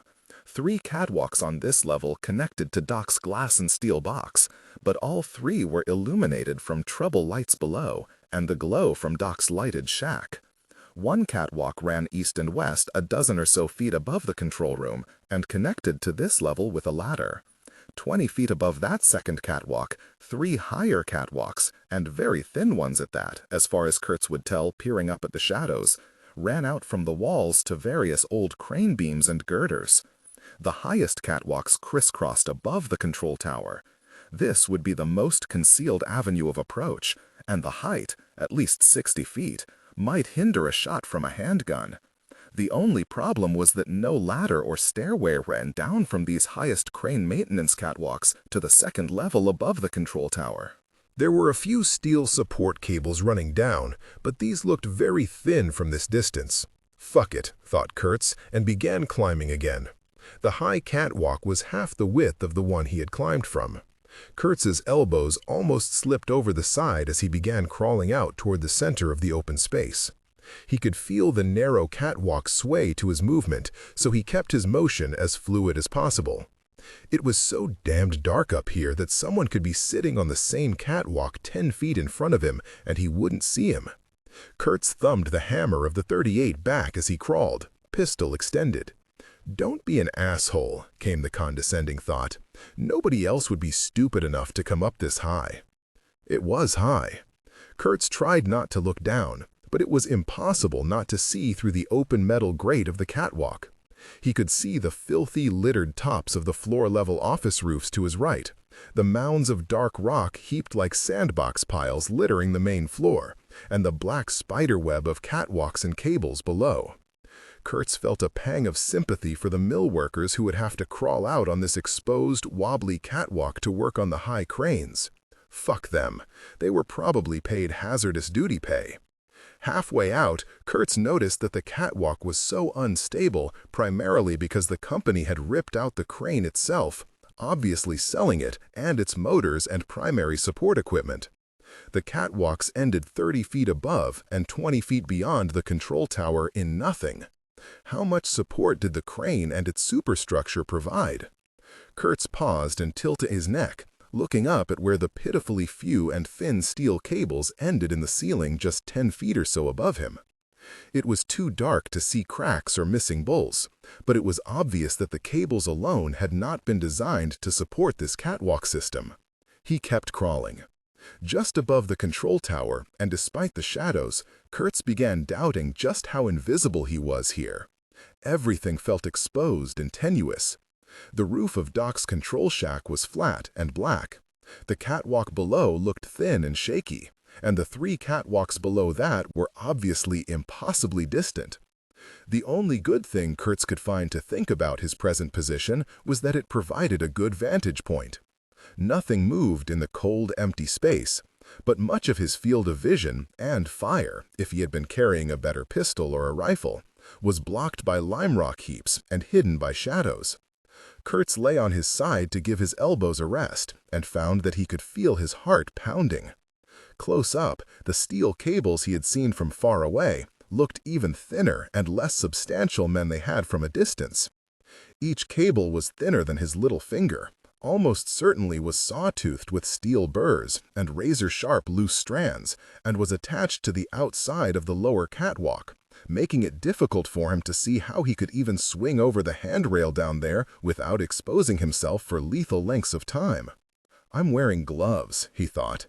He flexed his fingers in the thin leather and almost laughed out loud at the thought of the cheap gloves protecting him from steel burrs. Well, it was either start crawling back toward the wall or do something. Kurtz thumbed the hammer down, secured the pistol tight in his waistband, swung over the catwalk, grabbed the cable, felt his heart leap into his throat, and then started down as quickly as he could, swaying, using his shoes and hands as brakes, going down hand over hand rather than running the risk of sliding.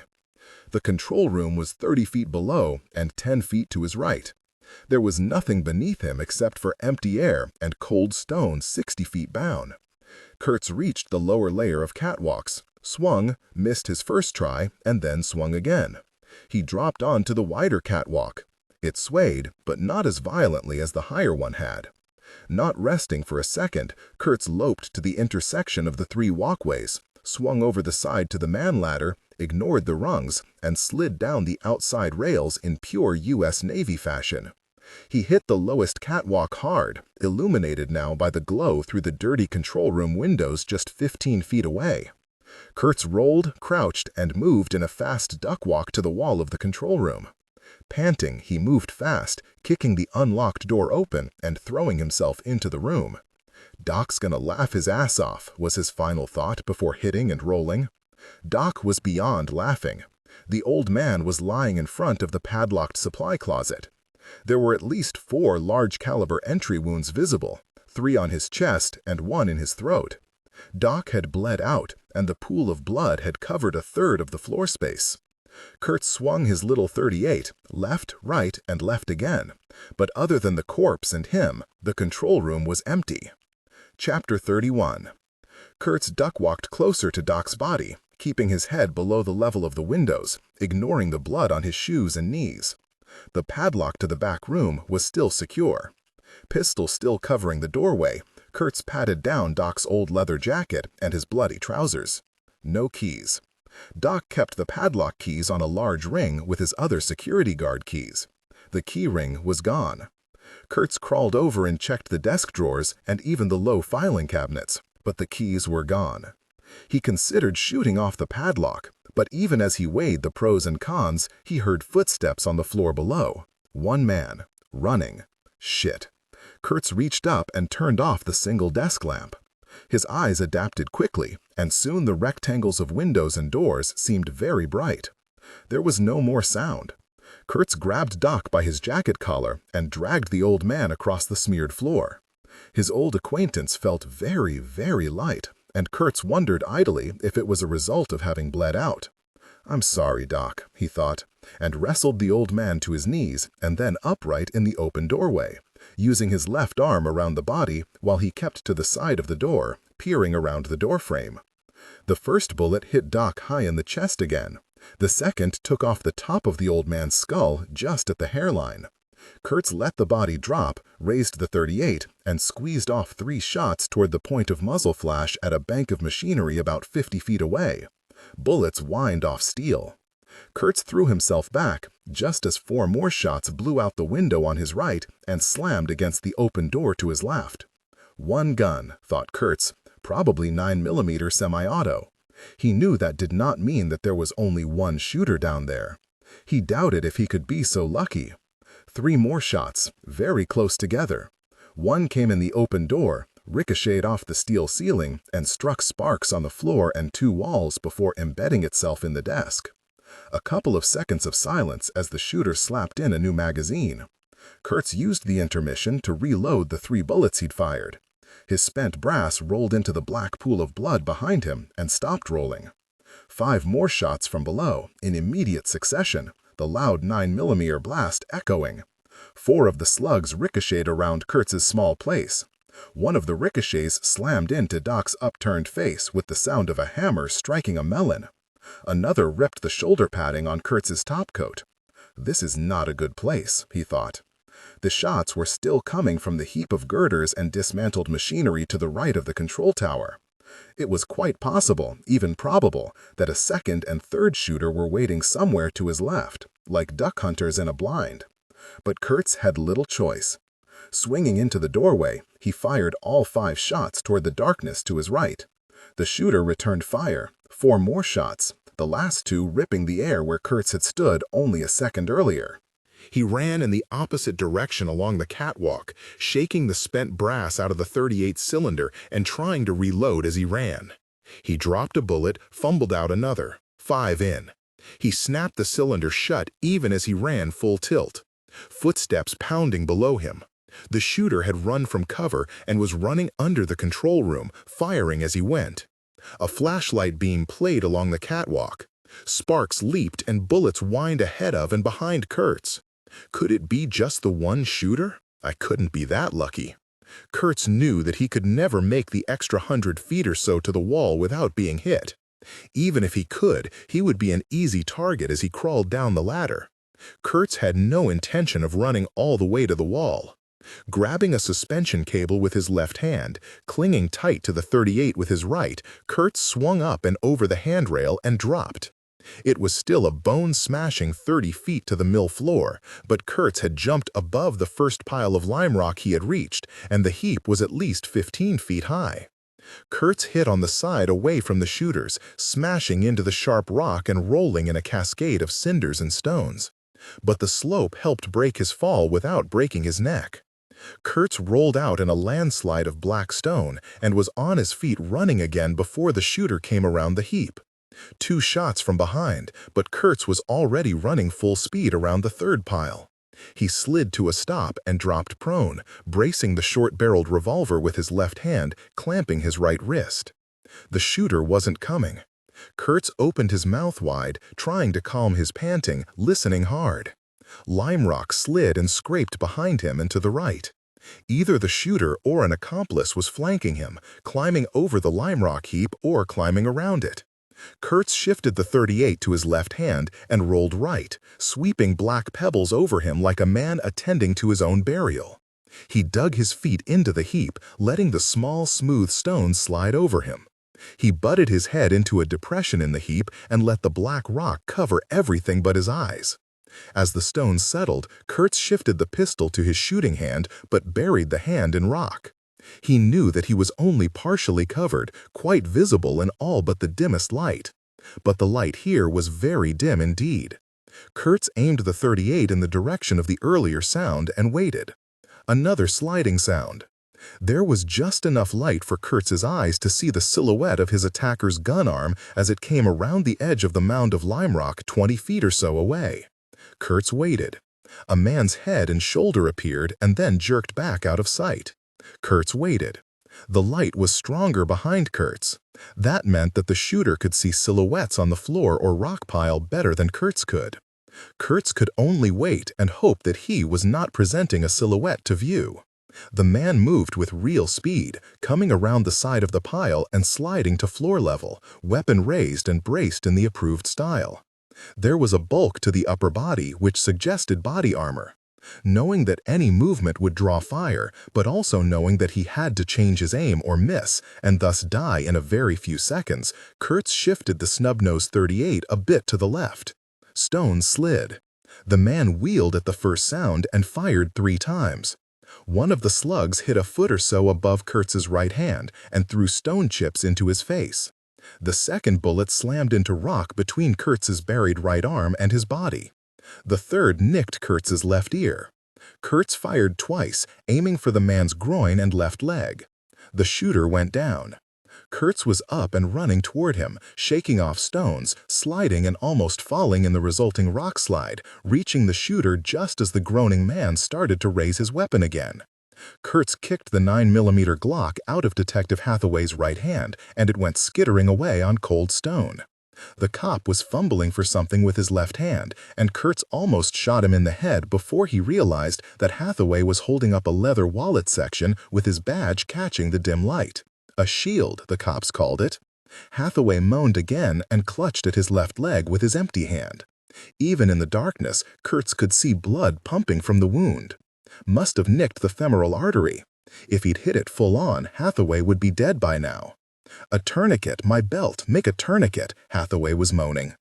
Kurtz kept the .38 steady, set his foot on Hathaway's chest, knocking the wind out of him, and held the muzzle a foot from the cop's face. "Shut up," Kurtz hissed. He was looking over his shoulder, listening. No footsteps. No noise at all except for the 2 men's labored breathing. "Tourniquet," moaned Detective Hathaway, his gold shield still raised like a talisman. He was wearing heavy Kevlar body armor with porcelain plates, military style. It would have stopped an M16 round, much less Kurtz's .38 slug.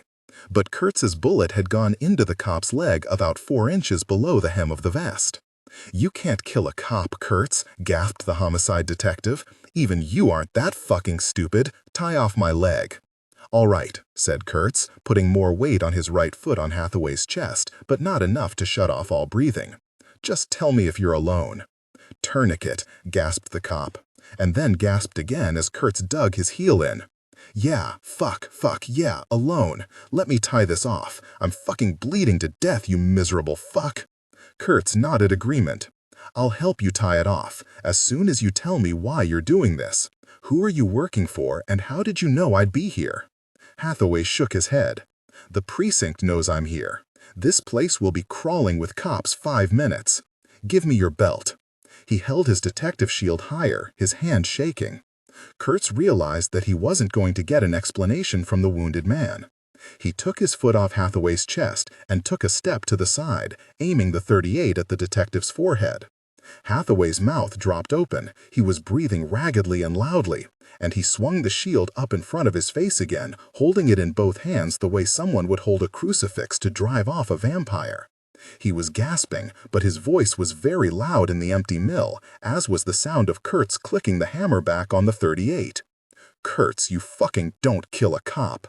I've already had this discussion, said Kurtz. In the end, the detective's gold shield was no shield at all. Chapter 32. Where the fuck is that detective motherfucker? Said Durag, sitting on the edge of Malcolm's huge desk. It almost 1 a.m. Motherfucker should have called by now. Get the fuck off my desk, said Malcolm. Durag got off, slowly, sullenly, and moved to the leather couch against the wall. He played with the MAC-10 in his hands, clicking the safety on and off repeatedly. You click that one more time, motherfucker, and I will have to ask Cutter to remonstrate with you, said Durag, but set the MAC-10 on the couch beside him. So, where is the honky cop motherfucker? Malcolm shrugged and put his bally loafers up on the desk. Maybe Kurtz killed his ass. Hathaway that much of a fuck-up? Said Durag. Malcolm shrugged again. How come the cop didn't tell us where this Kurtz motherfucker was going? Malcolm smiled. He probably knew that I'd send you and Cutter and a dozen of the boys to make sure the job was done right, and then Hathaway would be out the DMOSC 10 Gs. But he told us where Kurtz work, said Durag. That basement under the porn shop. We should be there. Nobody there, middle of the night, said Malcolm. Hold your water, The cop don't kill Kurtz tonight for some reason. You and your crew can go visit the porn shop basement tomorrow. Cutter quit looking out the window and sat on the corner of Malcolm's desk. And unforced. Your volume and energy should remain consistent, professional, and consistent. Malcolm said nothing.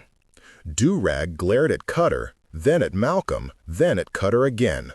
Both men ignored him.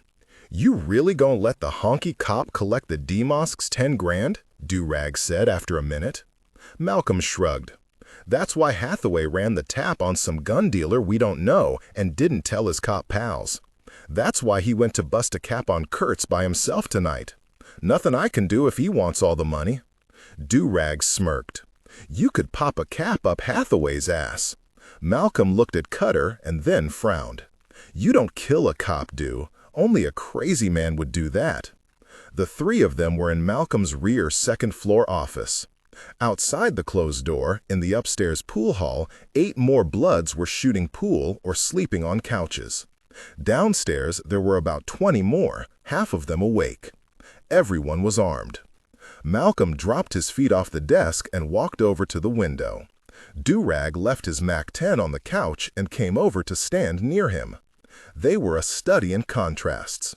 Malcolm elegantly dressed and preternaturally still, long fingers quiet, and Durag quivering and jiving and snapping his twitchy fingers silently. There was not much to see out back. Durag's red Camaro, Malcolm's Mercedes, a few other cars belonging to the senior bloods, and a dumpster. Malcolm had installed a high-output crime light on a pole since his SLK was out there most of the time, but that was a wasted expense. No one was going to steal Malcolm Kibunte's car from the Seneca Social Club. At that second, Durag's Camaro burst into flame. "What the fuck?" Durag screamed, achieving an amazing falsetto. Cutter walked slowly to the window. Durag's Camaro was burning steadily, flames leaping from the roof, hood, and trunk. It was obvious that the gas tank had been ignited, but rather than a gigantic action movie explosion, it just burned steadily. "That my car, man! I mean, what the fuck is going on?" screamed Do-Rag, hopping around. He ran to the couch and came back with his MAC-10, although no one was in sight in the parking area or alley beyond. "I mean, what the fuck?" "Shut up," said Malcolm. He was poking at his molars with a silver toothpick. He checked out his Mercedes, but it was far from the flames at the opposite end of the lot from the burning Camaro, almost right at the back door, and no one was near it. Cutter made a sound somewhere between a grunt and a growl. He pointed at the fire and made the sound again. Malcolm thought a minute and shook his head. "Nah, we won't call 911 yet. Let's see what happened next." Malcolm's Mercedes exploded in a ball of flame. This time, there was a movie-style explosion, rattling the caged windows on the second floor with a bone-shaking whoomp. "What the fuck?" shouted Malcolm Kibunte. "Some bastard fucking with my car?" Some of the first-floor Bloods were already out back, milling around with automatic weapons ready, but they were being driven back inside by the heat from the two burning automobiles. Malcolm wheeled on Cutter. "Call 911. Get the fucking fire trucks here." He pulled his Smith Wesson PowerPort .357 Magnum and ran down the back stairs.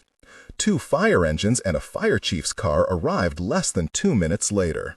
The big pumper filled the alley, hoses were played out, and more men and hoses appeared down the walkway from the front of the social club. Firefighters shouted instructions at one another. The Bloods were also shouting, their weapons visible. The firefighters backed off. The flames roared. Malcolm gathered Cutter and a few others around him at the back door. The fire chief, a short, powerfully built man with the name badge Hayak on his bulky coat, came up to glare at Malcolm. "You the asshole in charge here?" demanded Hayak. Malcolm only glared back. "We've already called the cops, but if you don't get those fucking guns out of here, you're all going to jail, and we're going to let that fucking fire burn. And it's about ready to ignite these other 4 vehicles." "I'm Malcolm Kibunte," began Malcolm. "I don't give a fuck who you are. You're just another gangpunk to me, but get those guns out of sight now." Hayak was leaning so closely to Malcolm that the top of his fire helmet was brushing the taller man's chin. Malcolm turned and waved his men back into the building. 3 police cars pulled up behind the pumper in the alley, their red and white whirling lights adding to the pattern of lights already flickering on all the surrounding buildings. "Wait a minute," yelled Malcolm, pointing to the 4 firefighters going in the back door after the Bloods. "They can't go in there." Hayak just grinned without humor, stepped back, and gestured for Malcolm to join him. Malcolm did so, his hand on his .357 Magnum. Hayak pointed up at the roof of the Seneca Social Club. "You're on fire, asshole." Malcolm began shoving his way past firefighters, trying to get to the rear staircase. It was locked from the inside. He pushed his way down the hall, Cutter and Do-Rag shoving aside Bloods and firemen alike. "You can't go back in there," shouted Hayak. "Gotta get some papers and shit," said Malcolm, loping up the stairs. The second-floor pool room was already half filled with smoke. Firefighters were standing on 2 of the green felt tables, smashing at the ceiling with their huge axes. The sight made Malcolm sick. Someone had smashed the glass of the rear window in his office, so the space was free of smoke. Malcolm gestured for Do-Rag to close and lock the door. Then he began pawing papers, guns, and drugs out of the desk and throwing them into a black duffel bag. Luckily, the heroin, crack, yaba, dope, and other drugs were at the Arms warehouse out near Sunny. Malcolm had never risked keeping the most incriminating shit anywhere near him. But he had to save his papers and records. A fireman stepped out of the darkness of the rear stairway. He was carrying an axe backward in his right hand. His left hand was in his coat pocket, and he had a respirator with goggles over most of his face. "You'd be safer outside," said the fireman through his mask. "Fuck you, man," said Do-Rag.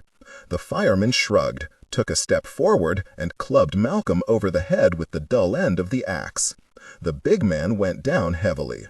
There came 2 soft "foot" sounds, and Do-Rag slammed back against the closed office door and fell to the floor. He left a smear of blood on the door. "Told you it was safer outside," said the firefighter. The fireman shrugged, took a step forward and clubbed Malcolm over the head with the dull end of the axe. The big man went down heavily.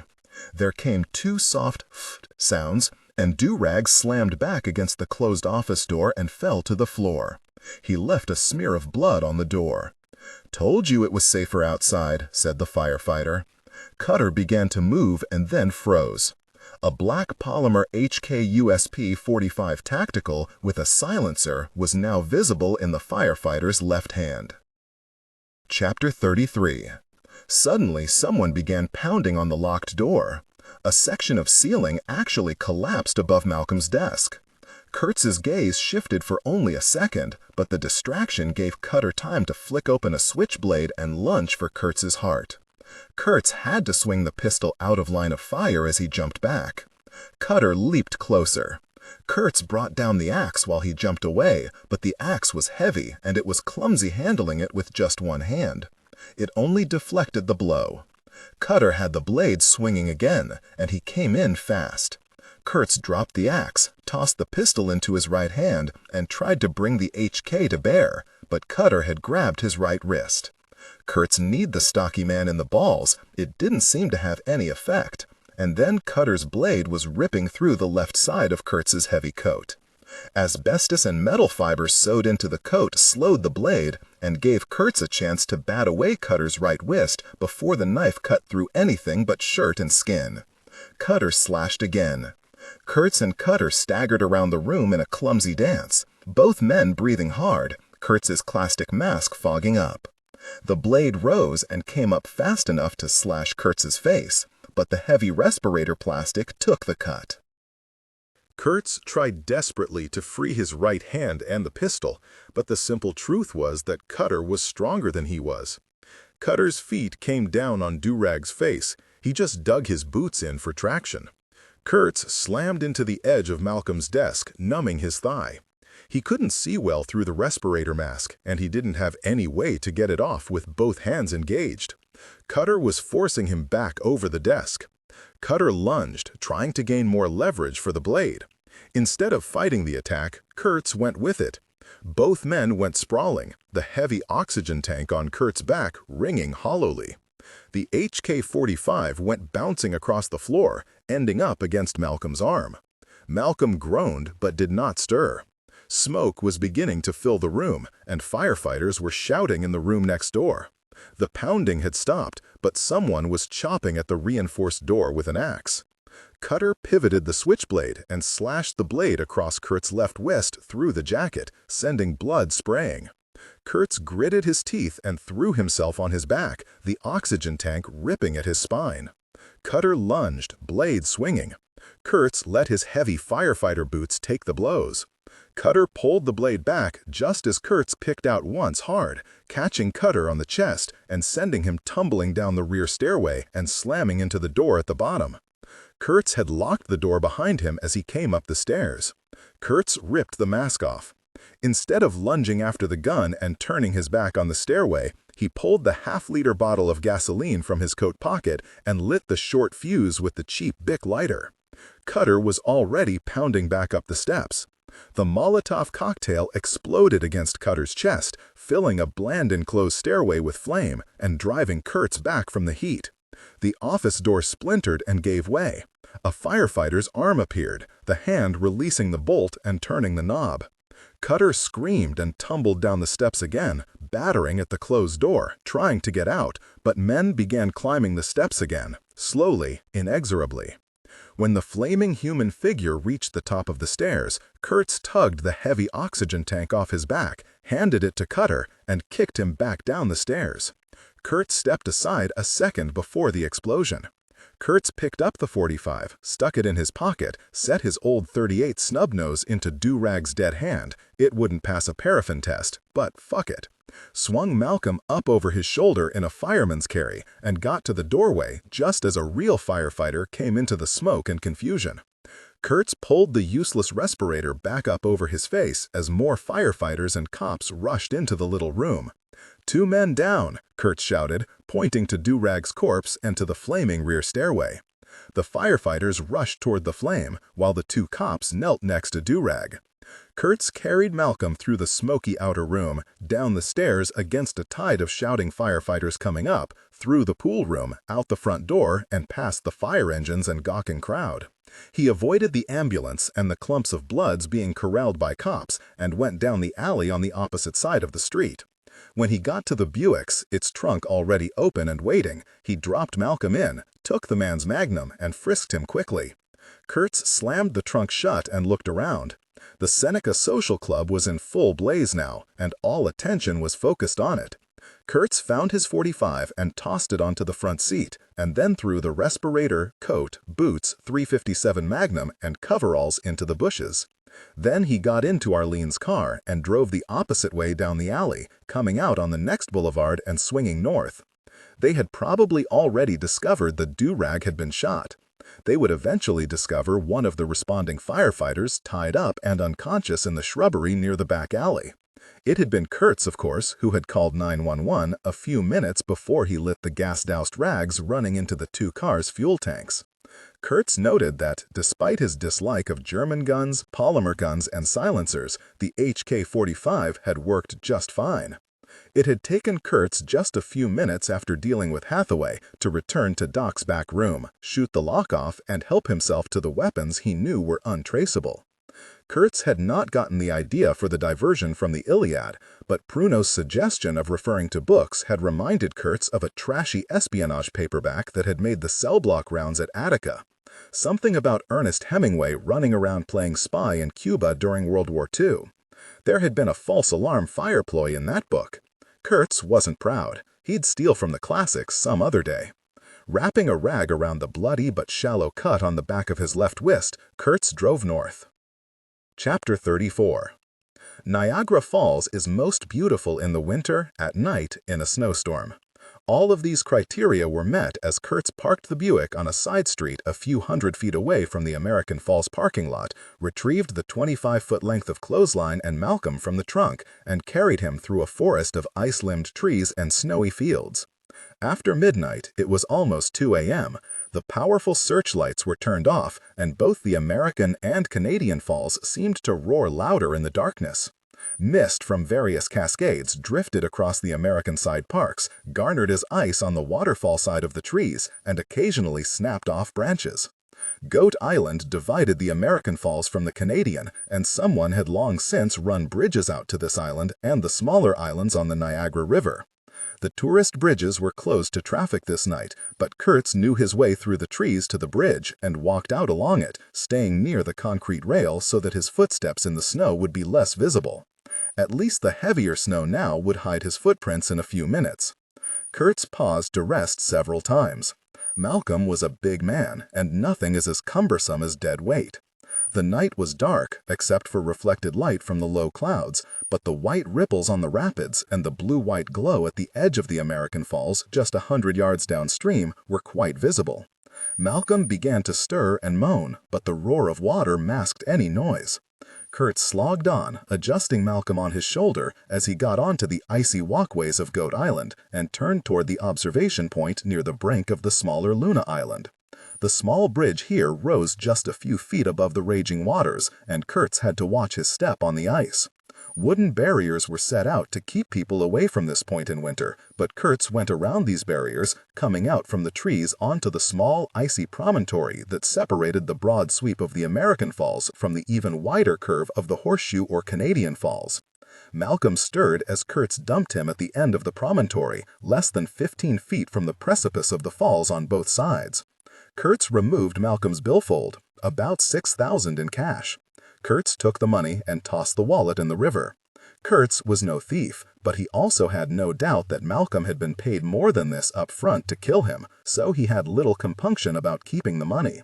He tied the end of the clothesline around Malcolm's torso just under the big man's arms and made sure that the knots were firm, even if the rope was cheap.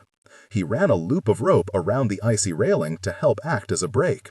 Malcolm began to struggle just as Kurtz manhandled him over the icy railing and dumped him into the Niagara River.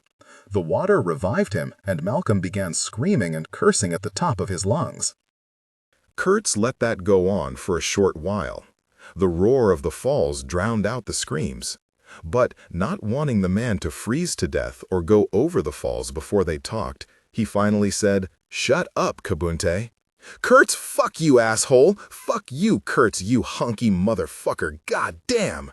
Kurtz had released the rope for an instant, allowing 10 more feet to play out, clothesline humming around the railing, stopping it only when Malcolm's feet were 5 feet from the roaring white foam at the edge of the falls. "You going to shut up except when I say talk?" shouted Kurtz. Malcolm was looking over his shoulder at his legs being tossed out of the water by the violence of the falls. He nodded wildly. Kurtz hauled him 10 feet closer. The two men were only about 8 feet apart now. Malcolm's long fingers clawed and grabbed at the icy shore, but slid back into the raging water each time. And they had to shout over the waterfall noise. "Sorry, they only had cheap clothesline at the Texaco Mini-Mart," called Kurtz. "Don't know how long it will last. We'd better talk fast." "Kurtz, damn, man. I'll pay money. I've got a couple of million. Money, Kurtz!" Kurtz shook his head. "Don't need that right now, Kabunte. I'm just curious about who hired you." "The fucking faggot lawyer! Miles! Miles hired me!" Kurtz nodded. But who was behind Miles? Who authorized it? Malcolm began shaking his head wildly again.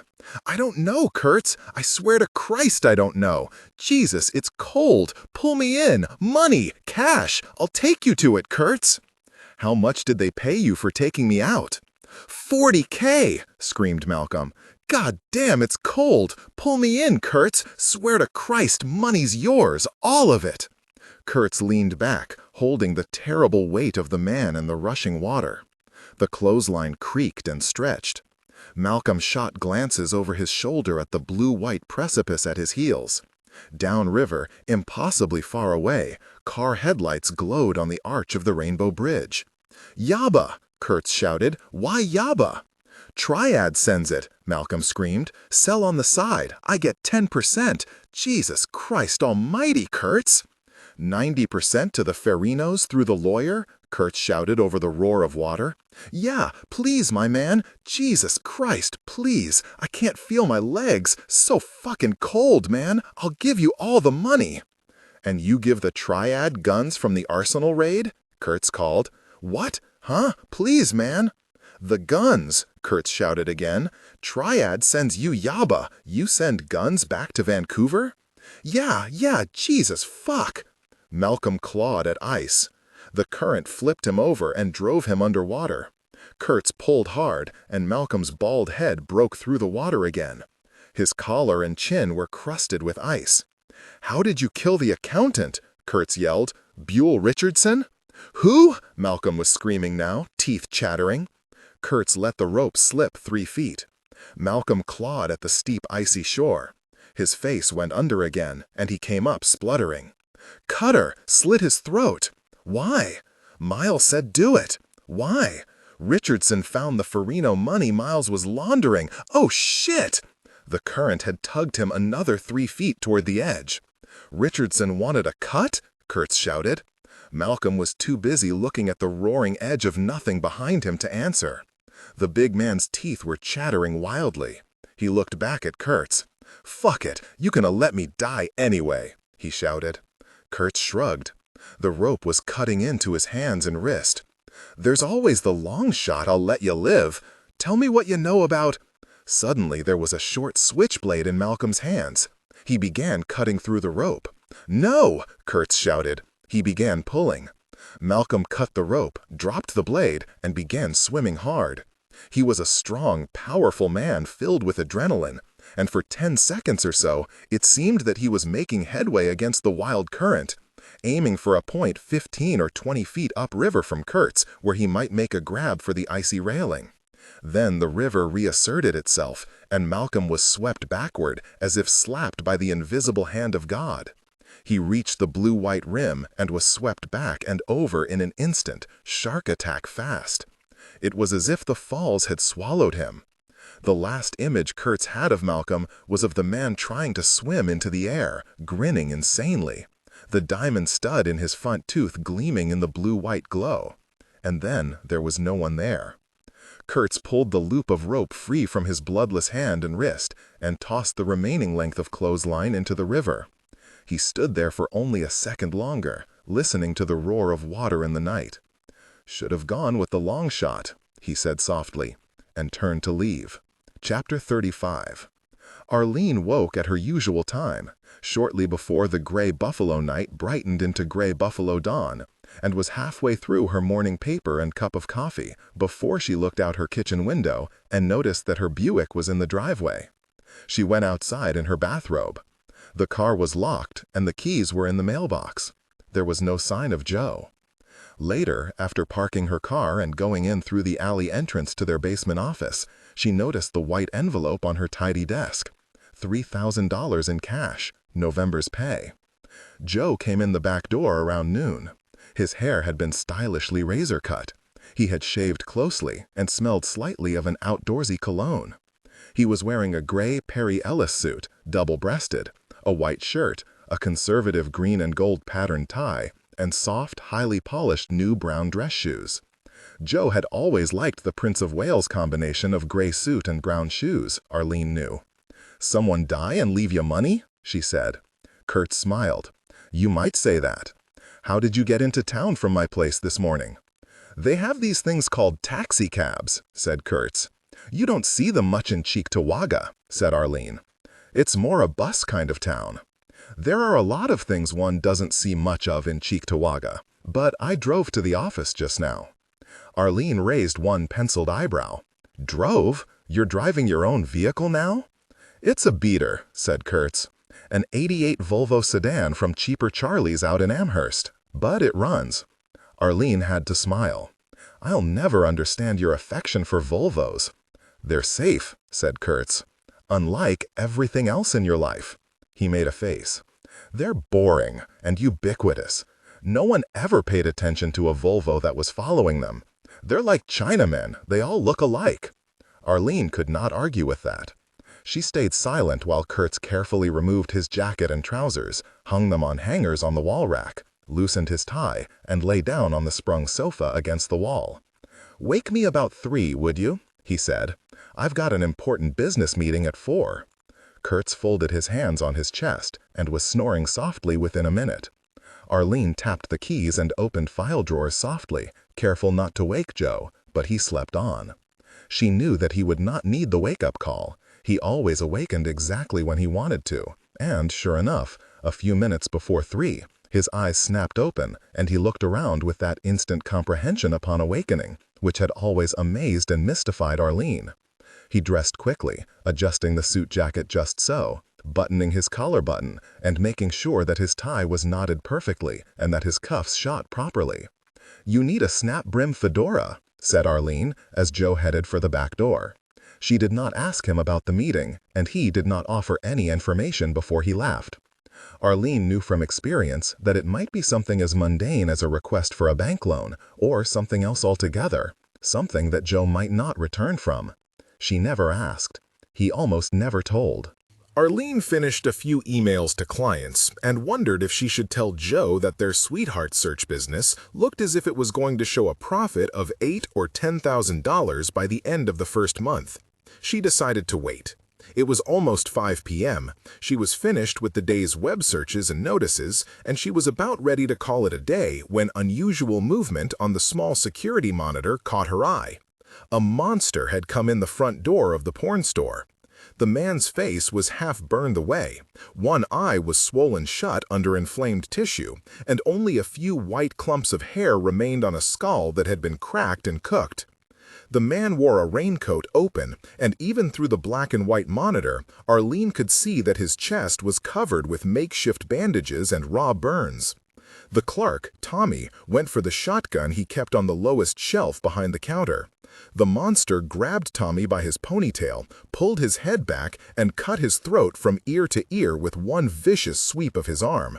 There were only 2 customers in the store.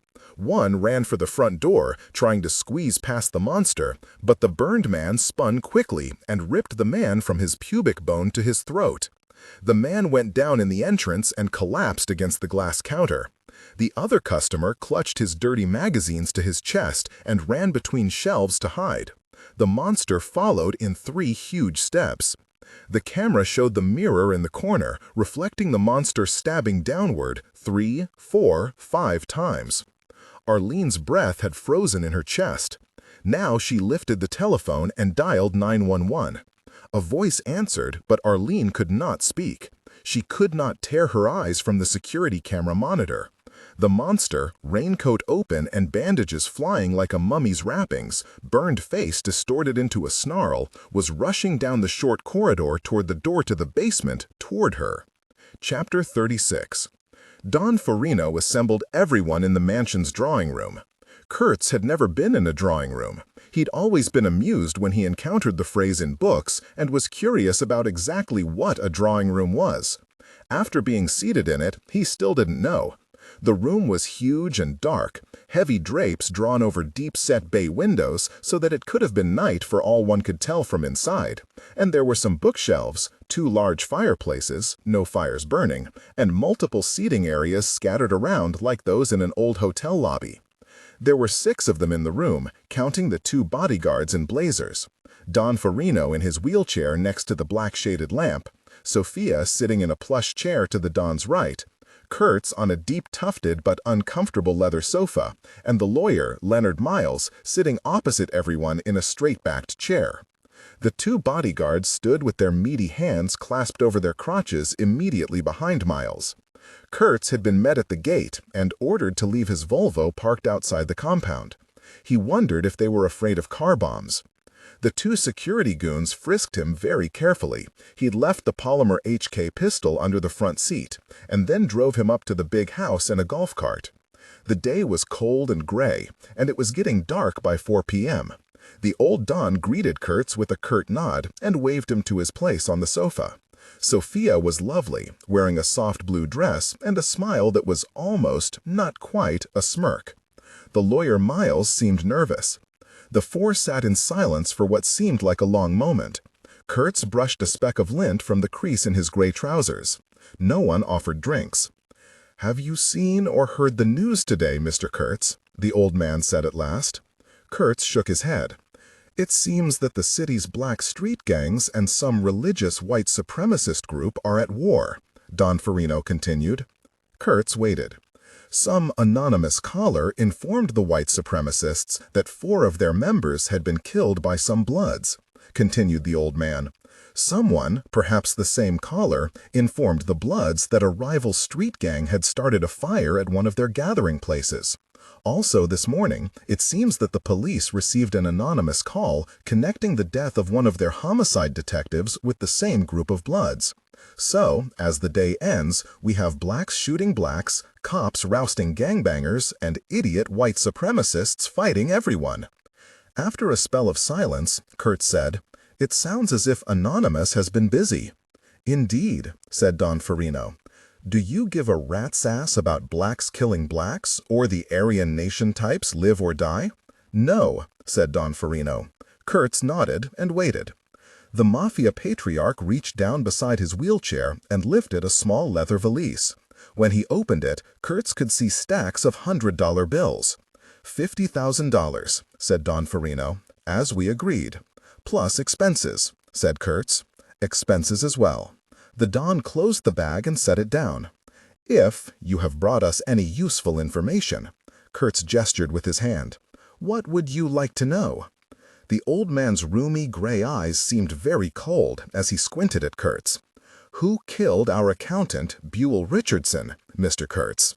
Kurtz smiled and pointed one finger at Leonard Miles. He did. The lawyer did it. Miles shot to his feet. That's a goddamned lie. I've never killed anyone. Why are we listening to this crap when— Sit down, Leonard, Don Farino said. The two goons in blazers stepped forward and laid heavy hands on Leonard Miles's shoulders. The lawyer sat down. What evidence do you have, Mr. Kurtz? Asked Don Farino. Kurtz shrugged. Malcolm Cabante, the drug dealer who was hired to kill Richardson, said that Miles had hired him. Miles was on his feet again. I've never seen Malcolm Cabante out of a courtroom where I was defending him. I resent this absurd— Fino nodded, and the goon stepped forward again. Miles sat down. Why would Leonard do this? Sophia asked in her soft purr. Kurtz shifted his gaze to her. "Maybe you know." "What is that supposed to mean?" she said. "It means that Malcolm and his pal Cutter were the go-between, but maybe someone else in the family gave Miles the orders." Sophia smiled pleasantly and shifted so that she was looking at her father. "Mr. Kurtz is crazy, Papa." Farino said nothing. The old man was rubbing his jaw with one mottled hand. "Why did Miles have Buell Richardson killed, Mr. Kurtz?" "Your accountant stumbled across quite a few $1 million being laundered through family sources," said Kurtz. "He knew it wasn't from the usual family revenue. He wanted some of it." Don Farino leaned forward in his chair. "How many million?" Sophia was still smiling. "Yes, Joe, how many million?" At the use of Kurtz's first name, Don Farino shot a glance at his daughter, but then turned his gaze back in Kurtz's direction. Kurtz shrugged.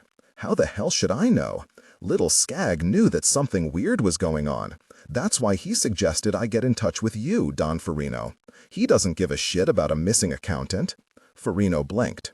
"What are you saying? Why is Steven interested?" Kurtz sighed. He wished he was carrying a weapon, but it was too late for that. "Skag started screwing around in the drug business, started sampling his product, and was sent to jail. You and the other families let that happen." Farino glared. "Mr. Kurtz, it took almost 20 years for the New York State families to come to some accommodation with the Colombians, the Mexicans, the Vietnamese, and all of the other—" Yeah, interrupted Kurtz. "I know all about your little treaties and arrangements and quotas. Who gives a shit? Skag rocked the boat, trying to get more heroin on the streets and money in his pocket, and you let him be sent up for it." Farino glared.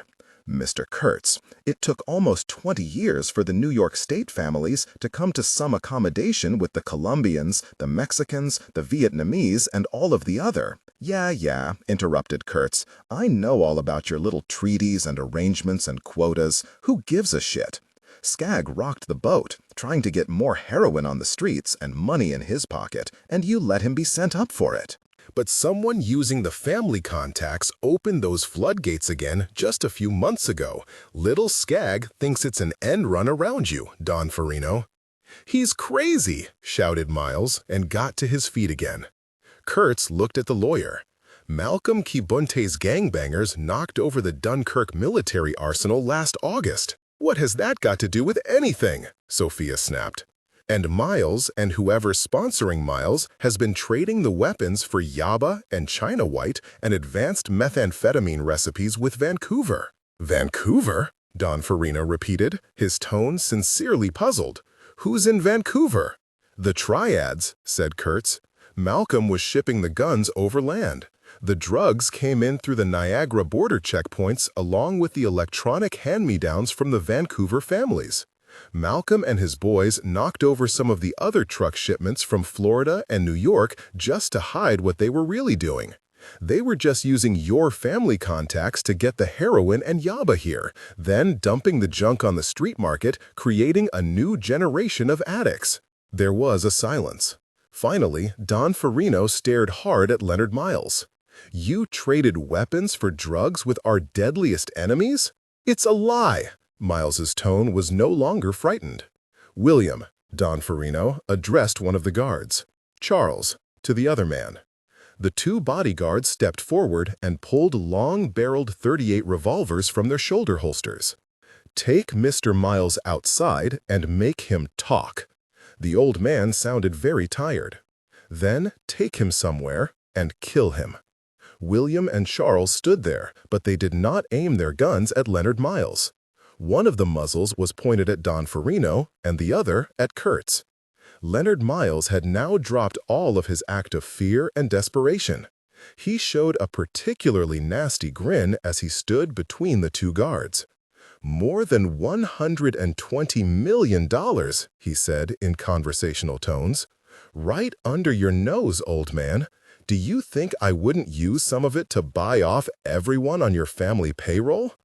Don Farino's head jerked up. Sophia seemed to be meditating. Kurtz sat very still, his palms flat on his thighs. "William, Charles," said Miles, "kill the old man and that bastard Kurtz. Here, now." 4 gunshots roared, and the room filled with the stink of cordite and blood. Chapter 37. "Please state the nature of your emergency," said the bored 911 voice. "There's a madman killing people," said Arlene. She gave the pawn shop's address and hung up. The burned monster was battering the locked door.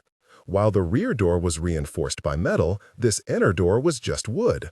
It began to splinter and tear from the hinges as Arlene watched on the small TV monitor. Arlene grabbed her purse and prepared to run. Which way? Out the back door, and she could probably get the Buick unlocked and started before the burned man caught her. Probably. Through the hidden door into the old parking garage. He wouldn't find the hidden door unless he knew about it. Then she would be wandering through an empty parking garage with this creature behind her. The door shook on its hinges. The cheap lock rattled and gave. He might be after Joe, thought Arlene, which means he might come back. She had only a few seconds before the madman would be in the basement with her. Arlene grabbed her umbrella from beneath the wall rack and smashed both overhead light bulbs. Now, with the computer monitor off, the only light came from the small lamp at her desk and the flickering black and white security monitor. Arlene ran back to the desk, switched off the lamp, pushed back her chair, and crouched on one knee. The security monitor showed a static-lashed image of the burned and bandaged monster kicking the door off its hinges. Arlene turned the monitor off. The long room was suddenly a cave in near absolute darkness. Oh God, I should have put the thing on first. Arlene fumbled in the lower right drawer. She found the heavy goggles, but the straps were too complicated to fit in the dark. The madman was lurching down the steps. She could hear him, heavy breathing, gaspings. She could smell him, but she could not see him. Arlene held the night vision goggles up to her face and fumbled the switch on. Luckily, she had played a bit with the strange thing during her free time. The motor inside the apparatus hummed slightly, and suddenly she could see the basement glowing in green tire. The madman swung his head in her direction. In this greenish goggle light, his burns and swollen face and hands and sopping bandages were even more terrible. He held a long knife in his right hand. The blade seemed to flicker like a beacon in the amplified night vision goggles. The creature was sniffing the air, as if searching for her. He began lurching in her direction. Arlene slid her right hand under the desk drawer, found the hammerless .32 Magnum Ruger there, and lifted the weapon. The goggles slipped in her trembling left hand. Suddenly, she was blind. The burned man ran into the low partition running down the middle of the room. He kicked it to splinters and came on. My perfume. He smells my perfume. The creature was 10 feet away when Arlene squeezed the Ruger's trigger. Nothing. Oh dear God, I forgot to load it. The burned man crashed into the far side of Arlene's desk. He swung the knife in a wild arc, hitting the computer monitor and sweeping it and stacks of files off the desk with a crash. Arlene dropped the night vision goggles and held the useless Ruger up with both hands. Saliva splattered her as the monster began crawling over the desk. It was screaming obscenities. She could hear him but not see him. No, I loaded it. The safety. Once a week a mahjong at Bernice's and twice a week to the shooting range since Alan had died. Arlene clicked off the safety with her forefinger, found the trigger guard, found the trigger, and fired upward into darkness toward the heat and stench less than a foot above her. She kept firing until the hammer clicked on empty chambers. Chapter 38. The Dane stepped out of the darkness of the draped alcove. The bodyguards, William and Charles, were both down from the double taps. William was still, but Charles was still twitching. Leonard Miles stood in the middle of the emptiness where the 2 armed men had been. The lawyer was blinking. The Dane walked over, looked at the twitching Charles, and fired another bullet into the fallen man's head. Leonard Miles flinched. The Dane pointed one gloved finger at Miles's empty chair. "Sit, please." Miles sat. Kurtz was sitting exactly as he had been, feet flat on the floor, palms down on his thighs. Don Firmino was holding his chest, but smiling. Sophia Firmino had pulled her legs up onto the chair and folded them under her as if a mouse were in the room. The Dane was wearing a tan-checked wool topcoat, a Bavarian-style hat, dark-rimmed glasses, but no mustache. He walked around and stood behind and to one side of Don Farino.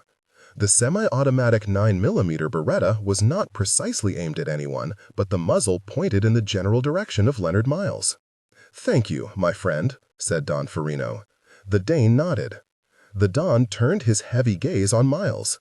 "Is my daughter involved in this? Was she the one who gave you the orders?" Miles's lips were white and trembling. Kurtz saw the yellow silk upholstery on the seat of the upright chair darken as the lawyer urinated in his trousers. "Speak!" exploded Don Farino. The bark was so loud and fierce that even Kurtz jumped a bit. "She made me do it, Don Farino," babbled Miles. "She threatened me, threatened to kill me, threatened to kill my lover.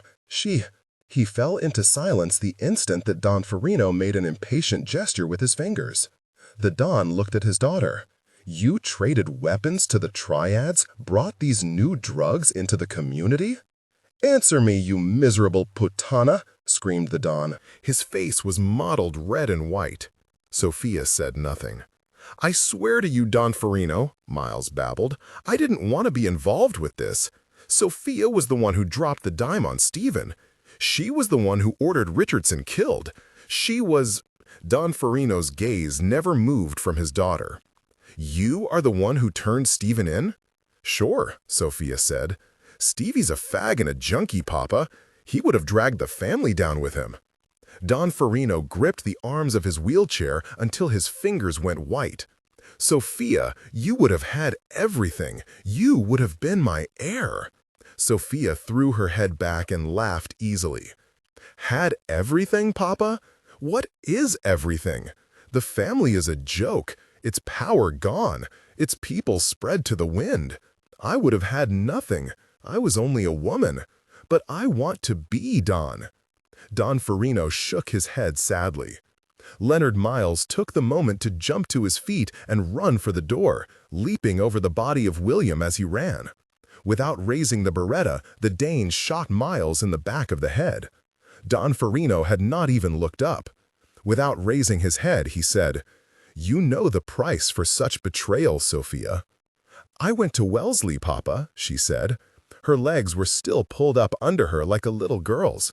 "I read Machiavelli. If you try to kill the prince, do not miss." Don Farino sighed heavily. The Dane looked to the old man for instructions. Don Farino nodded. The Dane lifted the Beretta, swung it slightly, and blew the back of Don Farino's head off. The old man pitched forward out of the wheelchair. What remained of his face banged into the glass coffee table. Then his body slid sideways onto the carpet. Sophia looked away with an expression of mild distaste. Kurtz did not move. The Dane was aiming the Beretta at him now. Kurtz knew that it was a Model 8000 with 10 rounds in the magazine. 3 were left. The Dane kept a good, professional distance between them. Kurtz could try to rush him, of course, but the Dane could put all 3 slugs into him before Kurtz could get off the couch. Joe, said Sophia. "Why did you have to go and fuck everything up?" Kurtz had no answer to that. Chapter 39. The basement office was overflowing with police and paramedics. Half a dozen of the police were plainclothes detectives, and one of them was a woman with auburn hair. She pulled Arlene aside as the others stood around Cutter's body and talked. "Mrs. DeMarco, I'm Officer O'Toole. I'm Joseph Kurtz's parole officer." "I thought you were homicide," said Arlene. She was still shaking, even though one of the paramedics had draped a thermal blanket over her after they had checked her out. Peg O'Toole shook her head. "They just called me because someone knew I'm Mr. Kurtz's P.O. If he was involved with this in any way—" "He wasn't," Arlene said quickly. "Joe wasn't here. He doesn't even know about this." Officer O'Toole nodded. "Still, if he was involved, it would go better for him if you and he told us up front." Arlene had to steady her hand to drink from the styrofoam cup of water one of the homicide detectives had given her. "No," she said firmly. "Joe wasn't here. Joe had nothing to do with this. I looked on the monitor and saw this person come in and stab Tommy. Then the man went for the 2 customers. Then he came down here." "How did he know there was a basement, Mrs. DeMarco?" "How should I know?" Arlene said. She met the parole officer's gaze. Does the name James Walter Heron mean anything to you? Arlene shook her head. Is that his name? Yes, said Officer O'Toole, although everyone in town knew him as Cutter. Does that ring a bell? Arlene shook her head again. And you've never seen him before? Arlene put the cup of water down. I've told about 6 of the police officers that. I don't know the man. If I've seen him on the street or somewhere, well, I don't know him. But how could anyone recognize him with all those terrible burns? O'Toole folded her arms. Do you have any idea where he received those burns? Arlene shook her head and looked away. I'm sorry, Mrs. DeMarco. You do understand that one of those tests the officers performed will tell us if you actually fired the gun. Arlene looked at her hand and then at the parole officer. Good, she said. Then you'll know that Joe wasn't involved. Do you have any idea where we can find Mr. Kurtz? Said Officer O'Toole. Since this is also his office, we'll have some questions for him. No, he said that he had a meeting this afternoon, but I don't know where or with whom. But you'll tell him to call us as soon as he checks in with you? Arlene nodded. One of the plainclothes detectives walked over with the night vision goggles in a plastic bag. Mrs. DeMarco, could you answer another question, please? Arlene waited. You say that the assailant was wearing these when he came into the basement. No, Arlene took a breath. I didn't say that. I told the other officers that the man took those out of his raincoat pocket and held them up to his eyes. Before or after he knocked the light bulbs out with that umbrella? Asked the officer. Arlene managed to smile. There was no other light, officer. I couldn't very well have seen him take those goggle things out of his pocket if he'd done so after he smashed the lights, could I? No, I guess not, said the detective. But if it was so pitch dark, how is it that you could see the assailant to fire at him? I couldn't see him, Arlene said truthfully, but I could smell him and hear him and feel him as he towered over me. She began shaking again, and Officer O'Toole touched her arm. The homicide detective handed the night vision goggles back to an assistant and stood there rubbing his chin. I'm sure he wasn't wearing them when I saw him upstairs on the security monitor, Alias said. Yeah, said the male cop. We've looked at the tape. He looked at Officer O'Toole. It's part of the Dunkirk arsenal inventory. They just raided a place out by Sunny where Kibunte had 100 other weapons stored. The Bloods were dipping into them in this war they're having with the white supremacist assholes. If we hadn't been tipped about this warehouse before the Bloods got there in force, Buffalo would have looked like Beirut on a bad day. O'Toole nodded, obviously ill at ease, speaking in front of Arlene. Are you ready to go down to the station with us, Mrs. DeMarco? Said the male cop. Arlene bit her lip. Am I under arrest? The male cop chuckled. For stopping a piece of shit like this Cutter after he killed at least 3 people this afternoon? I'll be surprised if the mayor doesn't give you a medal. He stopped when O'Toole caught his eye. No, Mrs. DeMarco, he said formally. You're not under arrest at this time. There'll be an investigation, of course, and you'll have to answer a lot of questions tonight and make yourself available to the investigating officers in the coming days. But I'd bet you'd be home by... He looked at his watch. 11 at the latest. Good, said Arlene. I want to watch the local news. Maybe they'll explain what happened here. Chapter 40. The Dane held the Beretta steady, its muzzle zeroed on Kurtz's chest and never wavering for an instant. Sophia sucked at her thumbnail and seemed to pout. Joe, she said, do you have any idea where you are right now? Kurtz looked around him. It looks like the last scene of fucking Hamlet, he said. The Dane's mouth twitched ever so slightly in what might have been a smile. Sophia dropped her hand from her mouth. Don't tell me that you've seen Hamlet, Joe. I see all of Mel Gibson's movies, said Sophia. Sophia sighed. Where you are, Joe, is about half a minute away from being dead. Kurtz had no comment on that. And there's no reason that this had to be the way things went, she continued. Why didn't you just let me keep fucking you and leave the rest of this mess alone? Kurtz considered not commenting on that either, but finally he said, Your dad hired me. I had a job to do. Sophia glanced at her father's corpse and shook her head again. Some job, some outcome. She looked at the Dane. Well, Nils, as I told you on our way to the airport, I hoped it wouldn't come to this, but it has. Kurtz moved his gaze to the Dane. The man had never relaxed his attention or the Beretta's aim for a microsecond. "Nils?" said Kurtz. "It amuses her to call me that," said the Dane. "She must be paying you a lot," Kurtz said. The Dane nodded almost imperceptibly. Kurtz looked back at Sophia. "One question before the party ends," he said. "Did you hire the homicide cop, Hathaway, to kill me?" "Sure," Sophia said. She reached into her handbag. Kurtz expected her to pull out a pistol, and his stomach tensed, but she raised only a small cassette tape. "Hathaway even brought me the tape of you calling the gun salesperson. What was his name? Doc. Hathaway thought I might use it to blackmail you or get your parole revoked, but we decided that a more permanent solution would be better." "Makes sense," said Kurtz. "I'm getting bored, Joe," Sophia said. "Your conversation was never very interesting, and today it's deadly dull. Also, we have to call the police and report this terrible attack by the late Mr. Kurtz at least before rigor mortis sets in. May I have the Beretta, Nils? I want to take care of this detail myself."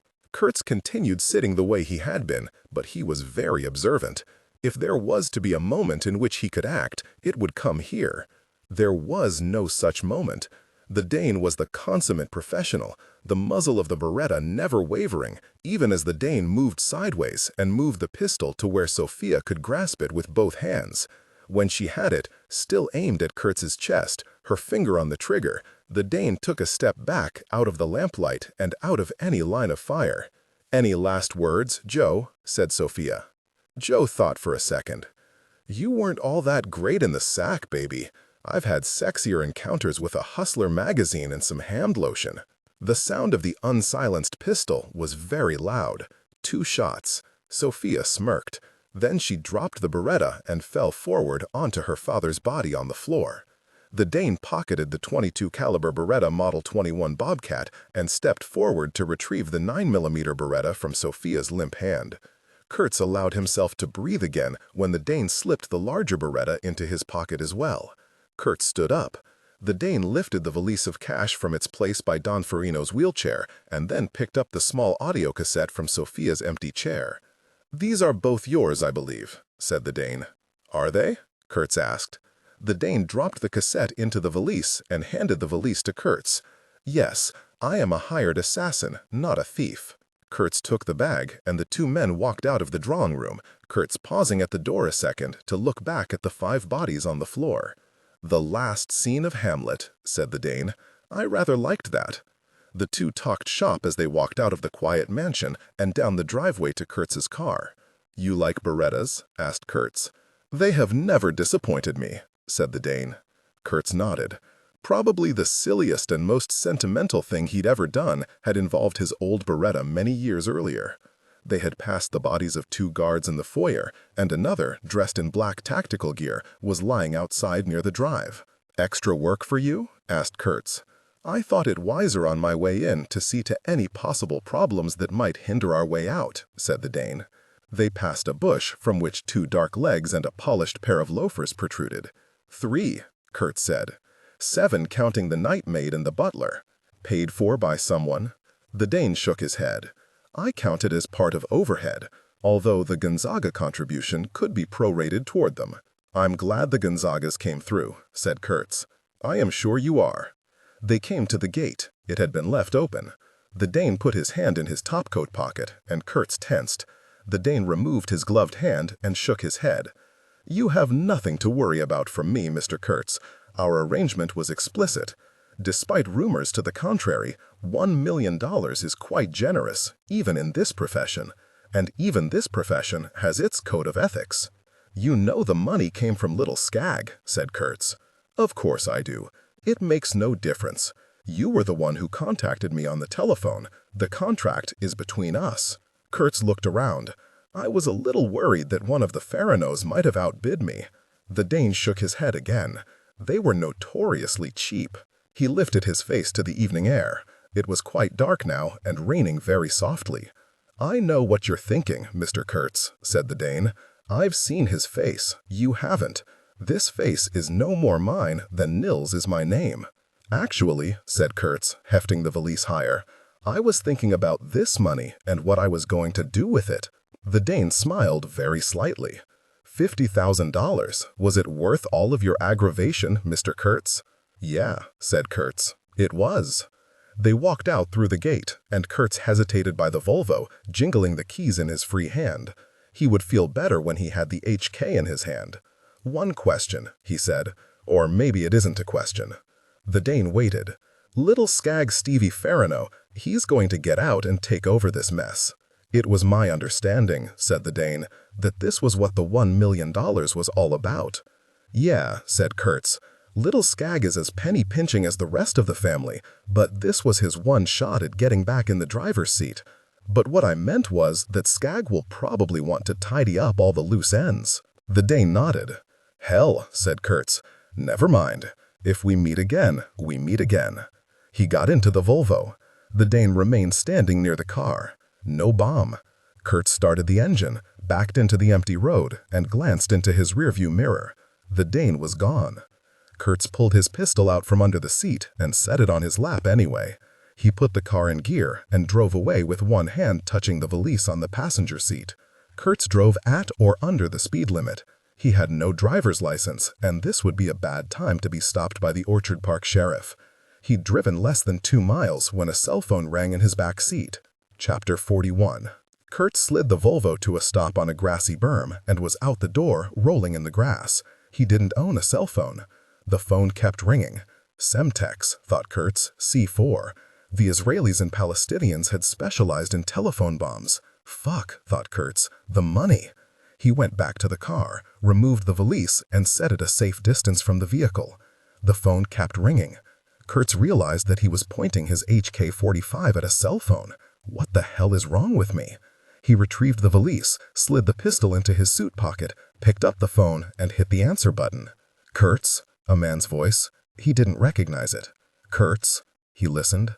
Kurtz, I'm sitting outside a little house in Lockport. I can see the little girl through the window. In about 10 seconds, I'm going to knock on the door, kill that fucker who's pretending to be her father, and take the teenaged bitch out and have a little fun with her. Goodbye. The man hung up. Normally, it would have been a 30-minute drive from Orchard Park to Lockport. Kurtz made it in 10 minutes, doing well over 100 on I-90 and almost that speed on the Lockport straights. He slid the Volvo to a screeching stop in front of Rachel's house. The gate to the picket fence was open. Kurtz jumped the fence, 85 raised and ready. The front door was closed. The lights were out on the first floor. Kurtz decided to go in the back way. He moved around the side of the house, not quite running, paying attention, but still in a hurry, his heart pounding wildly. One of the goddamned bushes rose up as he passed. Kurtz swung the .45 to bear, but too late. A man's arm from the bushes, some sort of camouflage suit, something black and stubby in the man's right hand.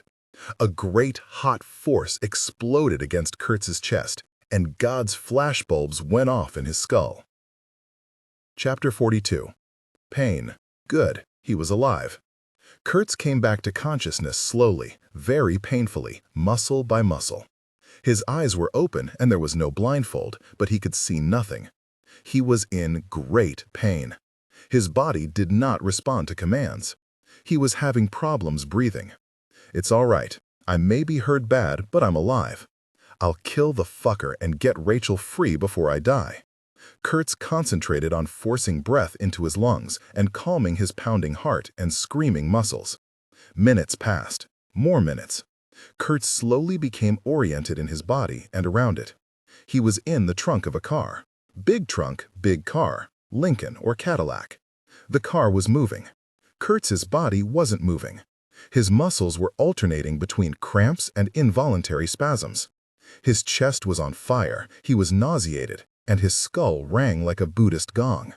He'd been shot, but not with bullets. Stun gun, thought Kurtz. Taser. Probably rated about 250,000 volts. Even as his muscles and nerves came back online, he found he could barely move. His wrists were manacled or handcuffed behind him, cruelly, and somehow attached to manacles around his ankles. He was naked. The floor of the trunk was covered with crinkled plastic, like a shower curtain. Whoever it is had it all planned.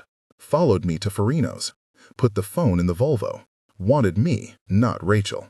At least Kurtz prayed to whatever dark god that the last was true. He was not quite blind. Brake lights glowed red every now and then, illuminating the carpeted interior, the plastic, and Kurtz's bare flesh. The car was moving, not just idling, leaning around turns, going somewhere. Not much traffic. The road was wet beneath the radial tires, and the sibilant hum made Kurtz want to go back to sleep. He hasn't killed me yet. Why? Kurtz could come up with a few possible reasons, none very probable. It occurred to him that he had not seen Cutter die. The car stopped. Footsteps crunched on gravel. Kurtz closed his eyes. Fresh air and a light drizzle when the trunk was opened. "Don't give me that shit," said a man's voice with a slight Brooklyn accent. The man set the taser against Kurtz's heel. Even with the voltage lowered, it was like having a long, hot wire inserted directly under the flesh. Kurtz spasmed, kicked, lost consciousness for a second or two, and then opened his eyes. In the red light, looming over Kurtz, a taser in his left hand and a huge .44 Magnum Ruger Redhawk in his right hand, stood a meaner-looking version of Danny DeVito. "You fake being out again," said Manny Levine, "and I'll shove this stun gun up your hairy ass." Kurtz kept his eyes open. "You know why you're still alive, fuckhead?" Kurtz hated rhetorical questions at the best of times. This wasn't the best of times. "You're alive because my people value burial," said Levine. "And you're going to lead me to my brother for a real burial before I blow your motherfucking head off." He cocked the heavy .44 Magnum and aimed the long barrel at Kurtz's exposed testicles. "But I don't have any reason to keep you in one piece, fucker. We'll start with these." "Letchworth," gasped Kurtz. Even if he'd been unmanacled, he couldn't have grabbed for Levine at that moment. His arms and legs were still spasming. He needed time. "What?" "Letchworth Park," panted Kurtz. "I buried Sammy near Letchworth." "Where, cocksucker?" Manny Levine was so enraged that his entire dwarf body was shaking. The long steel barrel shook, but the muzzle never moved off target. Kurtz shook his head. Before Manny pulled the trigger, he managed to gasp. "Outside the park off alternate 20, south of Perry Center in the woods, have to show you." Letchworth was more than 65 miles from Lockport. It would give Kurtz time to recover control of his body, clear his head. Manny Levine's teeth were grinding audibly. He shook with fury while his finger tightened on the trigger. Finally, he lowered the hammer on the big Ruger and hit Kurtz on the side of the head with the long barrel. Once, twice, 3 times. Kurtz felt his scalp rip loose.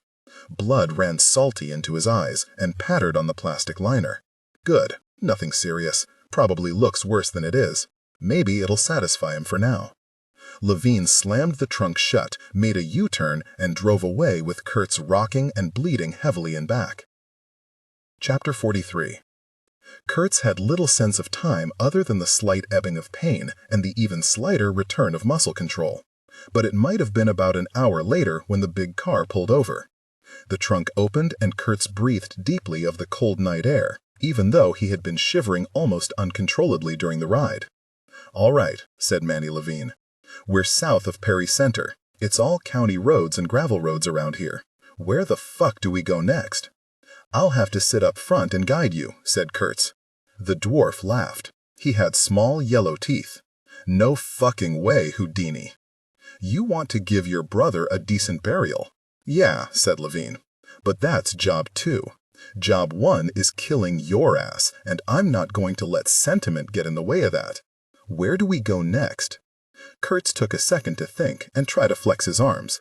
He'd found during the ride that his handcuffs and ankle manacles were chained to each other and to something solid behind him. "Time's up," said Manny Levine. He leaned forward with the taser. The ugly little stun gun had electrodes about 3 inches apart. He set those metal studs on either side of Kurtz's right ear and pressed the trigger for an instant. Kurtz screamed. He had no choice. His vision, already impeded by the loose scalp and dried blood, popped orange, bled red, and faded for a while. When he could see and think again, Levine was grinning down at him. "Half a mile past County Road 93, gasped Kurtz. "Gravel road. Take it west toward the woods until it stops." Levine reached down, set the electrodes against Kurtz's testicles, and zapped him again. Kurtz's scream lasted long after Levine had slammed the trunk shut and begun driving again. Levine slammed the trunk up. Snow fell past him in the red glow of the brake lights. "Ready to show me?" said the dwarf. Kurtz nodded carefully. Even the slightest movement hurt, but he wanted to look more injured than he was. "Help me out," he croaked. This was plan A. If he was going to lead, Levine would have to unchain him from whatever bolt held him in and undo his ankle manacles. Perhaps he would have to uncuff him while the miserable midget was close enough to grab. It wasn't much of a plan, but it was the best he'd come up with so far. Sure, Levine's voice was amiable. He reached over with the taser and pressed it into Kurtz's arm. Flashbulbs. Blackness. Kurtz came to, lying on his side on the frozen earth. He blinked his one good eye, trying to figure out how much time had passed. Not much, he felt. After Levine had zapped him, he'd obviously dragged Kurtz out of the trunk, not carefully, Kurtz thought, feeling a new broken tooth in the side of his mouth, and reworked the bondage arrangements. Kurtz's hands were cuffed in front of him now. Normally this would be good news, but the cuffs were attached by a chain to ankle manacles in state prison manner, and a longer, fine-link steel chain, perhaps 15 feet long, ran to a leather loop in Levine's hand. Levine was wearing a wool cap with ear flaps, a bulky goose-down vest, a small candy-orange rucksack, and one of those night-hiking headsets with a battery-powered miner's lamp attached to colorful straps around his forehead. On a normal person, this would have looked absurd. On this dwarf, it looked strangely obscene. Perhaps it was the taser in his left hand, the dog chain in his right hand, or the huge Ruger tucked in his belt that dulled the humor of it. "Get up," said Levine. He touched the taser to the steel dog chain. Kurtz spasmed, twitched, and almost wet himself. Levine put the taser in his down vest pocket and aimed the Ruger while Kurtz slowly, painfully got to his knees and then to his feet. He stood swaying. Kurtz could rush Levine, but rush would mean shuffling and staggering the 10 feet while the dwarf emptied the Ruger into him. Meanwhile, although the frozen ground was free of snow this far from the lake, flakes were beginning to fall through bare branches above. Kurtz began shivering violently and could not stop. He wondered idly if hypothermia was going to kill him before Levine did. "Let's go," Levine rattled Kurtz's chain. Kurtz looked around to get his bearings and began shuffling into the dark woods. Chapter 44. "You know that Sammy raped and murdered the woman who was my partner," said Kurtz about 15 minutes later. They had come into a wide, dark clearing, illuminated only by the beam of the lamp on Manny Levine's head. "Shut the fuck up." Levine was very careful, never coming closer than 10 feet from Kurtz, never letting the chain go taut, and never dropping the aim of the big-bore magnum. Kurtz shuffled across the clearing, looked at the huge elm tree at the far side, looked at another tree, crossed to a stump, and looked around again. "What if I can't find the place?" said Kurtz. "It's been 12 years. "Then you die here," said Levine. "What if I remember it was another place?" "You die here anyway," said Levine. "What if this is the place?" "You die here anyway, asshole." Levine sounded bored. "You know that. The only question now, Kurtz, is how you're going to die. I've got 6 rounds in the cylinder and a whole box of cartridges in my pocket.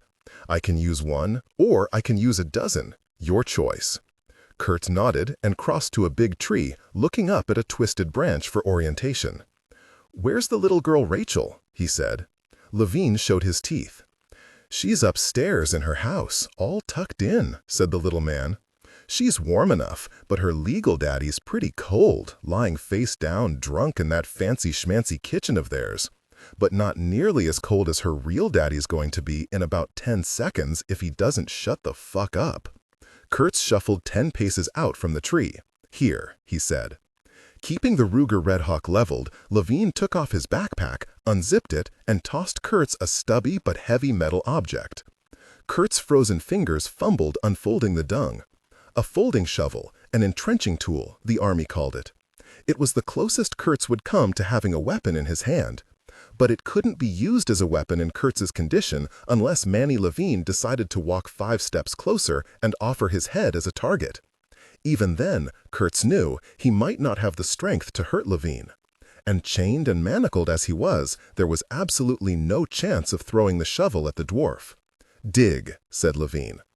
The ground was frozen, and for a few desperate moments, Kurtz was sure that he would not be able to break through the icy crust of old leaves and tight soil. He got on his knees and tried to put his weight behind the small shovel. Then he got the first few divots up and managed to start a small hole. Levine had tied the end of the chain around a sapling. This allowed his left hand to hold the taser and tap it on the steel chain from time to time. Kurtz would gasp and fall on his side while his muscles spasmed. Then, without a word, he would get to his knees and continue digging. He was shaking so badly from the cold now that he was afraid that he wouldn't be able to hold the shovel much longer. At least the physical labor offered a simulacrum of warmth. 30 minutes later, Kurtz had excavated a trench about 3 feet long and 2.5 feet deep. He'd encountered roots and stones, but nothing else. "Enough of this shit," said Manny Levine. "I'm freezing my balls off out here. Drop the shovel." He raised the magnum. But burial," Kurtz managed through chattering teeth. "Fuck it," said Levine. "Sammy'll understand. Drop the fucking shovel out of reach." He cocked the huge double-action revolver. Kurtz dropped the little shovel at the side of the trench. "Wait," he said. "Something." Levine stepped closer so the headlight beam illuminated the trench, but he took no chances, standing at least 6 feet from where Kurtz crouched. The shovel was out of Kurtz's reach. The snow was falling heavily enough to stick on the leaves and black soil in the circle of light. A bump of black plastic protruded from the black soil. "Wait, wait," gasped Kurtz, crawling down into the trench and scraping away soil and roots with his shaking hands. Even in the cold night, after almost 12 years, a faint, loamy whiff of decomposition rose from the trench. Manny Levine took a half-step back. His face was contorted with anger. The hammer was still back on the Ruger, the muzzle aimed at Kurtz's head. Kurtz uncovered the head, shoulders, and chest of a vaguely human shape wrapped in black construction plastic. "Okay," said Levine, speaking through clenched teeth. "Your job's done, asshole." Kurtz looked up. He was caked with mud and his own blood and was shaking so hard from the cold that he had to force himself to speak clearly. "It may be Sammy." "What the fuck are you talking about? How many stiffs did you bury out here?" Maybe it is," Kurtz said through chattering teeth. Without asking permission, he crouched lower and began peeling away the plastic over the shape's face. The 12 years had been hard on Sammy.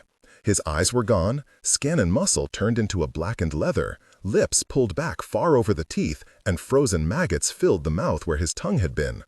But Kurtz recognized him, so he assumed Manny could.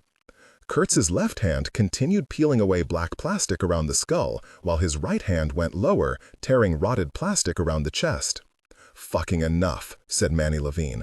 He took one step closer and aimed the Ruger. "What the fuck is that?" "Money," said Kurtz. Levine's fingers stayed taut on the trigger, but he lowered the Ruger ever so slightly and peered down into the grave. Kurtz's right hand had already found and opened the blue steel hard case where he had left it on Sammy's chest.